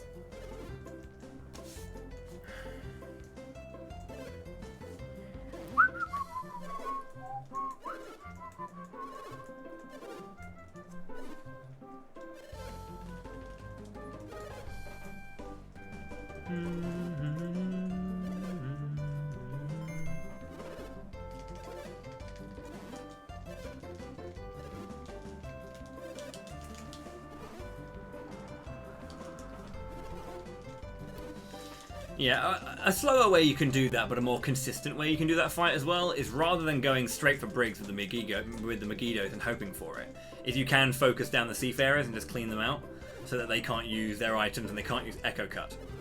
Because Echo Cut is really scary. If they both use it on a turn on one target, that target's probably not going to survive in the first place. And if they do survive, they're probably going to get outturned, or at least the healer will get outturned before at the beginning of the next fight. So it is, yeah, tough.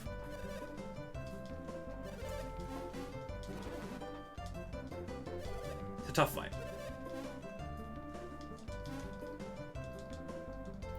And I think the first time you do it, you'll normally have a really good fight. These are the kind of fights where like you'll get them and they'll be fine, and you'll be like, that fight's not so bad. It's all right, whatever. And then you get bodied. So again, you might have noticed that the things I'm doing are completely out of order. I skipped through Deccan Plateau. I sent the guys on their way. I didn't meet up with them in Yampy Desert. We meet them here, which kind of does this and then sends them on their way. What's kind of good about the any percent no SNQ as well as a further is that the any percent does all of Al Hafra in one sitting. So we never go to Al Hafra at all until we get all the items that allow us to break the ship. So we come here, do this long cutscene section, defeat Briggs, then go into the next cutscene section. Whereas in the no SNQ, we do this, we go reverse around this entire place, get the King Scorpion, then go over to the west to Kibombo. But we do this in 2 sections, which is really nice because it allows us time to breathe and not have a 20-minute mash session. So that's good.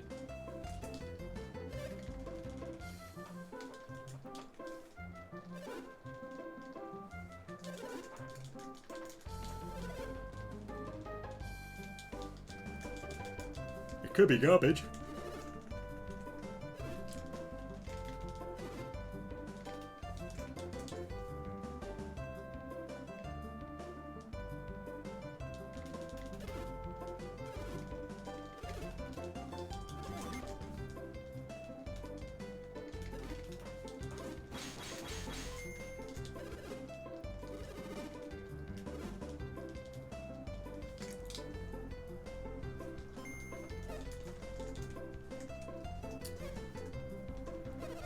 The secret announcement, as in the 5,000 ultimate secret. That is an event I have dubbed the Legacy of Kain, which is Shining Force 1, Shining Force CD, Shining Force Final Conflict, and Shining Force 2 in one long speedrun.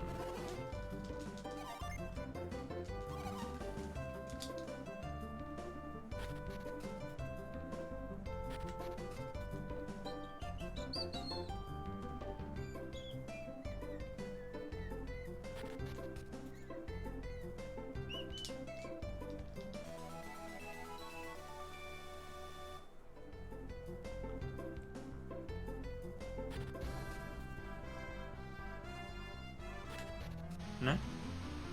They were not?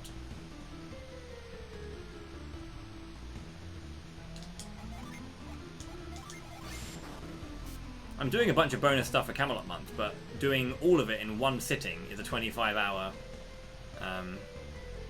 ordeal, so... Have I gone the wrong way here? I think I've gone the wrong way here.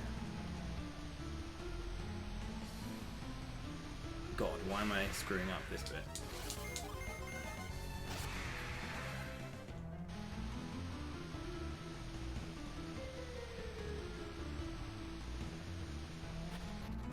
This is it, okay, cool.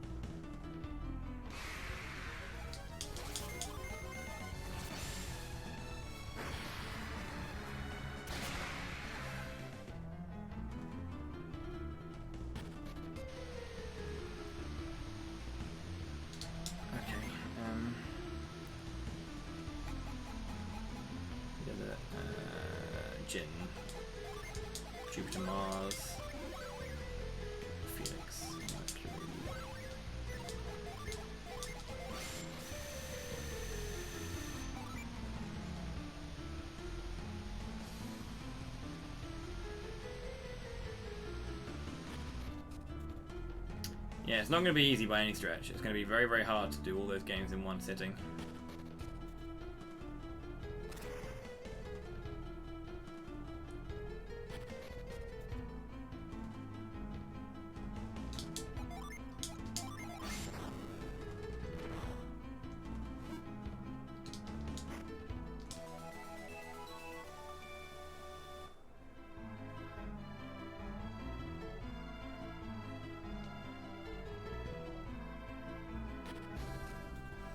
So we came out this way and went to the original entrance into Yampi, and the reason we did this is to create the entry point to Yampi Desert, the western side, and this allows us to do again the Madra safe door retreat glitch, so we can go back to Madra super quick after we defeat the King Scorpion and get the Scoop Gem.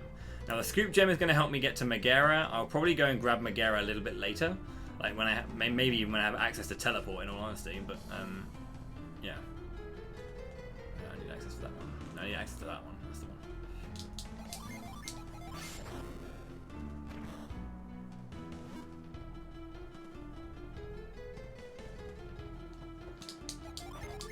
How's it going there, Cronky? Cheers for luck.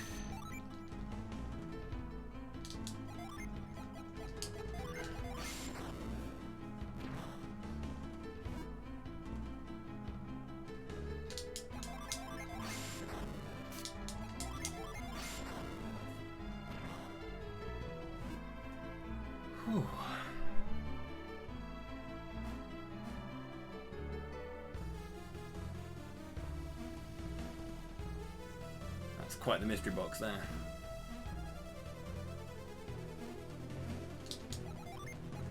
Okay, I want to have.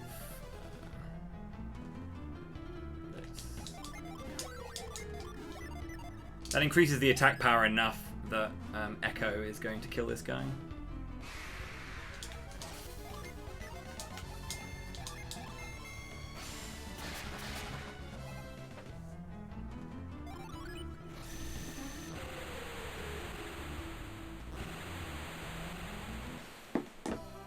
Blitz!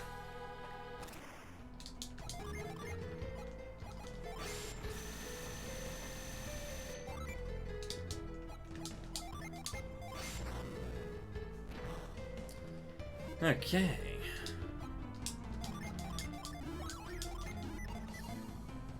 Again, I need to keep the PP low because I need to do retreat glitch afterwards. And once more, because we have Soul Blade, we're just going to be crushing enemies at this point. Like, not much can really stand against Felix, and because of the setup that we have on Sheba, she has access to, or rather, Ururun, we have access to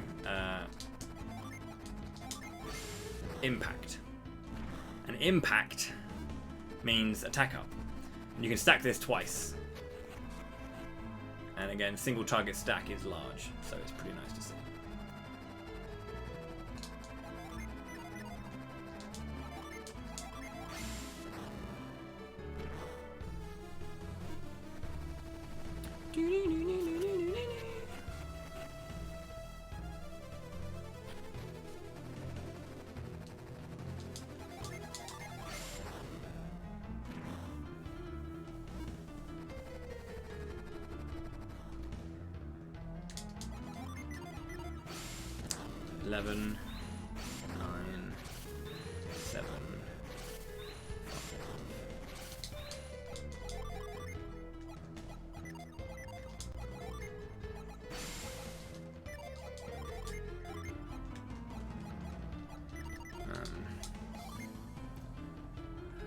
Jupiter, Mercury, and Cannon, and that should give you impact.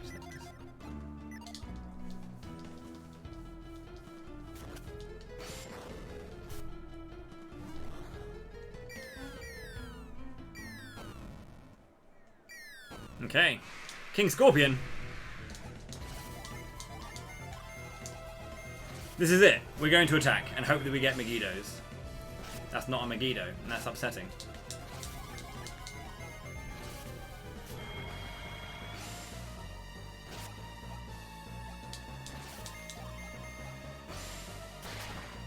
If after 4 attacks we don't have a Megiddo, we can Echo to finish the fight.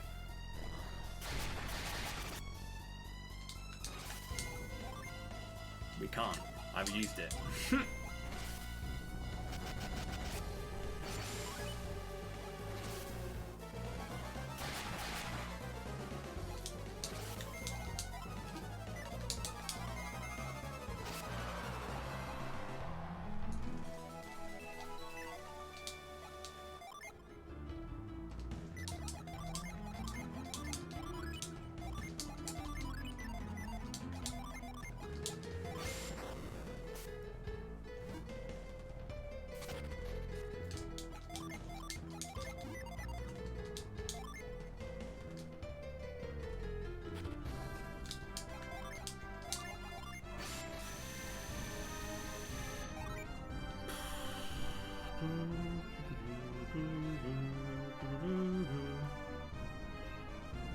It's okay, Reese. You're on my Christmas card list for doing it.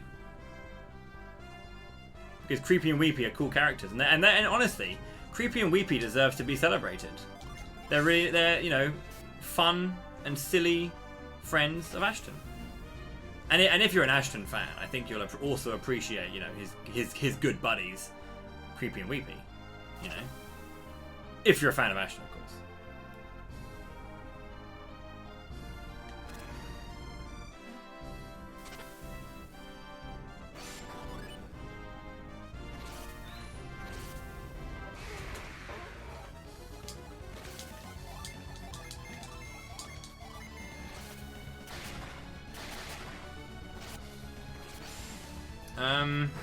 I'm not really a massive fan of SO2 if it helps. I only played it the once, so I don't know enough about Creepy and Weepy.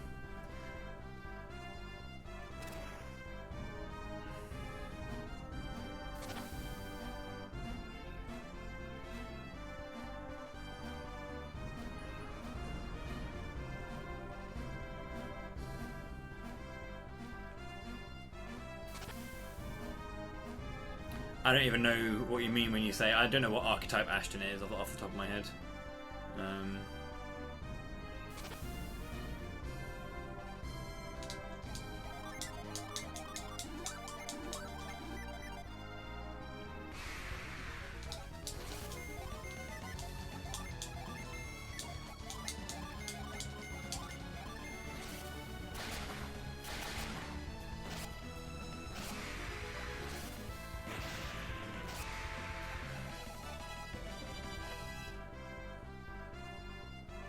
Is that an archetype though? That's very specific to Star Ocean 2. I know that he's the dual wielding, not as cool bandana guy, with two dragons on his back. I know that much, but like, that's about it.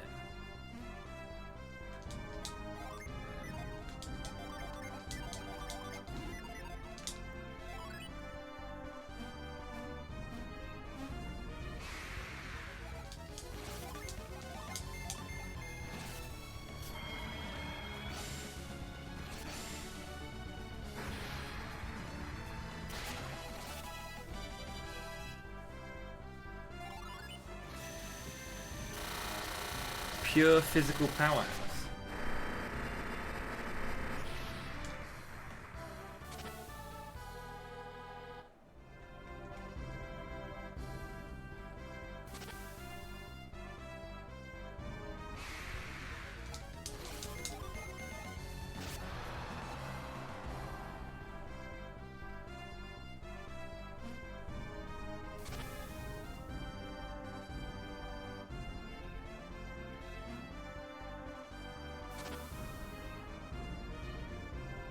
Okay, so that's a nice little quick way to get through there, and again the Soul Blade is just doing everything for us in terms of damage. As you can see, I can attack a monkey and finish it in one hit, so pretty powerful.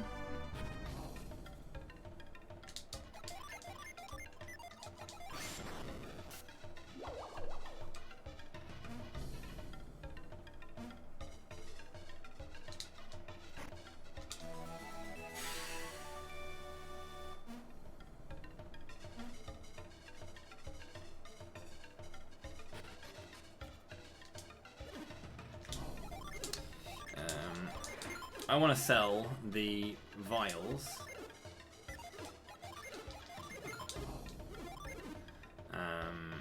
and the bronze helm. Broad axe. Anything else of value?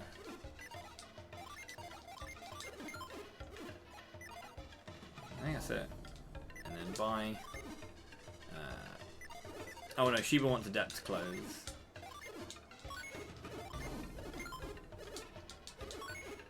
Iron shield for.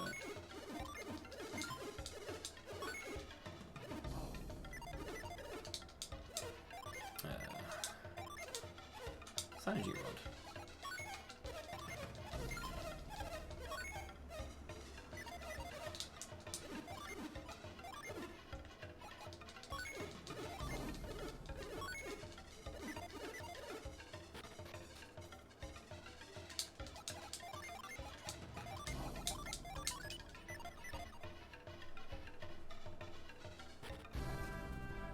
Okay, that's that. I think I was meant to stay in the inn, but fuck it.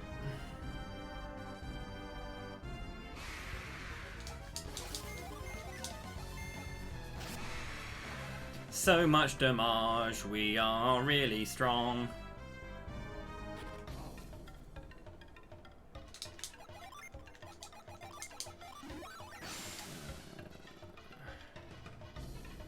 Echo plus 2J.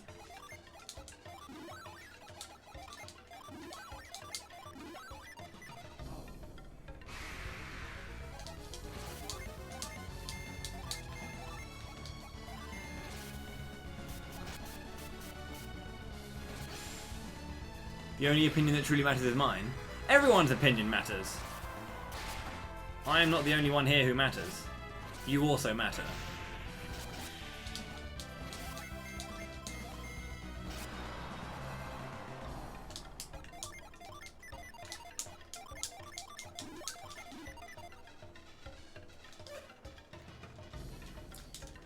Have you not been sleeping, Reese? Can you please get some sleep? I would like it if you were okay. And sleeping.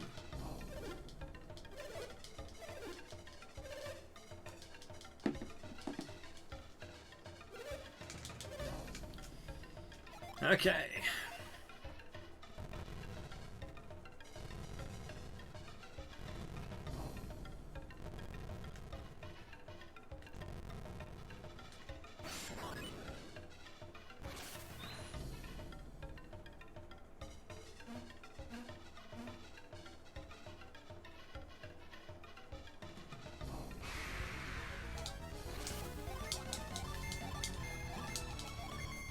Check this out. Dead monkey. Check this out. Plasma! Cutting edge! Love it. Big fast moves, big damage because of the synergy rod. There are just like powerful weapons in this game. It's kind of crazy because when you actually link up with Isaac's team, majority of the items you have at that point completely outstrip all the items that are at the end game of Golden Sun 1. Which makes a bit of sense, obviously, because at that point you are, you know, hella buff.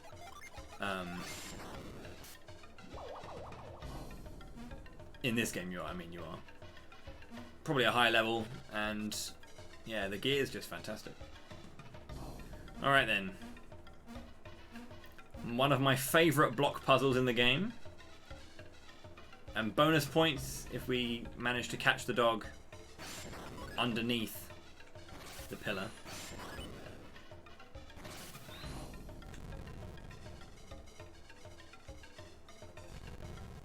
Close. A little bit later. That dog's annoying, but we catch it behind there so it can't catch us anymore.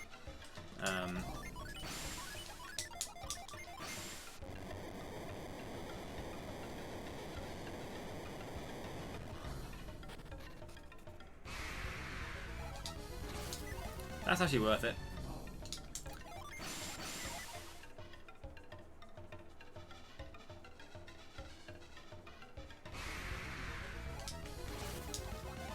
Wind slash, attack, mad blast. Actually, no, cutting edge I should have done. Megiddo! I need a Megiddo emote, which is just like, just a huge ass fucking thingy. Megiddo!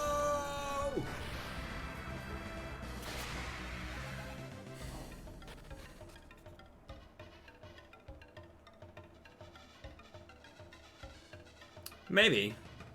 A giant fireball.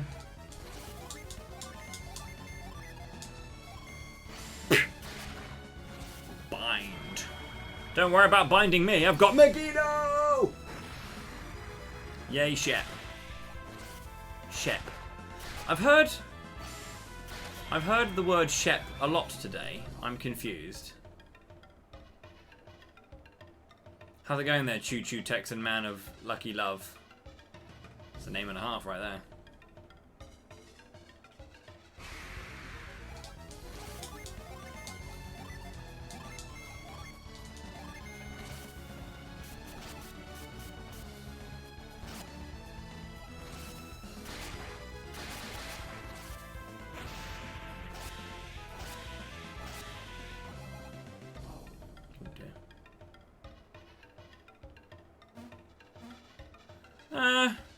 Pretty much.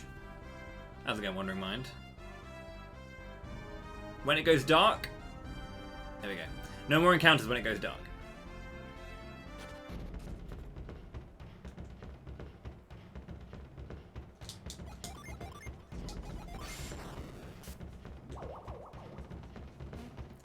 Yeah, Sheba and Ivan are functionally the same character. Sheba is... I think she has a higher PP pool. Ivan's tankier. I know. I know how that sounds. But yeah, I think Ivan's a little bit stronger than her in terms of the actual magic she wields as well. Like, he hits harder with the same spells. How's it going, Hoppy?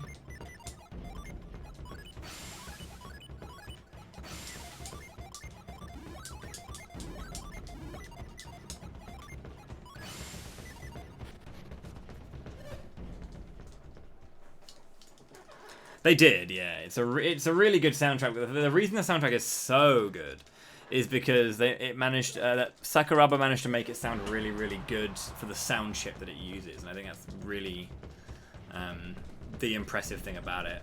Rather, not just the fact that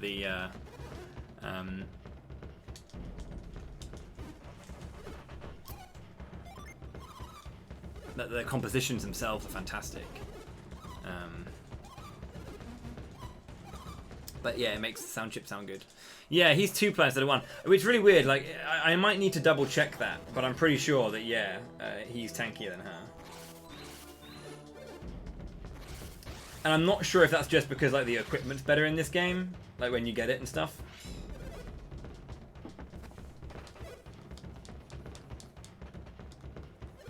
One ply should be illegal.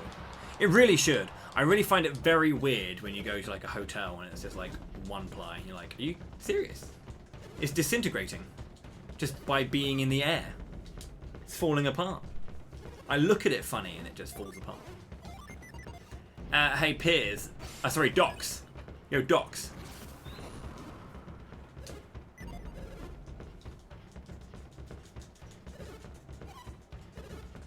Yeah, I actually listened to those ones. Yeah, they're pretty cool.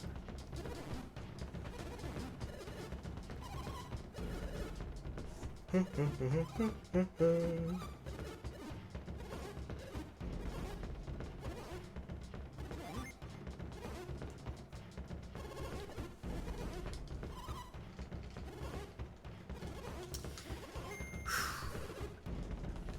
this is Piers. And Piers is a bit of a ledge. Man, I really want to do this speedrun again. Because, like, again, the world record for this run is, like, sub 6. And I'm, like, a 6:30. Again, I'm the 2nd place runner of this game. And 80% no S&Q. And I want to get better at it. I really want to knock this time down to, like, a 6:15. 6:10. But I need to put a lot of time into this one. Because this one's a longer run, obviously. It's, like, 2 hours longer. And there's a lot more hella big menus. So, yeah. Docs has joined my party, and yeah, so we've got Ururun, Viwao, Gyoro, and Docs. And I think we will find out what happens with this motley crew on the next episode of Camelot Month. Because that's been 8 hours, and yeah, bosh. Pretty good stuff. So I'm going to pause that there. And I've been going for 8 hours, yeah. Ooh. We did Golden Sun 1 as well, so we did a run of Golden Sun 1, we're now doing Golden Sun 2. No, I have to prepare for something. There's something going on this evening that I need to be ready for, and I'd rather take my break or finish now, so I have like an hour to get ready for that instead. Yeah, only 2. Only 2. But yeah, I hope you guys have enjoyed the day today. The Golden Sun is finally out, and I know that it seems like we haven't spent much time with Golden Sun because it came along and it was gone immediately. These are speedruns. Because I wanted to get these speedruns done to show these speedruns off. But there will be more Golden Sun in the encore, thanks to the milestones that have been hit, thanks to your very lovely generosity during the event. We've got a bit more stuff to go. When we get to the end of this game, we'll have our final vote for Camelot Month 3, which is going to be between Dark Dawn and Shining Force 3. The one that loses will be our finale. Yeah. I hope you guys have enjoyed it. Sorry for a bit of the weirdness with these outer bounds. They're really difficult. I have to stress how difficult they are, and I know that I know a bunch of them, but also knowing them and knowing the backups and remembering them all and being on point is different. Regardless of that, I hope you had a good time. Thank you very much indeed. Let's have a look at who's streaming so I can send you somewhere. What I will do though is I'll call the VOD for the YouTube purposes here. So thank you very much indeed for watching. I hope you enjoyed day 15? 16. 16. Day 16. And we'll be back tomorrow with more Golden Sun. I should finish The Lost Age, and if I have time I'll start on Dark Dawn tomorrow. If not, we'll finish up The Lost Age and leave it at that. Then we'll, or say Dark Dawn. Dark Dawn or Shining Force 3, whatever gets voted. Can you tie it once more? If you tie it once more, I will decide. That's how it's going to go. But yeah, we'll see how it goes. What I'll do though is I'll check to see if anyone else is streaming anything. Let's see what's going on. Oh yeah, sorry. Finish the VOD up. Finish the VOD up. Bye YouTube. Thank you for watching on the VODs. I'm uploading every day as soon as the streams are over. If you've been enjoying the VODs but you want to watch the stream, 10 AM BST, get involved with the conversation, get involved with the community. Thank you very much indeed. Have a nice evening, and I'll see you again for the next episode. Cheers.